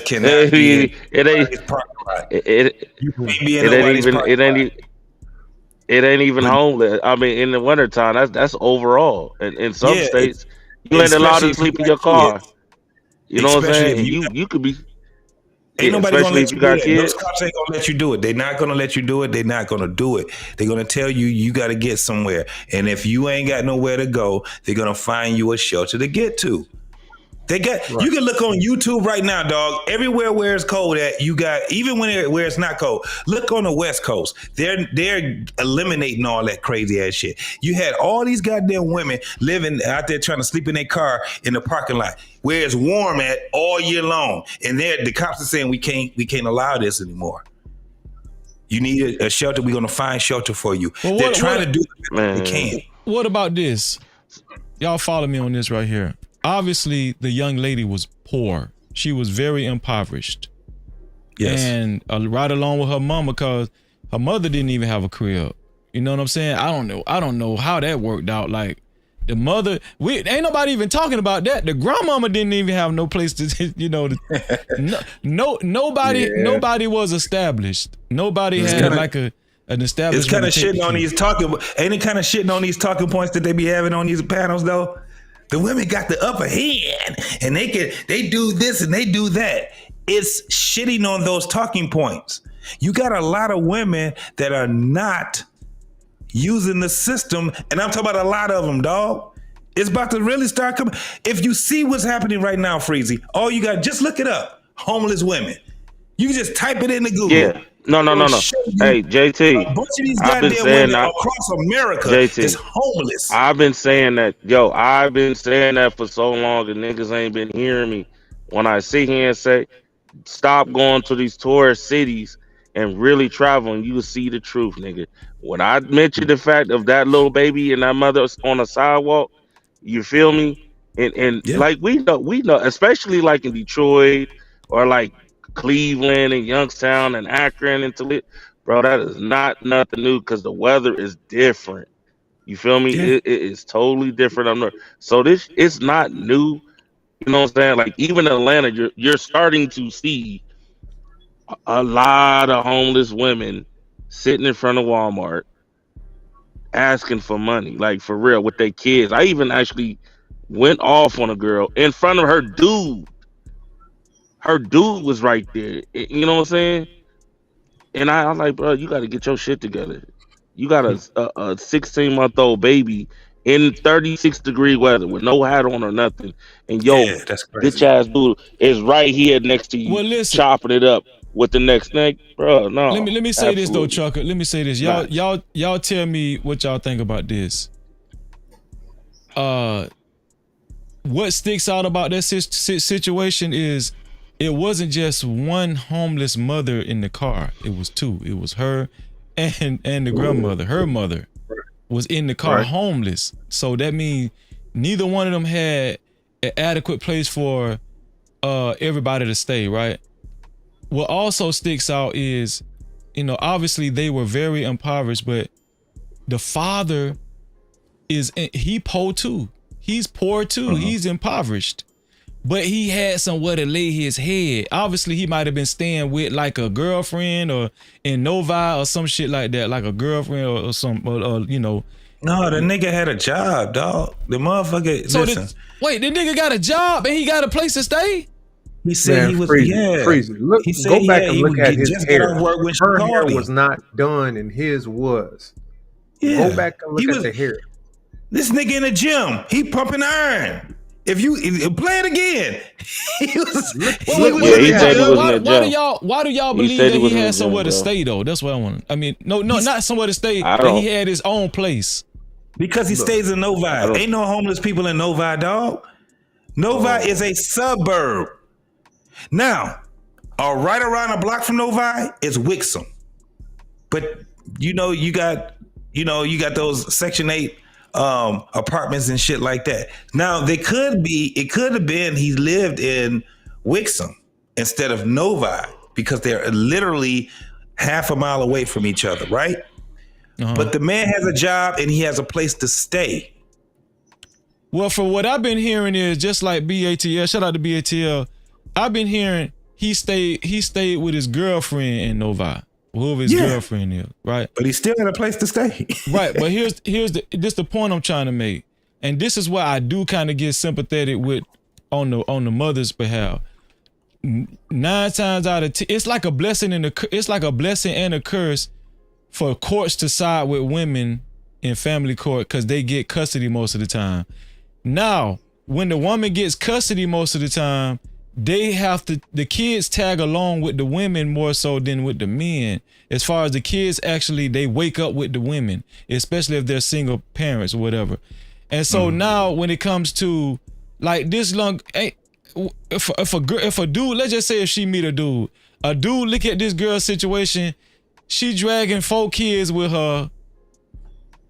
A lot of dudes ain't gonna sign up for that. They ain't gonna sign up for that. You know what I'm saying? You got 4 kids.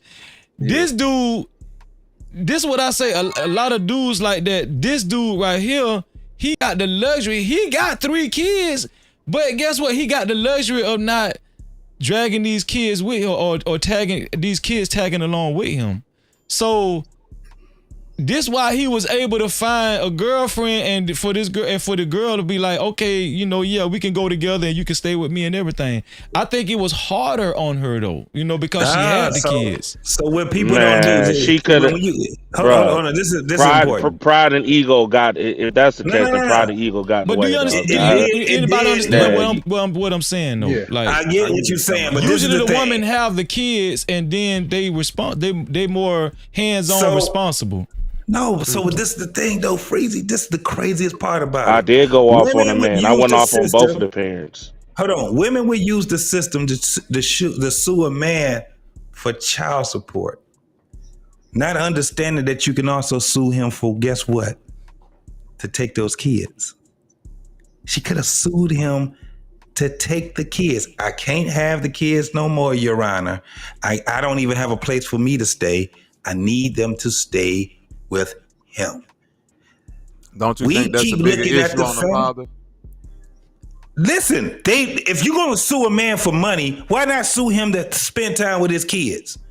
I have no problem with a woman suing a man to spend time with his kids versus spending money on them. But listen to what listen. But hold on, Bobby Knight. Shout out to Bobby Knight in the building, man. Shout out. This is what I'm saying. I'm gonna let you get in there next, Bobby Knight. And Hot Sauce and Hot Sauce and JD haven't talked either in a while, but I want to say this. I want y'all to. I gotta head on out though, Free. Oh, okay, no problem, man. No problem, man. I appreciate you, JD. Tell y'all what's up, man. Yeah, what's up? I appreciate you, bro. Make sure y'all subscribe to JD's channel. I'm gonna stay on the next 10 minutes, and I gotta bounce. All right, JD.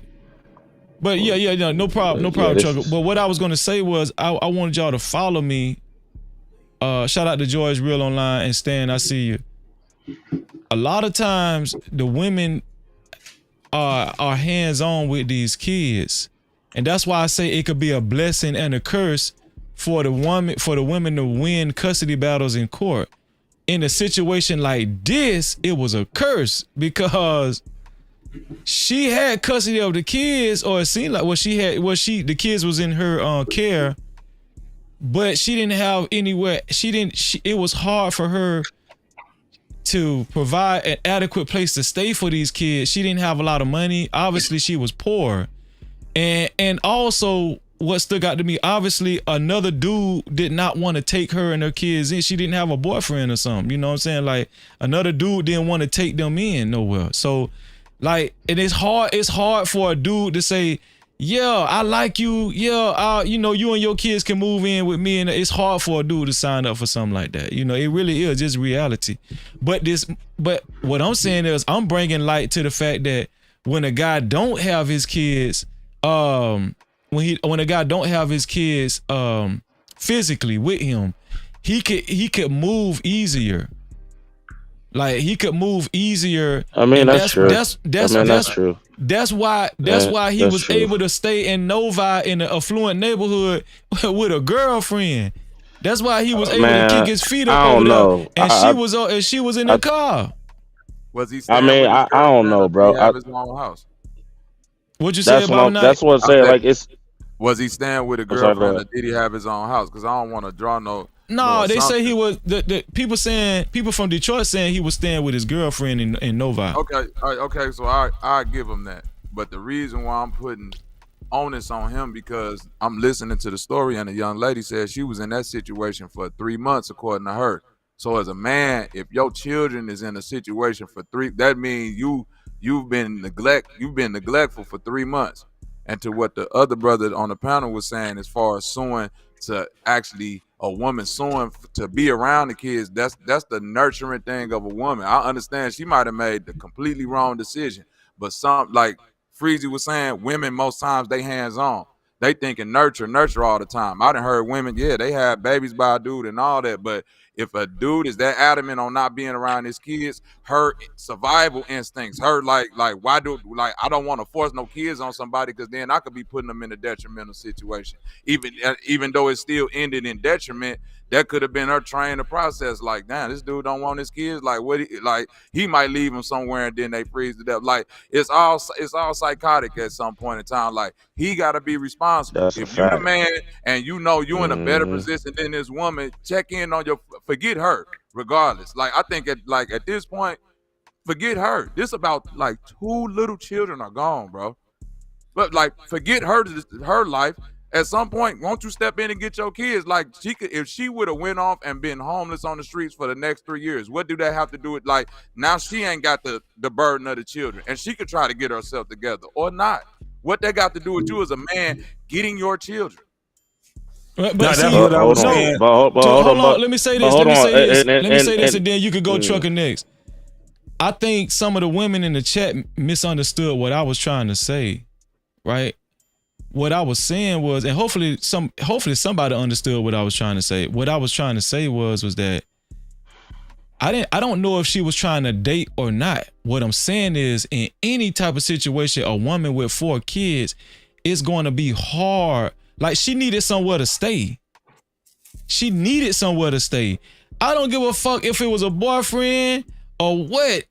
If she had some type of situation to where them kids wouldn't have froze to death, I'll take it. I'm pretty sure she would have took it. She would have took it too, right? I need you to follow what I'm saying.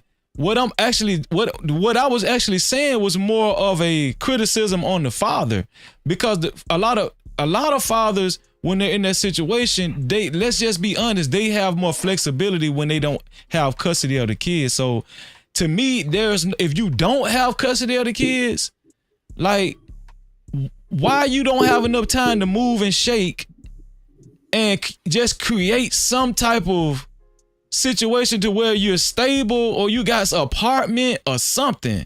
I don't give a damn if it was just a studio apartment, but it got heat, central air and heat, or some kind of shit in it. These 2 kids dying there's no excuse for it. That's what I'm saying. What I'm saying is that obviously the young lady was poor, and obviously the mother was poor to the point where they couldn't even afford an adequate place to stay. What I'm saying is that I'm bringing light to the fact that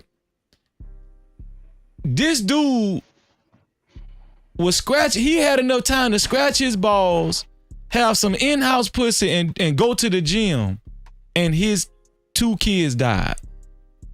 That's what I'm saying. That's all that matters. His 2 kids died while he had enough time to go to the gym, scratch his ball, fuck his girlfriend and nobody, all of that shit though, and his 2 kids died.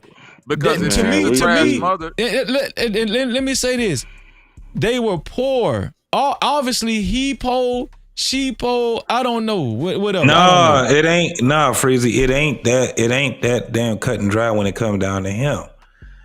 That man he probably poor, but he wasn't down bad like she was down bad with his kids. That's the whole point. The whole point was that I can't do nothing about them other kids, right? But my kids, bring them over here, right? Bring them. I don't give a fuck about that. Bring them over here. I don't care. Even when it comes down to, if you come to me and you tell me that I ain't got no place to stay, me and my mama, we ain't got no place to stay, whatever it is. However, now watch this. She went to a casino park house. Guess what's in the casino? Police officers. If I wanted to make sure my kids were straight, and even myself and my mama, I'm gonna talk to those cops. I'll be right back, y'all. I'm gonna go down to that casino and I'm gonna find somebody that's gonna help me. Guess what they're gonna get me in? A shelter. everybody gets in the shelter in Detroit when it's this cold. I don't give a fuck what nobody say. Those kids their life would have been preserved. Now the whole thing with the father, at the end of the day, if she's going to go out here and she's going to make sure that this man is going to do his due diligence too with his children, she got to sue him. I don't care what nobody say. Even if she don't sue him for money, you can sue him to have and to take his kids. There's no fucking other way that you can. Why wouldn't you do that? Why wouldn't you say, I can't do it? Why? Why wouldn't you do it? Let me make sense out of that. Why wouldn't you do it? I'll make sense out of it for you. I'm gonna go ahead. It ain't the why once you do it. It's just the fact that we put so much responsibility on this young lady, but it take two to tango. The fact that we gotta even ask that question, and you know that this is your decision you made as a man, is the whole overarching issue. Like the fuck everything else. Like the news story could have read that she and her mother may have froze or something like that. Them kids dying is on a man. I don't give a fuck how we want to cut it or act like. No, we not gonna do that. Bro, we not as a gonna man, do that. you're responsible for your children. Bro, he said he ain't seen the kids. He said he hadn't seen the kids. We don't know. Don't nobody really know the whole story because he said it out his own mouth. Listen, bro. I get don't nobody know the whole story, and we all been up here speculating. So let me lead with my perspective. You can't just say no. Listen to my perspective, like you've been listening to everybody else. It seems like it's only no when I want to put an onus on a nigga being a man. Be a man, nigga. Yo, I said, say what the fuck you gotta say. I am saying it, bro. I'm trying to say it, but you keep cutting me, so I'm gonna mute up and let you get your thoughts out. Then maybe. No, I was, but I'm asking why wouldn't she? This is what I'm saying. She can't take care of those children. Why wouldn't she go to that man and say, "I can't"? I'm not a woman. I can't say do why you have to be do nothing. I'm a man. See, I just know what I do as a man. Yeah, bro. Okay. But we already that's what I'm saying, man. If she's a trash mother, you made a trash decision as a man. That's not the question, my guy. If you that's know not your the baby question. mama, if you know your baby mama reckless and she out there with the kids and her granny and her mama, which is the granny to them babies, ain't got her shit together. Now you know that, nigga. That's why you sitting up there on the news with no tears coming down your face, looking salty because you made some messed up decisions. Bro. Listen to what we saying. We already acknowledged that part right there. We already acknowledged that. That's so the main part is this. That's not the main part. Those children are dead. And as a parent, whether you're a mother or a father, you're going to make sure that your kids are going to be at least safe enough where they're not going to freeze to death. Right? I don't know what no mother do. I never been a mother. I'm only been you a ain't father. Gotta, That's for men. Yes, I do. You ain't. Oh women, God! You gotta shit me right now, dog. So you telling me get on these panels and try to speak on men, bro, niggas say all the time, no man, you can't speak on me. So it's the same way. I can't speak on what no mother do. I ain't never been on. So that's the. I only been a father. Listen, because I kill that argument that you got right there. So you mean to tell me the rule is this: if you're not something, you can't speak as whatever you see that something is? So you telling me I can't speak because I'm not? I can observe it, but I can't speak on it like I can walk in them shoes. My parental expertise is from the man's point of view. I don't know it from Are you a parent? Bro, so let me get this up. So you could choose the woman to have kids with, but now you don't want to speak, bro. Hold on, Trucker. Let me ask him this. Are you a parent? Are you a parent? Yes. Okay, so you can speak on that. You can speak on it then. From a man's point of view. Being a parent. From a man's point of view. From a man's point of view. Okay, you could. Okay, from a man's point of view, it don't matter. You still a parent, correct? What would you do? Correct. If the only thing that you had to do is go down and ask for help, you are in a part of a building that's nothing but police officers there. I don't want my kids to freeze to death, and I don't want to freeze to death. Can you help me as a parent? That's all that could have happened. That would have preserved those kids' life. Can we agree on that? Can we agree on that part? Okay, so what are you talking about then? Because as a man, I would hope that I would make a better decision on the woman that I laid down with, that she would have the wherewithal. It's already done, though. Wait, it's already done. Now what? I get that. Now that I you know got that one that's 9 years old, you got another one that's 2 years old, and you got a baby. Exactly. Now what? Now that I know that my baby mama is like this, I gotta take charge over these kids. So I can't Freezy, let this motherfucker go out here and do all this goofy shit because she's reckless. So Freezy, this is why we have a problem. So Freezy, this is why we had a problem. This is why we had a problem that we have right here. All right, so this is why we had a problem that we have right here, Freezy, because we have people that don't understand what family is about. At the end of the day, we got adults that don't even know how to survive when you got all the goddamn tools to survive. Can you imagine if we went back to primitive days? Can you imagine some shit like that? We ain't even in primitive days. We have a time. Niggas say that, but ain't no nigga hunted no shit recently. Ain't nobody ready for primitive days. You niggas digital. Nigga, it's common. Did you hear what it's common he didn't hear what I just said, bro. It got to be that Hennessy or something. He ain't hear what I said. I said when we're not in primitive days and you still can't survive, you got people that are drowning in 2 feet of fucking water. That's what I'm saying. 2 feet of water. That woman could have, and this is the thing, she could have gotten help, and those children would have still be here walking amongst us. Those 2 children, had she would have asked for help. Now, on the point where she had that, it ain't even she. They were separate. That man did not take care of his kids. Is it anybody that's on this panel that sit back and say that this motherfucker was a great father? He sucked, did he? Can we agree on that? He sucked as a fucking father. We all agree on that. Of course. Shit, piece of shit. Shout out to Mia. What's up, Mia? Shout out to Mia. Especially when he said What's up, it Mia? is. When he said it's whatever, nigga. I was like, nigga, that was it. So we agree then. Point right, blank. so we agree. So we all agree. But I agree with you there. I'm only speaking on it from.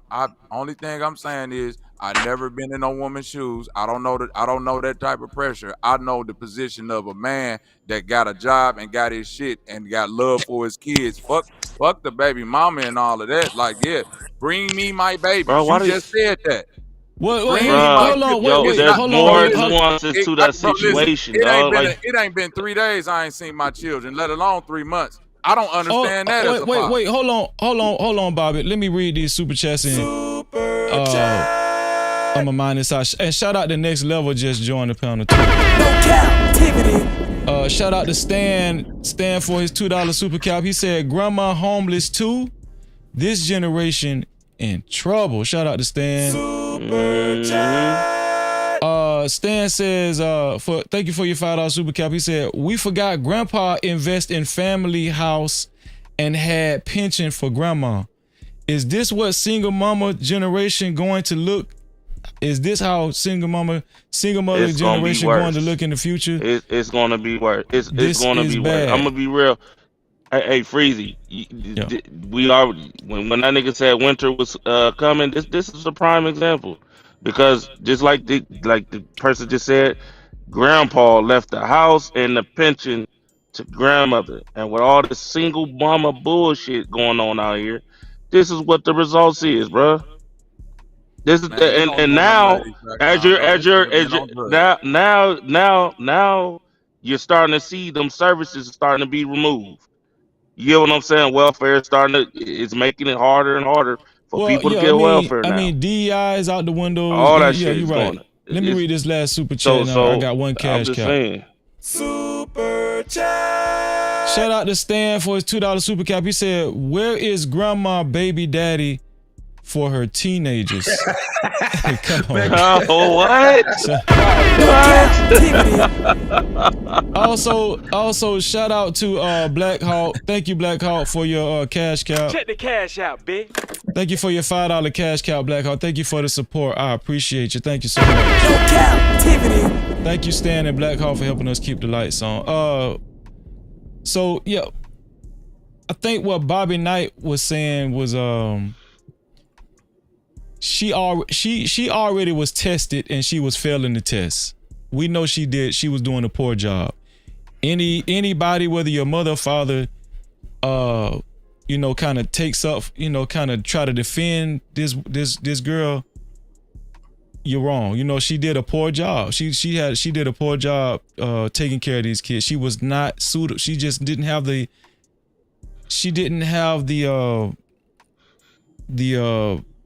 wherewithal. Well, that and the resources, right? She didn't have the resources to adequately take care of these kids. Obviously, she was sleeping in a car, and with these kids. No, she. This is the thing, though, Freezy.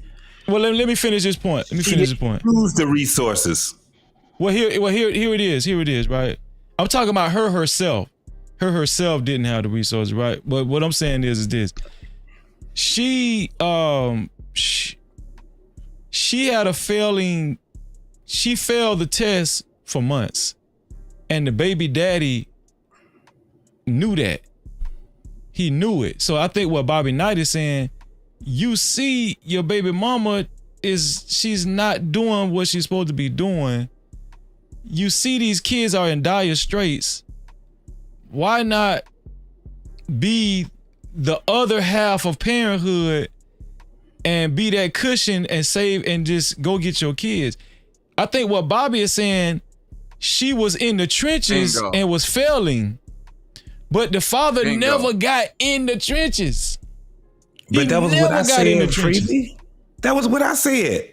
Yeah. I literally said that. I said, if it was me, I don't give a fuck. I would be looking out for everybody in there. We just have to say, did I say, where I said that it still has to still be more of a community type of a thing, right?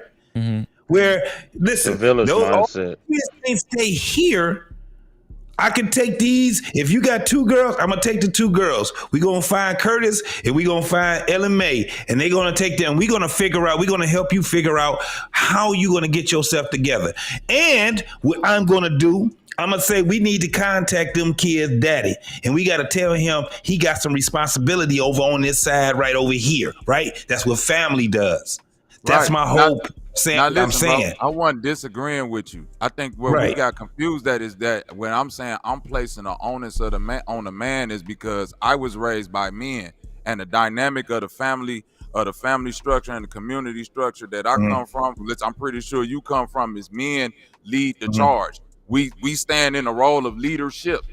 That's our position. Now I'm in alignment with that. Yeah. Right. So we might let like your woman, it ain't saying like you control her, but you observing. You not just go let her fail at some point. You gonna interject with leadership. You see what I'm saying? That's the only thing I'm saying. Is this nigga sitting on the news with no tears coming down his face saying, I haven't seen my kids for 3 months, and that's the 3 month span that she's saying that I had no leadership. Like at the end of the day. So Bobby, you this the man. So Bobby, this is where I take it even further. That's why I was saying that if it was me, even if she wasn't my woman, I'm looking out for my black community. You dig what I'm saying now? Right. So we are in 100% alignment. Now you may not do it the way that I do it, but what I'm doing is I'm trying to exact a problem, right? First and foremost, my kids is who I'm about to, and I'm in alignment with when you said that. My kids are number one. So we go for one, we getting them out that goddamn cold. We gonna figure out what we gonna do from there. And even if she needed to have some help, you may not be able to stay with me, but I'm gonna find somebody that you'll be able to stay with tonight, right? And then you gonna have to figure it out in the morning time. Whatever the fuck it is, that's what we have to do. And that's being as a man. So I'm in alignment with you saying we ain't disagreeing with none of that shit right there, bro. So I'm right there with you. Go ahead, Trucker. Then I'm gonna get on next level in there. Go ahead, Trucker. I'm gonna just, bro. I ain't gonna hold you. This shit is making me sick. That shit keep reiterating in my mind. Just watching that interview, like it is what it is whatever. Like that shit is fucked up. That bro, like I like on some real shit, dog. After I know niggas in Detroit, it gotta be handling that nigga. I'm just gonna keep it real. You not about to bro. Oh, these niggas going crazy over this way, bro. They going crazy. I ain't gonna hold you, nigga. I'm just keeping it real. Like That shit is bothering. That was like, wild. It is what it that, is. yeah, Wow. It is what it is. It's like, look at the comments, Freezy. I don't Look know. at the comments on motherfucking dog. Everybody's addressing that. If you look at the comments on that video, up under that video, you're gonna hear people sitting back and saying this nigga ain't shit. Everybody was in alliance with that shit. Right Here it is. Man. The reason, this is my theory. Wow. The reason why he said it is what it is, and he was putting a lot of the onus on her as far as, he admitted that she asked him to get the kids, but he said it's one thing to ask me to get the kids, but it's another thing to ask me to get the kids because y'all homeless. He said he didn't know they was homeless, which I think he's lying. But that's a problem because you ain't seen your even kids. if you didn't know your kids was homeless, that's still the issue, right? But I think he was saying it is what it. I could see the look on his face. He really don't get along with her. He really don't like her. He really hate. No doubt. There's No doubt some bitterness with that girl. That was my next thing. Like, to get to that point. Now, I ain't taking the homeless away from the bitch ass nigga. I'm just gonna call it what it is. But to get to where he's at right now, for a nigga to look in the camera dead as day and say it is what it is, bro. I don't know what is going on with that situation. But that's when it had to have been a real bad situation, bro. That's when I wouldn't have been able to have it. Yeah, I wouldn't have been able to even have a conversation with the news people. I'd be like, get them cameras out my fucking face, man. My stomach is like, to tell me my kid had just passed away. I don't even know. Yeah, I couldn't even. For my mother, It is what it is, type of shit. But see, the hate. That's when the hate. The hate. But that's when the hate. That's when the hold on, Chucker. That's when the hate for the baby mama overrode his care for the kids. But this happens all the time in parental dynamics. It happens all the time. Like the hate, it happens on women's behalf and men's behalf. The hate for the significant other, it overrides the care for the kids. Yeah. And that's why I be saying on the platform, on my platform, man, fuck you grown motherfuckers. Man, what about the kids? You know what I'm saying? Well, that's why I say, like, you know how many niggas right now, like fathers is waiting for a simple phone call, come get the kids. Nigga, I'm on my way. You know what I'm saying? It's no ifs, ands, or buts. Yeah, like this, bro. You know what I'm saying? Like, fuck that. This shit is wild, dog. I'll be right back. Me personally, like I said, I'm gonna get off, but I think, you know what I'm saying, grandmama, mama, daddy, all them niggas need to be gone. All the kids need to be removed. Period. Let me hear from Next Level. What's going on, Next Level? Y'all be safe. What's going on, Next Level? But yo, what up, Freeze? All right, Trucker. What's going on? What up, Freeze? Shout out to the No Cap crew, man. Shout out to the No Cap crew. No Cap-tivity. What's your thoughts on this whole thing, Next Level? Man, this is, first off, I'm gonna say this a pretty sad situation, but I want to say, like, I didn't think I would see so much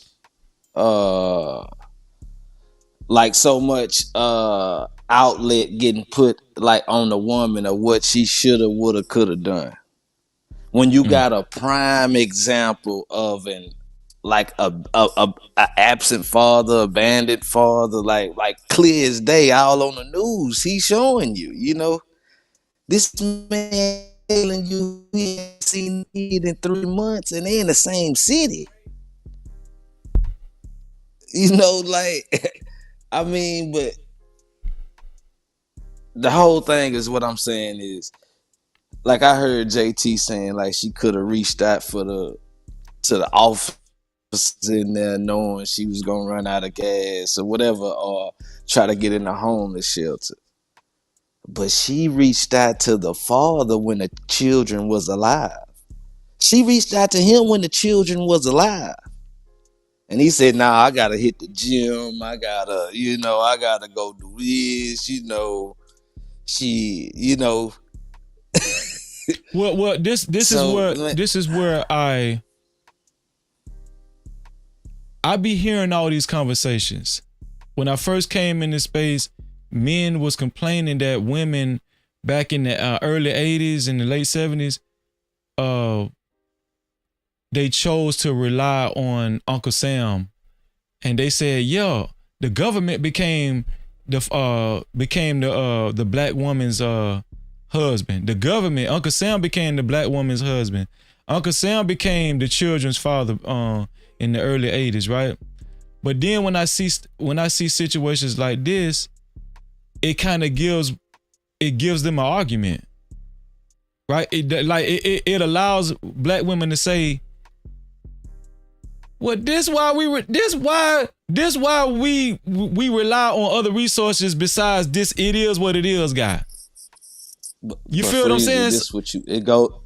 Yeah, I feel exactly what you're saying. Let me say this. Let me land my plane. Go ahead. When it come down to provision, originally and traditionally, the main person that women and children relied on to provide, like shelter, food, all the amenities that, even Donald Trump is trying to take away now, was the black father, the grandfather. These were the people. The father was the first assistance, like the guy that the person that you rely on for all of the basic needs, your basic needs. That's why the daughter's father made sure before he handed his daughter over to you in marriage or asked for a dowry and everything, he made sure that you had adequate living situation for his daughter and also for his future grandkids. They thought about that too. But that whole family structure is gone. Now I don't even see. I hear guys. That's why I hate when guys say on YouTube, "Fuck them kids." I hate when guys say that. You know why I hate when guys say that? Because it gives black women, it gives them reasoning on saying this what we talking about. This what we talking about. They said fuck them kids. Like, I'm gonna tell you with me. Those kids that died in that parking lot, it wasn't even my kids, and that shit hurt me. Like I'm not finna say fuck them kids. You know what I'm saying? Right. So when it come down to provision, I just wish that it goes back to the traditional days where men actually had a provision mindset, and they say no, cause it got to the point where women started saying, oh, them my kids. You talking about my kids? Because women get possessive. They say quick, oh, I love my kids. Or like I done heard women say to their own baby daddy, don't talk to my kids like that. And this the baby daddy kids too. I done heard women say, don't talk, right? But we need to get back to where men are saying, no, them my kids, and you my and guess what? You had my kids. You had my kids. But it seemed like men are not that possessive when it comes to kids no more. Cause I hear more of fuck them kids. Go ahead, next level. Nah, that's facts, Freeze. Yeah.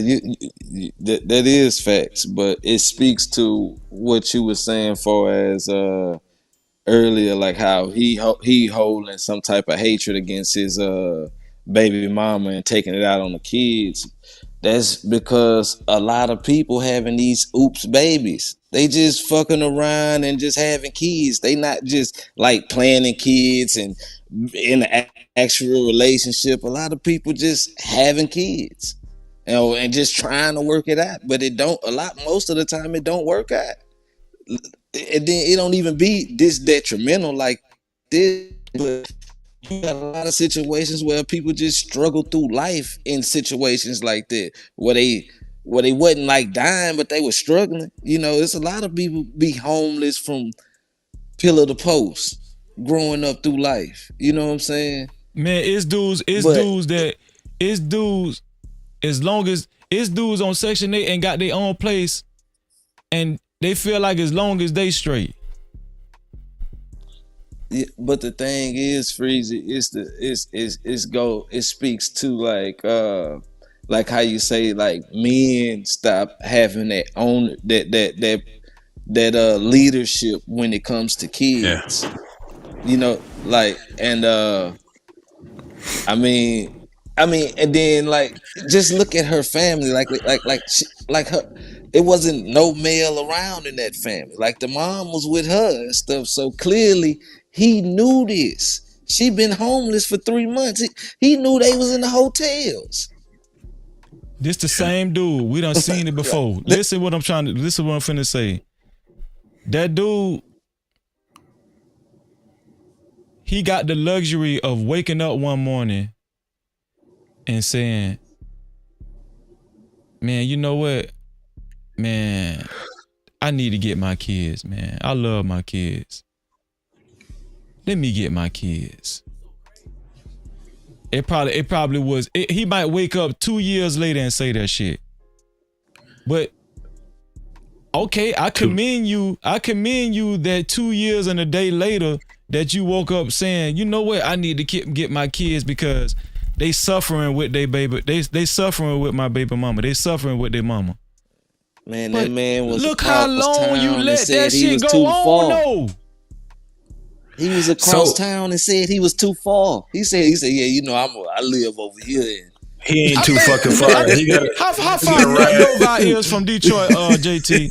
It's about 30. It's about 28, 32. It's between 28 and 32, depending on where you're at. 28, 32 miles away. It's not far. Let me tell you, I travel hours, man. I travel days. I work 30 miles away from where I live. I work 30 miles away from where I live, and I do that shit and I've been doing that shit for decades, right? So he ain't got no fucking excuse. This is the thing, though. When motherfuckers sitting there talking about these panels having dick and pussy conversations, this is the reason why we have dick and pussy conversations. That's the reason being is this. Freezy, Next Level, and everybody else that's on this panel. Have you guys ever turned down some woman, because I was about to say some pussy, but have you ever turned down being with a woman that was trying to throw it to you, trying to give it to you, and you understood that if I start fucking around with her, the potential of me giving her a baby is probably high. I don't know. Even if I use a condom, I don't know. But I'm not going to fuck with this woman. I'm not going to be involved in her life because I did my due diligence to find out that she's in a fucked up situation. Right. No, that's right. So you're saying cultivating a healthy environment starts at choosing the woman you gonna entertain or play or get fucked up with from the beginning. 110%, bro. At the end of the day, when you see what's happening right now, this is the thing about me and Chalk, you can kiss my ass. I'm not 60, I'm 52. God damn it. But this is the thing. I'm in a position right now where I'm looking at the generation that's out there and they trying to make it happen, right? I'm in a position right now where, nigga, it's downhill for me. I'm gonna be okay. And probably not. I don't know. Depends on what my health is. Shit, I can get dementia and all kind of other shit, right? But what I'm saying is this. I'm observing now. I got a 28-year-old and I got a 23-year-old. And then I got other family members, females and males that's out here. And so I'm observing what they're doing. You get what I'm saying? Mm-hmm. And by me observing what they're doing, I can, when I talk, we was talking about that earlier, Freezy. When we start talking to these folks, we talking from an observation, but with wisdom, right? When I talk to my kids, I ain't got a whole lot to say. They mama talk to them every fucking day. Every day. They get to talking to me, I give them a good 2 hours a week. She give them 2 hours a day. I give them 2 hours. But when I say something, I'm speaking as, like we were saying earlier in your show, I'm speaking as the doctor. Dig what I'm saying? That's a fact. And that dude was far from a doctor. He wasn't shit. He's a young nigga. He's what the old cats used to say. The baby boomers used to call him a young punk. He's a young punk. Yeah, but that's the shit. But look though, my father used to tell me like, he used to say like, get your shit together, because as much as I could tell you about choosing the right one to hunch on and doing this and that, boy, you gonna fuck because you my son, and I know how I was at your age. So it like, we can put all the, you know what I'm saying, the guidance on the youth, but we still got to understand that they're youth and people gonna make young decisions. And God bless me that some of the women that I had early on in life, like, woo, I'm glad I ain't get caught with that one, and I'm glad that I did make it over certain obstacles, that I could get to choose the right one. You dig? But I know how you say, I Bobby? got a lot of people. Yeah, no, real time. Woo, dodge that one. But look, I know it's a lot of brothers that didn't.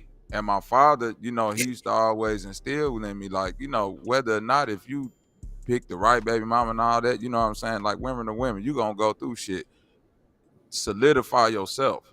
Don't never be no nigga that's like gotta stay with a woman. Don't never be nobody that can't never just get your kid. You see what That's I'm a saying? fact. All the men that's around fact, me dog. got they kids. Like my brother is a single father with his 3 boys. You dig what I'm saying?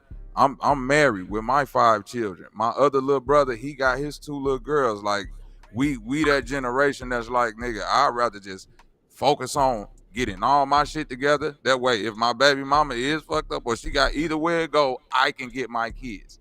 I'm not worried about if I stay with it. No, come bring them to me, straight up. And I want them, and I'm checking on them every day to see where y'all at.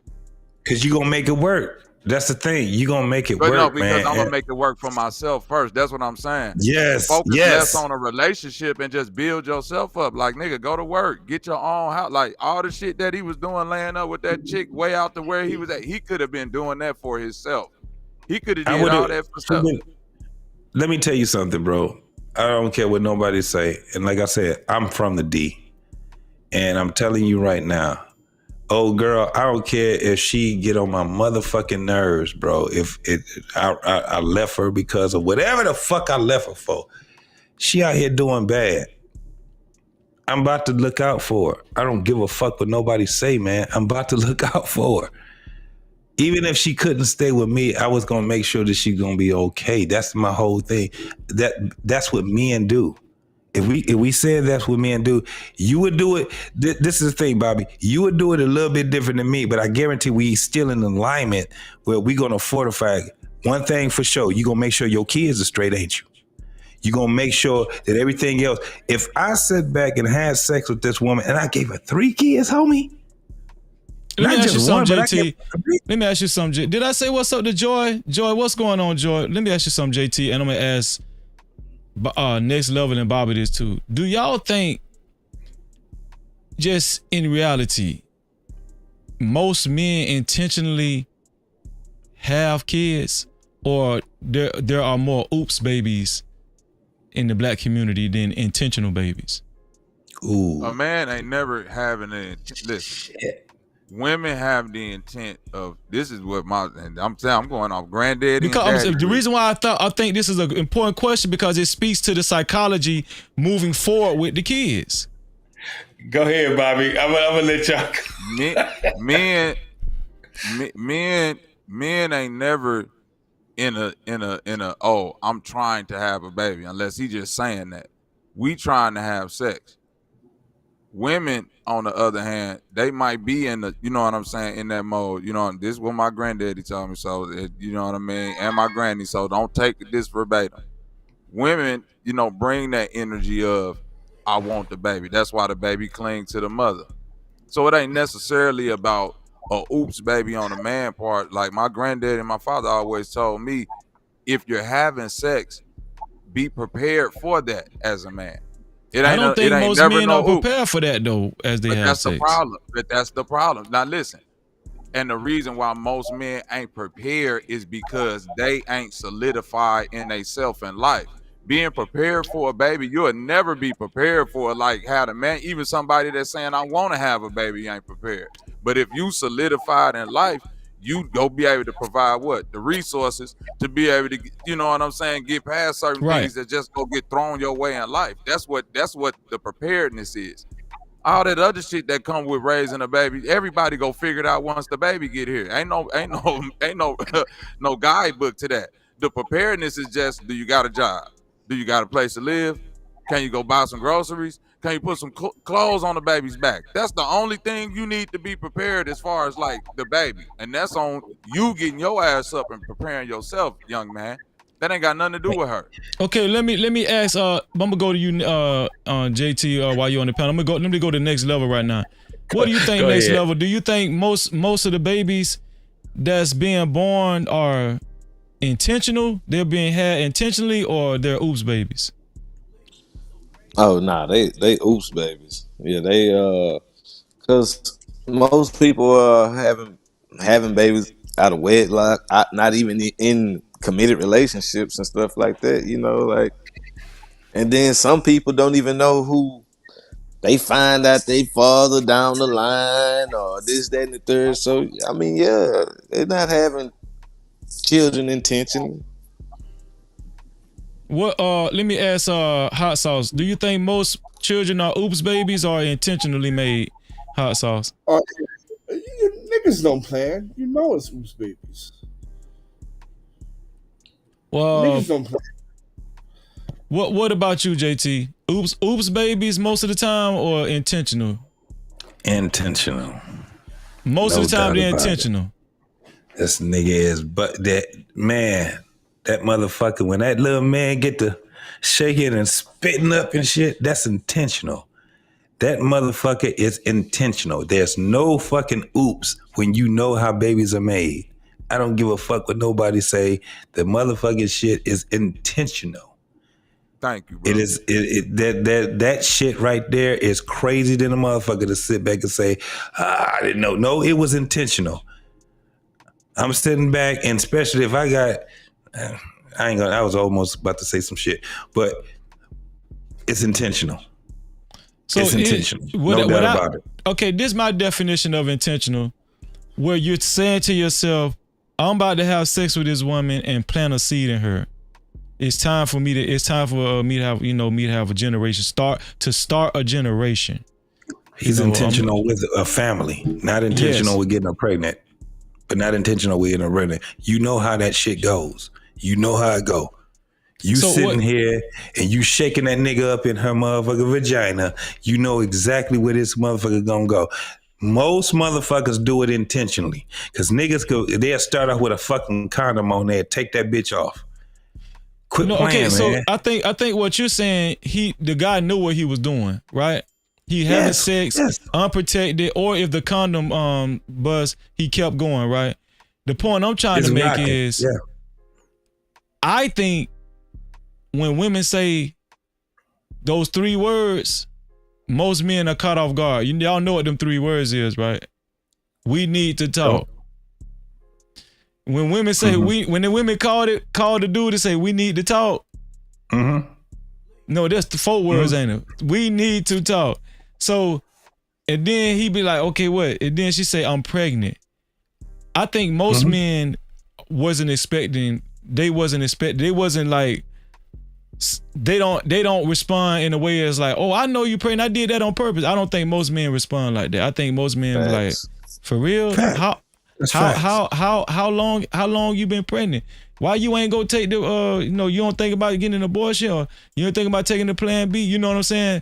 And I'm not even saying most men say why don't you take a plan B or get an abortion? I just think that most men, when a woman say we need to talk, and then she showed a man the pregnancy test or whatever, or she telling me she pregnant, I don't think most men respond in the way where they be like, yeah, I did that on purpose. You know what I'm saying? Oh yeah, let's figure this out. I don't think most men respond like that. And they just go ahead, next level. No, I was just gonna say, they just seeing it through, like JT was saying, they purposely do it. Yeah, they purposely trying to just have fun. They purposely just trying to. I want to feel everything. I want to shoot the club up or whatever. They not purposely saying I want to have a baby. No, hell no. They purposely saying they want to enjoy this moment however they want to enjoy it. You know, that's why they say when they come with them 4 words, yeah, they do be cut off. Go, what you mean pregnant? Right. And so this is you what gonna do? this is what we don't speak to a lot. Right here, let's stay right there. That is the core, in my humble opinion, that is the core that's the core of the problem. To me, that's the core issue right there. Because like the same. Okay, my fault. Well, no, the reason why I say that's the core issue because it makes a difference when we see on the movies and a dude is actually trying to get his wife pregnant. And let's just say even the ones when she can't, he had a misfire and they go to the doctor and say, no, you're not pregnant. They have disappointed. Like this dude is actually trying to get his woman pregnant, right? That dude is going to be a different father than the dude that has 9 times out of 10, I'm going to say not in all cases, but 9 times out of 10, the dude that's purposely trying to get his wife pregnant is going to be a better father to his kids than the dude that's like Next Level said, he just fucking and he drunk and even if he ain't drunk, the pussy feels so good where he shot up the club and he just went all the way out with it. And then he got surprised with we need to talk. You know what I'm saying? Like I think the dude that intentionally get his woman pregnant is going to be a different father psychologically because that's what he envisioned. That's part of his vision. That's what he want. And I think more men need to operate like that because I think that's where it really start from the conception. You know what I'm saying? How babies are conceived, like just the psychology of it. No, go ahead, Bobby. But it still boils down to what I hear a lot of men ask women to do, and it, like I say, it just works the same for both sexes. Accountability. That's the key word. You asking men to be accountable, like the brother JT just said. It like you know what this act lead to. Even if you go to court, intent ain't got no bearing on law.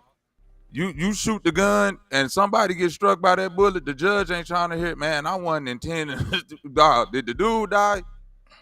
Because if it's a body, that's a murder. Like what you was intending to do don't matter. What happened is what, like, if you know bullets kill people. So we know that, like he said, you get up in there and you shake and that thing come out. We know that create babies, right? They've been teaching us that since children. So we're asking men to be accountable at that point. Be accountable for that act. Be accountable that, hey, you did that thing and you know who you did it with. So if you know you did it with her, all that, maybe not. You got to be accountable. At the end of the day, you got to be accountable. The reason why most men not accountable because they not in a position in their life themselves. If you just out here hunching and you ain't got your life together, of course you will be scared because you like, damn, I'm about to have a baby. I ain't really got no cash. I'm thinking my mama baby. Like, you will feel that way. But somebody who got his shit together, it might like throw you off. Like, this wasn't the one I was intending to have a shorty with. But but here's the thing. It is what it is. Like, if no, my baby, I gotta do what I gotta do. But listen, I gotta be accountable. Bobby, let's stay there though. Using that reasoning where we're at right now. Using this exact reasoning from conception, a dude that intentionally is planning to, have a baby with his woman versus a guy that's just fucking, right? His guys didn't do that. They didn't unintentionally have one baby. His guys shot up the club 3 times, 4, 5 times. This dude got 3 babies. Yeah. Dog, from a man's point of view, I don't give a fuck if a woman love babies and she grew up holding baby dolls and women want babies more than men. You shot up the club 3 times. And then you was negligent with these 3 times. That's what I'm saying. Accountability. No, we can't do that now. Hold up. Nah, whoa. Listen, he shot up. He got her pregnant 3 times. This is what I'm saying. But it would have been different. It's 3 spread out too, Freezy. It's spread out too, Cause he got like a 9-year-old, something. Then he got like a baby. So It don't matter. That just mean y'all I'm had talking about a consistent relationship. I'm talking about it was adequate amount of time to know, like, you know what you getting yourself into. No, hold up. She got herself pregnant.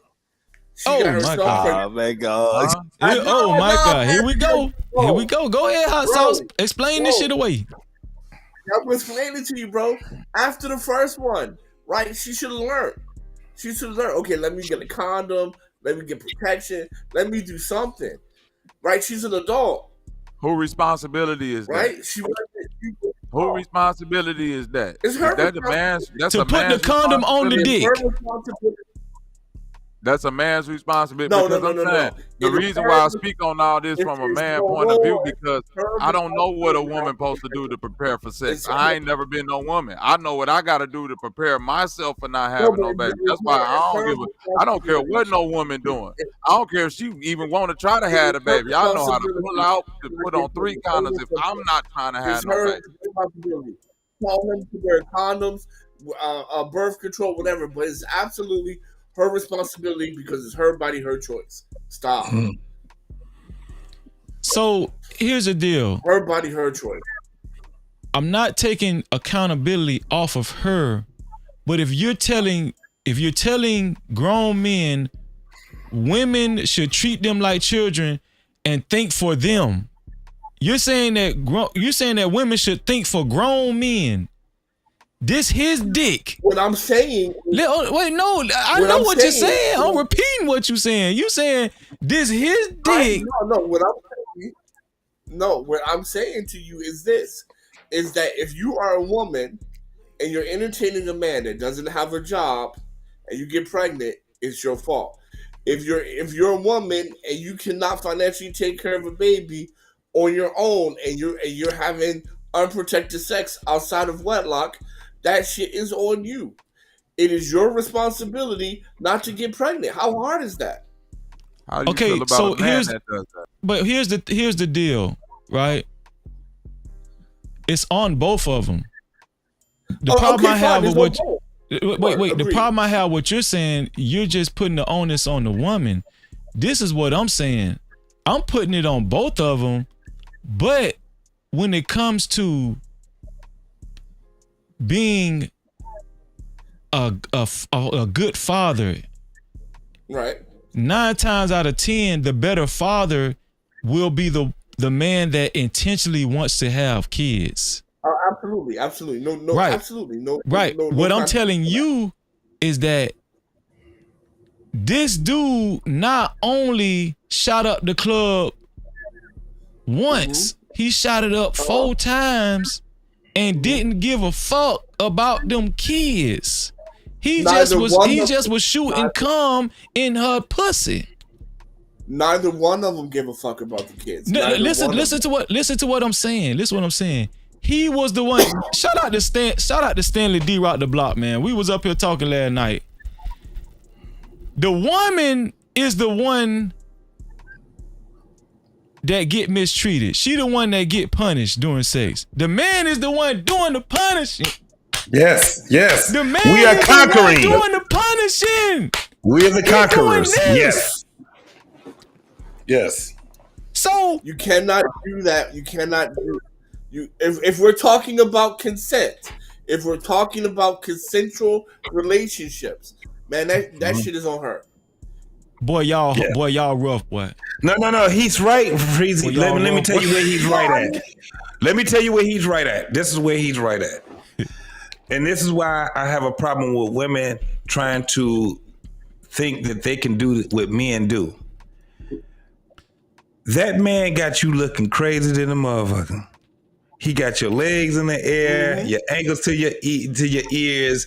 You are the one that's out here, because what he doing is he's stretching that pussy out and busting them guts. He punching the shit out your ass. He's punishing you. You are the one that's getting the punishment. If you wasn't, you wouldn't be making all these goddamn sounds. Not only is that, your ass got to deal with a 35% chance of you dying while giving birth. You also got to deal with gaining weight. Your goddamn skeletor changes. All kind of crazy shit. You get lupus and all kind of other shit that comes behind all of that shit right there. I understand exactly what he's saying. If I'm talking to my daughter, so this is the thing. Different conversations, right? So if I'm talking to my daughter, a young lady that I care about, this is what I'm telling them. You do not give that type of motherfucking submission to a man that you just look at as a, guess what? Baby daddy, or just something to do, or a nigga that you just a boyfriend and shit like that. You're putting your life on the edge for a nigga that's only gonna be a fucking baby daddy. Get the fuck out of here. Now, okay, I understand that you do it one time, but then you do it twice, 3 times, 4 times a lady. Get the fuck out of here. Okay, so what about this? What about this scenario? What about this scenario? What if a girl is a female is having sex with her with a dude, and he does put the condom on, but right up until when he busts, the condom break. Is it her fault? Plan B. If now she got to kill the kid. See what men see how men thinking now? No. Let's go with that. So then I gotta deal with the onus of I gotta take my baby out. Because I didn't want to have sex with my husband. I wanted to have sex with a man that I consider a friend, a significant other, a baby daddy, all these crazy ass fucking things, and not my fucking husband. No, she's the one. At the end of the day, she needs to put the onus on herself. See, us saying it on the outside, they ain't gonna listen to us. But if I'm sitting back and I said, think about this with men. What if we had to get pregnant and the motherfucker said you had a 35% chance of dying? And on top of that, you got a chance of catching ailments that you ain't never caught before. You then on top of that, you got to deal with the nigga that you with. And the motherfucker start asking you questions. So do you trust that woman not to cheat on you? Do you trust it? And you be like, no, yeah. And you all over across the fence. And they say, well, damn, you just had a fucking human being with somebody that you don't even want to submit to. And you gave your number one submission to him. The thing is that when we have sex, it goes to what you was just saying, Freezy. With men, we are the one doing the conquering. We the one fucking. If you actually look at it, you seen porn before. Niggas be out there trying to kill that pussy, right? When the last time you had a let me say something. Let me say this real quick. Go ahead. That was a good point you just made about submission too, JT. Go ahead. If you would talk to women back in the 40s and 30s, if a woman got pregnant, they would shame her and crucify her back in the 30s. Why? Because that was supposed to be for marriage. Because that was racist. So I gotta go. Well, here's the thing. The 1930s. JT made a good point about submission. Like when women say, "Hey, I don't like that word, submitting to a man." No, I don't like that. But you actually are submitting when you have sex because you're letting a man enter inside of you. You're submitting to his dick. That's what you're doing. You're submitting to him having sex with you. Entering inside of you, right? So I understand what you're saying, and yes. I think what you and Hot Sauce was saying is women should protect themselves, especially from men that don't have their best interests, right? Women should protect themselves from the terrible things that women could experience in the future after conceiving a child. I understand it, and I've actually said that before on panels and everything. I agree with you. I agree with y'all. What I'm saying is that I honestly think that, see, when it comes down to logic, cause see, I be trying to process a lot of this stuff what men say. Men tell women that men are more logical creatures. The men are more logical. and women don't really operate by logic, they operate by emotions, right? So if that's true, why would we expect women to not want to be validated? Why would we expect women to not want to feel special and and because this dude is dicking her down and not the girl down the street? Why would we expect for women not to use logic when it comes to falling in love and I got a man now and all that kind of stuff and all this reality TV show shit? See, when men say men are the most logical creatures, now what I'm expecting men to do is hold the most logical position. Even when it's during sex or dealing with a woman, right? Logically, you shouldn't shoot up the club unless you actually want to have these kids.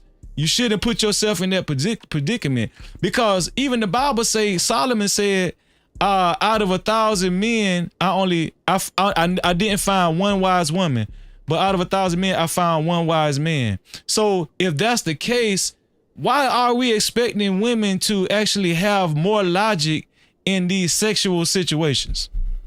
We're not. I'm glad you. That's why you have daddy. That's why you have daddies. That's why you have to have a mother and a father. That's hold on, JT, before you keep going. I want next level to go here, then you can go, JT. Go ahead, next level. Go ahead. Yeah.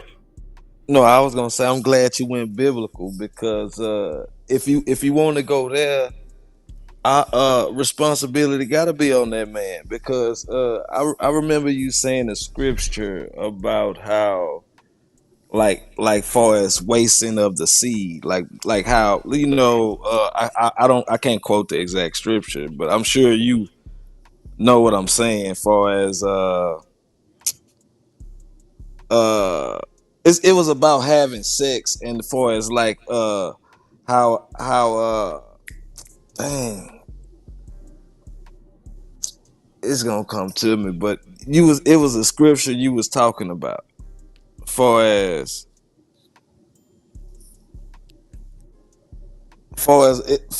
how about a man should be having sex with his wife, and he shouldn't be doing like far as the oral and all that type of stuff. That's when y'all was we were talking about we were talking about anal and oral and all that kind of stuff. I know that was Logic. Logic said that. Logic said but y'all actually read up a scripture, you know, and you know, as far as about what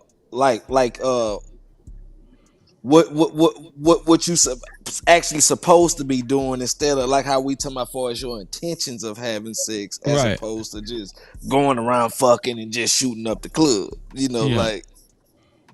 So, like I said, I'm glad you brought up biblical, because if you want to go biblical with it, I mean, because he's not doing it for the way it was supposed to be intended for, you know. Yeah, and we know women, right? So we know. Hold on, hot sauce. But even the Bible supports my point. Hold on, hot sauce. I'm gonna let JT was next, and then you can go, hot sauce. Go ahead, JT.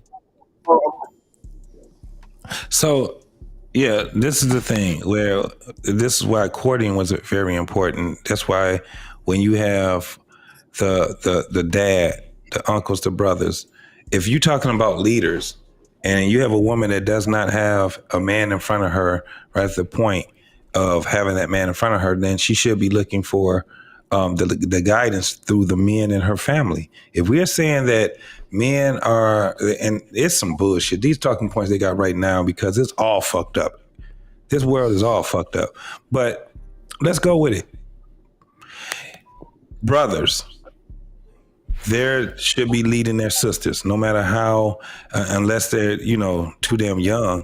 But if you have brothers that can lead their sisters, they can lead their sisters. That's just what it is. You got big cousins, right? They should be, the men in their family should be leaders in their family. When you're talking about courting is not a one person thing or a two people thing. Courting is a community thing. I think a lot of people don't understand that shit. You are not supposed to be, as a woman, going out here and picking men for one. That man should be picked for you. The way it's done is not just through the men of your family, it's through the family. I think that it makes it easier when a person actually can be in a relationship with someone that was referred. Friend, family, people that know that person. When you're doing shit with straight up fucking strangers, then you put yourself susceptible of getting your ass handed to you in a relationship. When you don't know about that person's true history, it keeps you vulnerable. It's the same thing with men. We got a bunch of fucking women. A man don't even realize that a woman has been out here in them streets because he's out here trying to vet her by himself and not have the community to help him vet her. This is why when after they married, a motherfucking man finds out his woman done been fucking all kind of niggas and he done already married her. It's really fucked up if she's from the same demographics that you're from. It's really fucked up. You like, God damn, everybody pretty much knew who she was. Had you vetted her the right way. But it comes down to courting. It's going to get back to that shit right there. But right now, what we're talking about is people sitting back, fucking each other, and they're saying, fuck them kids. That's the whole thing. Everything about what we do is fuck them kids. When we sitting back and we out here trying to have good fun with these bitches and we fuck around and get them pregnant, guess what we saying already? Right off the rip. Fuck them kids. It's about me. It's about my shit. That's what it comes down to. So you have the end results of what we talked about earlier today when you have that young lady that's out there with 4 plus 2, her and her mama, said 2 generations is sitting there and they ass is in the wind because they did not vet the proper way and they didn't have courting that was done. It is what the fuck it is right now. That's why I said I ain't putting her ass in jail. It is what it is. She's a end result of that. She's an end result. But if somebody said no, I'll put her ass in jail, I'm not gonna fight against it. You dig what I'm saying? I'm just saying what the end result is. Motherfuckers keep going against what they know is right. Well, no, let's call a spade a spade. I mean, she was negligent. You know, I mean, let's not. I'm saying we ain't gonna not say that now. Yeah, she was definitely negligent. She was negligent. No. She was negligent. JT, to the point you spoke on earlier. Hold on, Bobby. Let me get hot sauce and then you next, Bobby. Go ahead, hot sauce. And hold that thought, Bobby, man. I want to hear what you got to say. Go ahead. So as much as I hate to agree with this nigga, JT is 1,000% right. 1,000% right. Because every Sunday, you can see grandmas at Jungshan Park talking to one another, getting to know each other's grandsons and granddaughters to prep them up so they can meet, so they can date for marriage. Right? It's a community thing. JT is 1,000% right. And that would lead me to this, right? I mean, look, ladies. It is the woman's job, and it's the older women to tell these women, if you're not married, don't do this. Protect your body. Protect your health. The only way he's allowed to shoot up the club is because you're giving him access in a consensual context. If we're not consensual context, then I'm agreeing with you, everything you say. But it's like this. A scorpion hops on the back of a frog to get across the river. Then, when the frog gets the scorpion to the end of the river, the scorpion stings the frog, and the frog is like, "Why'd you sting me?" And the scorpion says, "Because I'm a goddamn scorpion." Let me land. Okay, so when you're saying, "Well, this nigga is shooting up the club," he's trifling. What do you expect? Right. What I'm saying is, I think the gender that will more likely tell the daughter, you better not put yourself in that predicament. You better not let this dude lay down with this dude. I think the gender that will be more likely to tell a young girl that is a man, not a woman. That's what I Correct. think. And that was the point that I wanted to get to JT about. And you, Freeze. I'm sorry. That goes against scripture because scripture says older women teach the younger women how to love. No, their I'm husband. not talking about scripture. I'm talking about nowadays how women glorify Oh, relationships okay. and Yeah. Okay, Yeah. I agree. With you. Yeah. You're right. Well, I'm saying even Okay. listen, even if we saying scripturally or just modern day, society wise, what I was, trying to get to is when he was talking about absent fathers and that being something that, like, I agree because I got 2 girls and 3 boys. That being a big part of why we see a lot of negligent and astray young women in society today. But then we also gotta conclude that this has been going on since the 80s, right? Or probably the 70s that we've been having this absentee single mother problem in the Black community. Again, what I'm trying to put the onus on is that not only does that affect, like, as men, we know that it affects young women, but we keep speaking on that like if men, we saying we the leaders, we can't look at the situation that the women in and saying, well, what y'all should be like, we're the leaders. The same, the Black man that's not in the household, how does it affect that young Black boy that then grow up and then become this bum ass nigga that go out here and then cause this cycle of destruction? Because you're supposed to be the one that's the leader. You feel what I'm saying, JT? Like, at the end of the day, we keep trying to put the onus on somebody who's not the leader. That'd be like Michael Jordan keep arguing at Scottie Pippen, like, why are you missing the last second shot? Why am I even taking a shot? You the leader. I'm not even supposed to be in this position. And again, to the point to where we saying, like, okay, she was negligent, but guess what? We saying responsibility for the kids. We do got 3 months of her like surviving with the kids on the street. So that just like women just have that natural, you know what I'm saying? Like, everybody got mamas. We know that like even a fucked up crackhead mama I done seen, you know what I'm saying? Still, you know what I mean? Got love for a baby, even if she out there. So it's just something about women with that. We still asking for the responsibility of men and not, sometimes it don't kick in nurturalistic wise for men, because me having 5 kids, sometimes it don't kick in for men until the babies actually get here. My grandfather and my father used to always instill on me, yeah, that's the woman's problem. As a man, you need to focus on what's going to be affecting your finances, especially modern day, because that's the man's problem. You see what I mean? The woman's problem is if you go get left with these babies. I'm never going to have that problem as a man. Anything that's involving some babies as a man, 9 times out of 10 go come down to what's going to affect my finances. You feel me, JT? And that always lead back to leadership, because now we talk about provisions.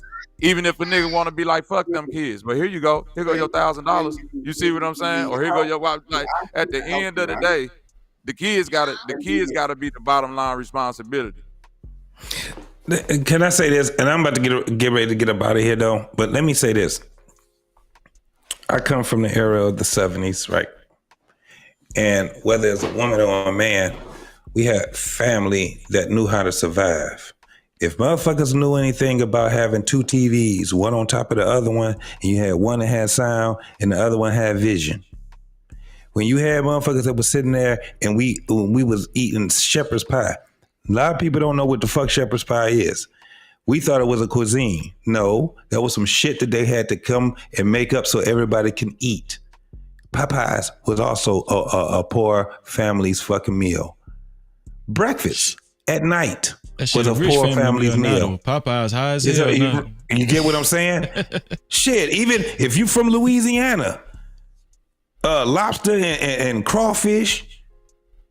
Oh, niggas paying a whole lot of money with that, right? But motherfuckers went fishing. I'm in Michigan. We got 7 great fucking lakes surrounding us, right? Mm-hmm. We know about fishing. The thing is this. When we talk about survival, Black people had that shit to a fucking T. By the time they got to the 70s, I thought the shit was something different. I thought it was just a part of life. It was actually survival, right? That's what we had. Now, when we starting to see this shit right now, where the kids are steady dying, but the adults are still living, it's something different, y'all. Mm-hmm. This ain't what Black folks had to deal with. Motherfuckers grew up fucked up, but it wasn't as fucked up because guess what they ended up doing? Still living. Motherfucker was still living because we knew how to survive and be resilient through it. You can hear some of the goddamn stories that a lot of these motherfuckers had to deal with. Do you know how motherfuckers had to get heat? Heat is high. It's very expensive now. But think about that shit in the 70s and in the 60s on how niggas had kerosene heaters in the house. Niggas had they had the stove. Not until the goddamn 2000s when motherfuckers start burning up goddamn apartments with goddamn stoves. Motherfuckers was doing shit where it was like, this is how we learned how to survive, right? In America. Yeah. It is a damn shame for us to see black folks right now that don't even know how to survive in civilization. That's my whole point of when we was talking about that young lady. There's no fucking reason why those children should be dead right now. You don't know how to survive. This is why we got to the point where we look at the other generation. We say, God damn, they missed something. They missed the survival tactics. I've seen people right now, and like I said, and it's happening in Detroit. Let me tell you one of the biggest things in Detroit that goes on. Squatting. Motherfucker gonna be like, man, you can kiss my ass. You think I'm gonna be out here in these motherfucking streets sleeping on the goddamn street. Guess what they gonna do? They gonna find them a goddamn house that's vacant. And they gonna go put their ass in that, they traveling ass in that fucking house. It looks crazy than a motherfucker when you have a whole bunch of people that's goddamn homeless and then you see a bunch of vacant fucking houses. You see that in Detroit and motherfuckers use common fucking sense. I risk getting arrested then, goddamn it. Yeah. That's what we did because it was survival. Now you starting to see a bunch of fucking people dying in 2 feet of water. If you gotta do, especially when it come down to your kids, man, I don't give a fuck what nobody say. Women and men, they gonna go all out for their children. If they gotta go and steal some shit, they gonna go steal it. If they gotta go squat, they gonna go squat. I don't give a fuck, but they are not gonna sit their ass in the fucking cold and just, me and my kids is just gonna freeze to death. That ain't what we talking about, resilient black people. We ain't never had to deal with that. We a lot of goddamn things, but we ain't no motherfucking punks out here. And right now, this shit looks crazy than a motherfucker. You do not allow your children to be fucked up like that. I done came from a family where heroin addicts, crack addicts, let me tell you what their kids are now. They're great parents. They're good parents. In spite of how they had to grow up, they see that ain't what I'm about to let my fucking kids go through, right? Mm-hmm. And I'm talking about black folks. We're very resilient people, man. Facts. And we got to get back to that. And I wish, and look, I might be able to talk to that young lady because she ain't too far away from me. That's why I said, she done lost 2 kids. She got to deal with that for the rest of her fucking life. Man, I ain't gonna lie. Man. I would love to have her. I wish one of y'all from Detroit could actually put on the show. I would love to have her on the show, because just to prevent this from happening again. You know what I'm saying? Just to talk to her about how we can prevent this from happening again, dog. Nigga, I got kids. Let me tell you something. I got kids, and I guarantee one of my daughters probably the same age as her. One of my daughters is going to school for medical. The other one, social work. I'm like, ugh. Her mama did social work. I'm like, why would you do social work? Because she care about people, right? Mm-hmm. She would have got my daughter know how to. Man, my daughters are they are literally survivors out in this motherfucker, man. And they still young. You get what I'm saying? Yeah. They got their mama and they got their daddy, but let me tell you what they ain't gonna do. They ain't gonna keep bothering us on, can you help me with this? Can you help me with that? Can you help me with this? As they get older, the less help they need from us. This is what we supposed to have the next generation. That's why I was big on telling you to actually show that young lady's her face, right? Yeah. Because look how inexperienced she was. She could be 35. I have no idea, but I know that she's inexperienced. When I seen her face, I was like, this is somebody that was not taught to survive. She was not taught to survive, and she was not taught 5 kids. Let me tell you, Nigga, she would have been in a spot. It's a whole bunch of people. One of the things I can tell you about Detroit people, we got a little New York in us. We got a whole bunch of Mississippi and Georgia. And we a bunch of motherfuckers that know how to survive in this bitch. And one thing you ain't gonna see is young people that's gonna be sitting there just living on the streets and dying in 2 feet of fucking. No captivity. No, shout out to JT, man. Man, you was cooking, man. Shout out to you, bro. Yeah, man. I really care. And even though I sound like I'm harsh or whatever, man, I care about my people, man, because we live this shit every fucking day. I got to deal with this shit every fucking day, bro. Yeah. You know what I'm saying? So, hey, man, salute to everybody that's on the panel, man. I'm going to get the fuck up out of here. I'm going to go and I'm going to do I didn't celebrate Valentine's Day today because fuck the goddamn government. I celebrated what I want to celebrate, goddammit. Shout out to JT, man. And listen, if y'all, whoever's watching, if you haven't subscribed to JT from What We Know Podcast, man. Subscribe to his channel. Yes, it's called What We Know Podcast. For real. Absolutely. I appreciate you, Jay. I appreciate you, bro. I appreciate everybody on the All Right Hot Sauce. Salute. I'm going to check out your podcast, your channel, man. Salute. I appreciate you, brother. Sure. Definitely do that, man. Subscribe. Love y'all, man. I'm about to get the fuck up out of here, man. All right, JT. Hot sauce, go to hell. Nah, I'll holler back at you, brother. All right, bro. JT. Peace out, man. No captivity. So listen, y'all. I was gonna say this too. If you haven't subscribed to this channel, subscribe now, and more importantly, hit that notification bell. All of the new watchers, subscribe, and also make this is to everybody that's watching. Hit the notification bell. Hold on.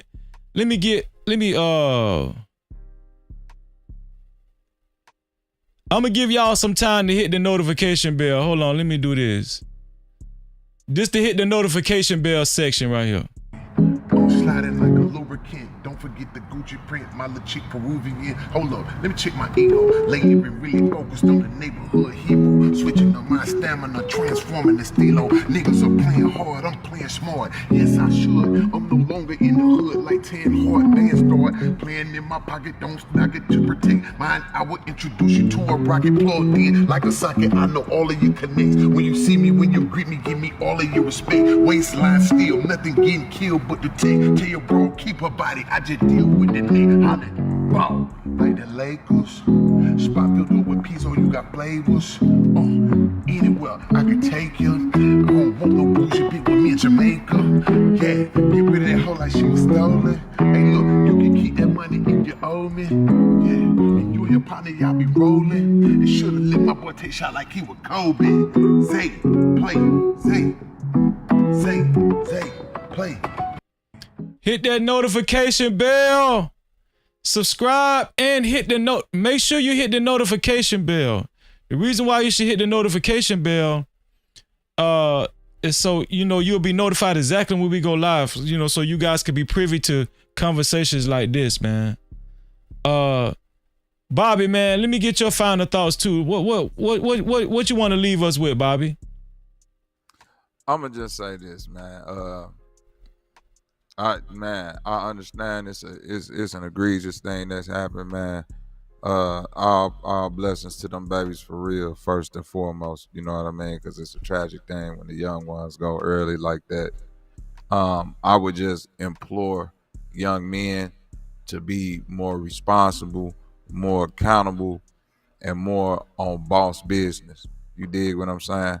I understand there's shortcomings in life to where you may make some decisions with some young women that you might not rock with, that might be disagreeable with you and all of that. Don't never let that compromise your position of being a man.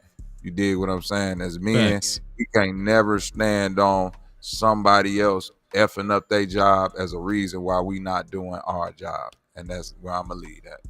And shout out to Bobby Knight, man. Bobby, man, I'm always thankful, when you come up and you contribute, dog. You like.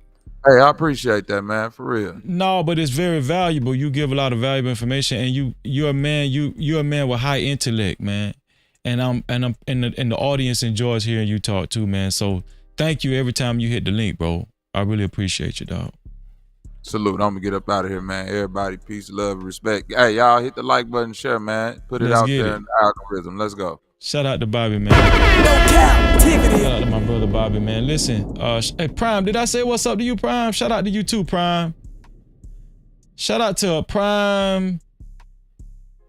Shout out to my brother Prime. Shout out to Kyla Avery.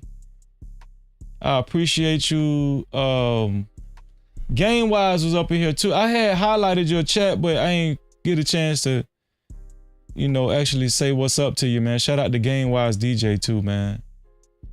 What's up, Game Wise? Great to see all y'all up in the building. Boo. Oh, shout out to Boo. Boo, thank you for coming through, Boo. Thank you for coming through, Boo. Shout out to Miss Jill. Miss Jill, great to see you. And Tyson Garcia. Thank you. Thank you to everybody, man, that came through towards the latter end too. I appreciate y'all. Did I say what's up to Mel? Mel, did I say what's up to you? I think I did. Shout out to you too, Mel. Oh, No Chaser. No Chaser was in the building too. Shout out to No Chaser, man. Appreciate you. And Angela Reddick. Angela Reddick, I see you. Shout out to you. Yeah.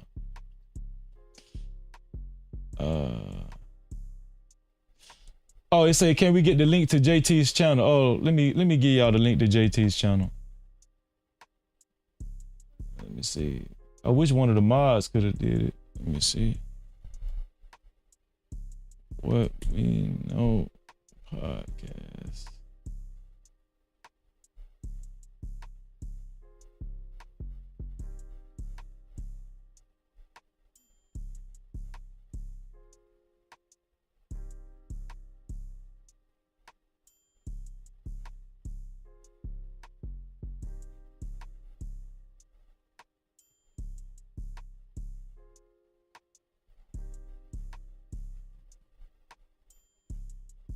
Let me see.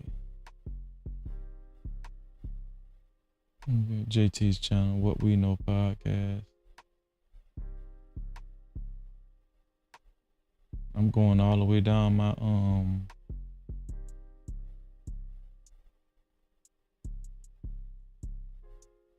subscription list.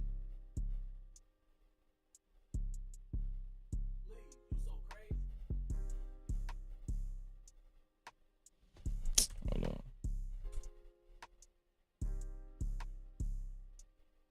Oh, there you go. There go JT right there. There's his channel. Here's his channel right here.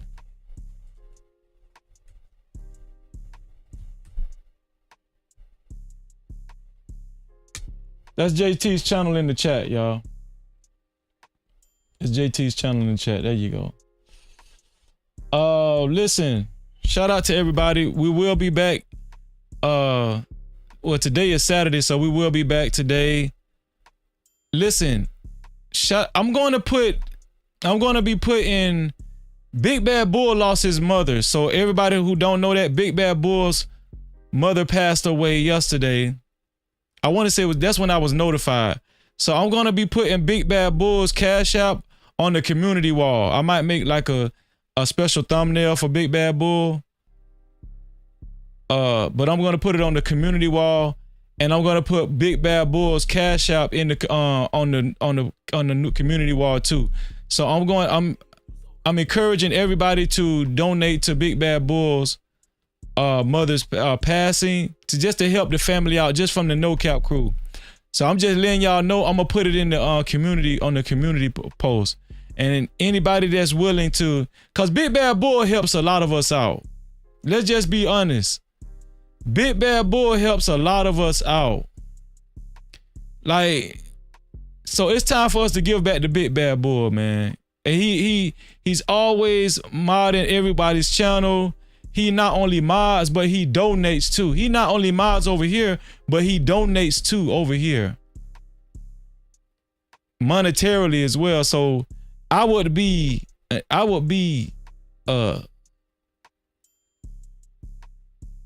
it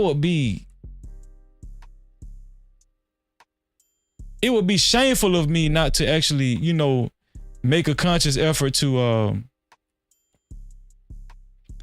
it would be shameful of me not to make a conscious effort to show support to Big Bad Bull, man. So I'm just notifying y'all that I'm going to put Big Bad Bull's Cash App in my community, on my community wall, so y'all be on the lookout for that. Okay, shout out to Big Bad Bull. No Cap-tivity. Shout out to Jordan. What's going on, man? Shout out to Jordan, man. I appreciate you, bro, for the super sticker, man. Jordan is with Chaos Culture Radio Podcast. Chaos Culture Radio Podcast. Man, shout out to New Jordan Era, man, in the building, man. Appreciate you, bro. Thank you for showing up. I appreciate that, dog. I really do appreciate you, man. It's time for the benediction, y'all. Let's give the benediction out. Let me see.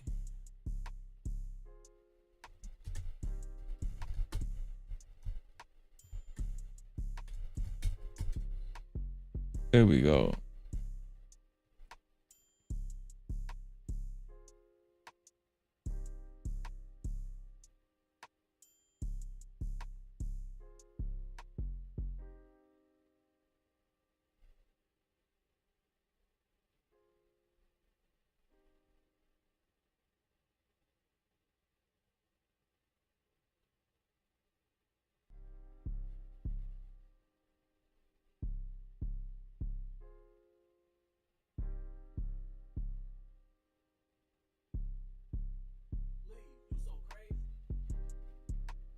Okay, this is a good one. This is for all the fathers out there, man, since this live stream is about fathers.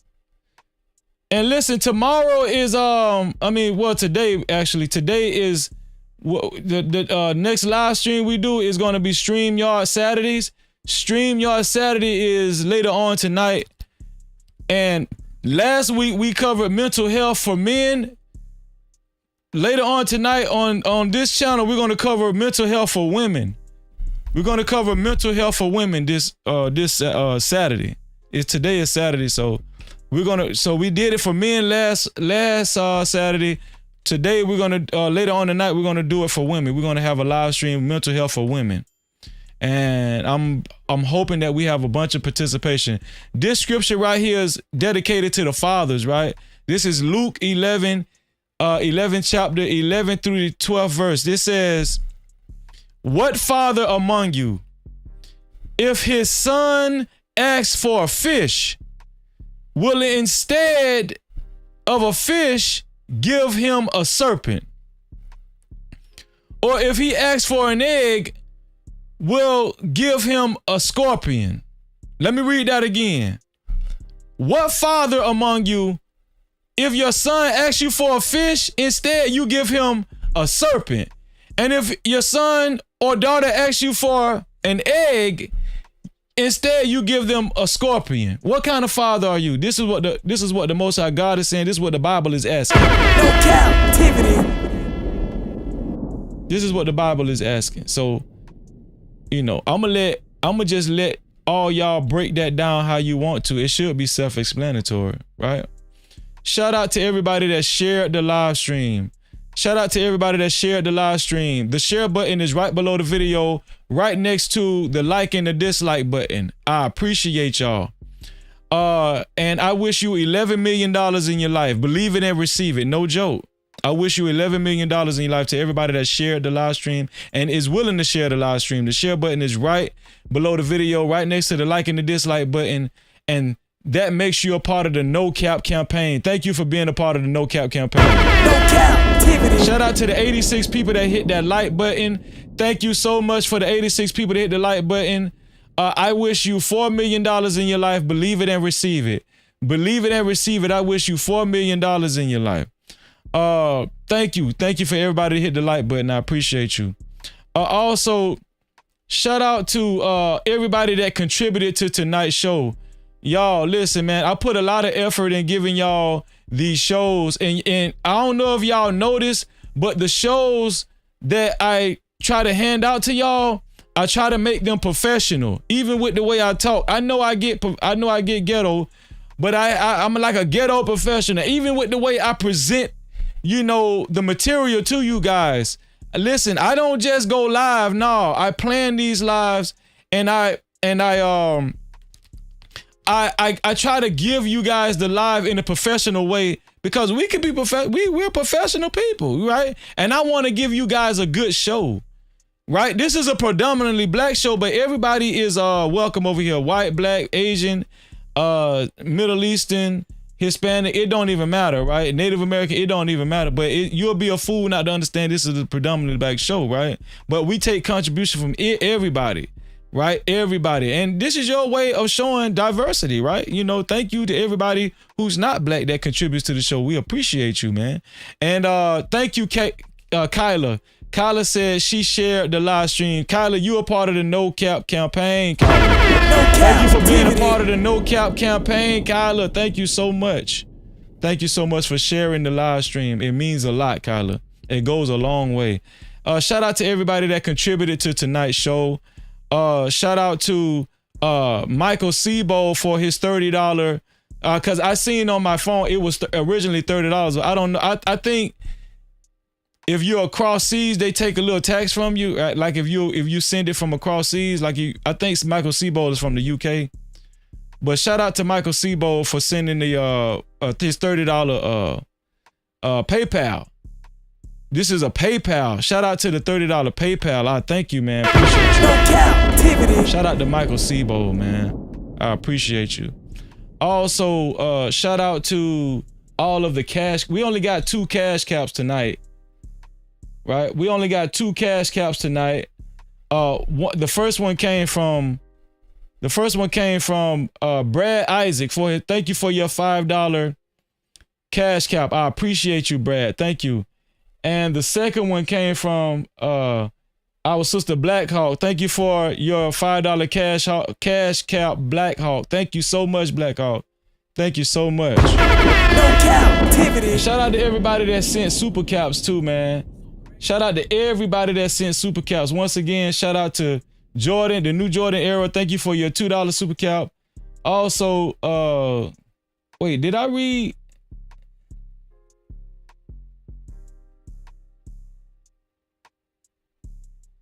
No, I didn't. Hold on, wait. Did I read? This is bad. No, Stan sent another super cap and I didn't even realize it. My bad, Stan. Super chat. Let me announce Stan's $2 super cap. Stan said, "Where is grandma baby daddy for?" Oh, I did read that one. I read that one. Shout out to Stan for his $2 super cap. Shout out to Stan again for his $5 super cap. Shout out to Stan again for another $2 super cap. Thank you, Stan. Shout out to Carl Anderson for his $10 super cap. Thank you, Carl. I appreciate you always.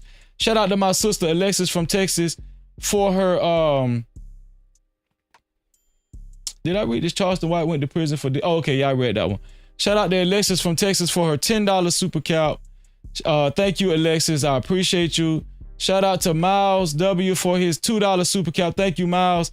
Shout out to Ronnie Ron, another a member of the Chaos Culture Radio. Shout out to Ronnie Ron, man. New Jordan era in the building. And shout out to Hakeem too. Shout out to my brothers over there at the Chaos Culture Radio podcast, man. Ronnie Ron, New Jordan era, and Hakeem. I appreciate y'all. Shout out to Ronnie Ron for his $5 super cap. And last but not least, man, shout out to the sponsor of tonight's show. Shout out to the sponsor of tonight's show, Joseph A. Gomez. Joseph A. Gomez, thank you so much for your $50 super cap. Shout out to Joseph A. Gomez for his $50 sponsorship, for his $50 super cap.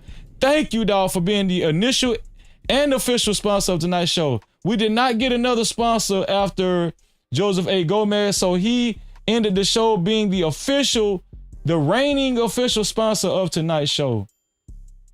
Oh, my bad, Black Hawk. Black Hawk say, I'm a man player. My bad, Black Hawk. I be doing so much, my bad. Please don't take offense to that, Black Hawk. Thank you. Thank you. My bad, Black Hawk. Don't take offense to that, dog. I be doing so much. Shout out, no, but thank you anyways. Thank you for the contribution. That's what it was really all about. Thank you for your $5 contribution, bro. I appreciate that. Thank you for correcting me too, Black Hawk. I appreciate you, man. Thank you, bro.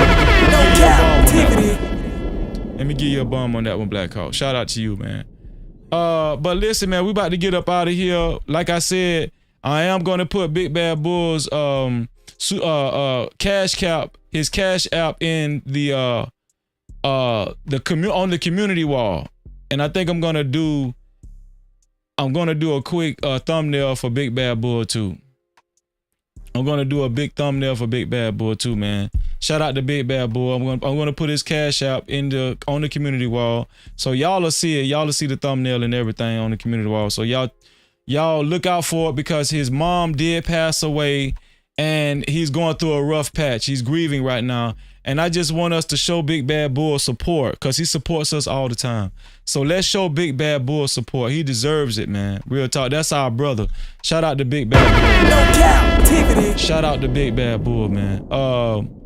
And listen, y'all know, and shout out to everybody, all the No Cap crew. I appreciate y'all. I love y'all. Shout out to the whole entire No Cap crew. Shout out to everybody that actually shared the live stream and hit the like button. 86 people that hit the like button. Shout out to everybody that actually subscribed and hit the notification bell. Shout out to everybody that subscribed and hit the notification bell. Thank you. Shout out to everybody that actually hit that notification bell. You know what I'm saying? Shout out to you. I appreciate you. Yo, we're finna get up out of here. Like I said, we're doing a live stream later on tonight, Saturday night. And we're doing a live stream about mental health for the women. Shout out to Next Level, my co-host. StreamYard Saturday is underway. StreamYard Saturday is underway. Thank y'all. Shout out to all the mods, all the top tier mods. I appreciate y'all. And y'all know what I always say. To free yourself, you must heal yourself. And until the next time, we out of here. All right, man. Love y'all. Hey, bro, I appreciate you, man. Listen, man. Go sub to my boy, man. Listen, man. Go sub to my boy, No Cap-tivity, man. He's a good dude, man. Hey, bro, I appreciate you, man. Listen, man. Go sub to my boy, man. Listen, man. Go sub to my boy, No Cap-tivity, man. He's a good dude, man.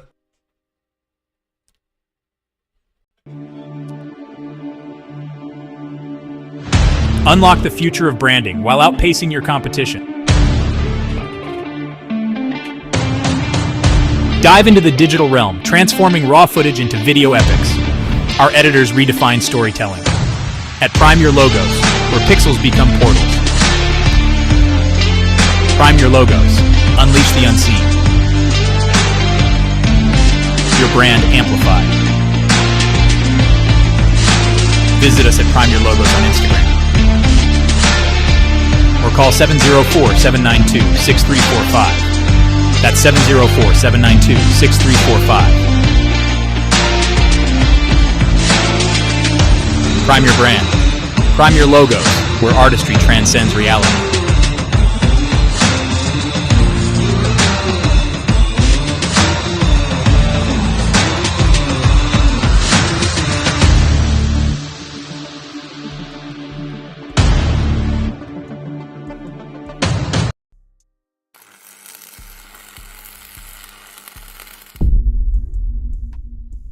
No Cap-tivity. Freezy.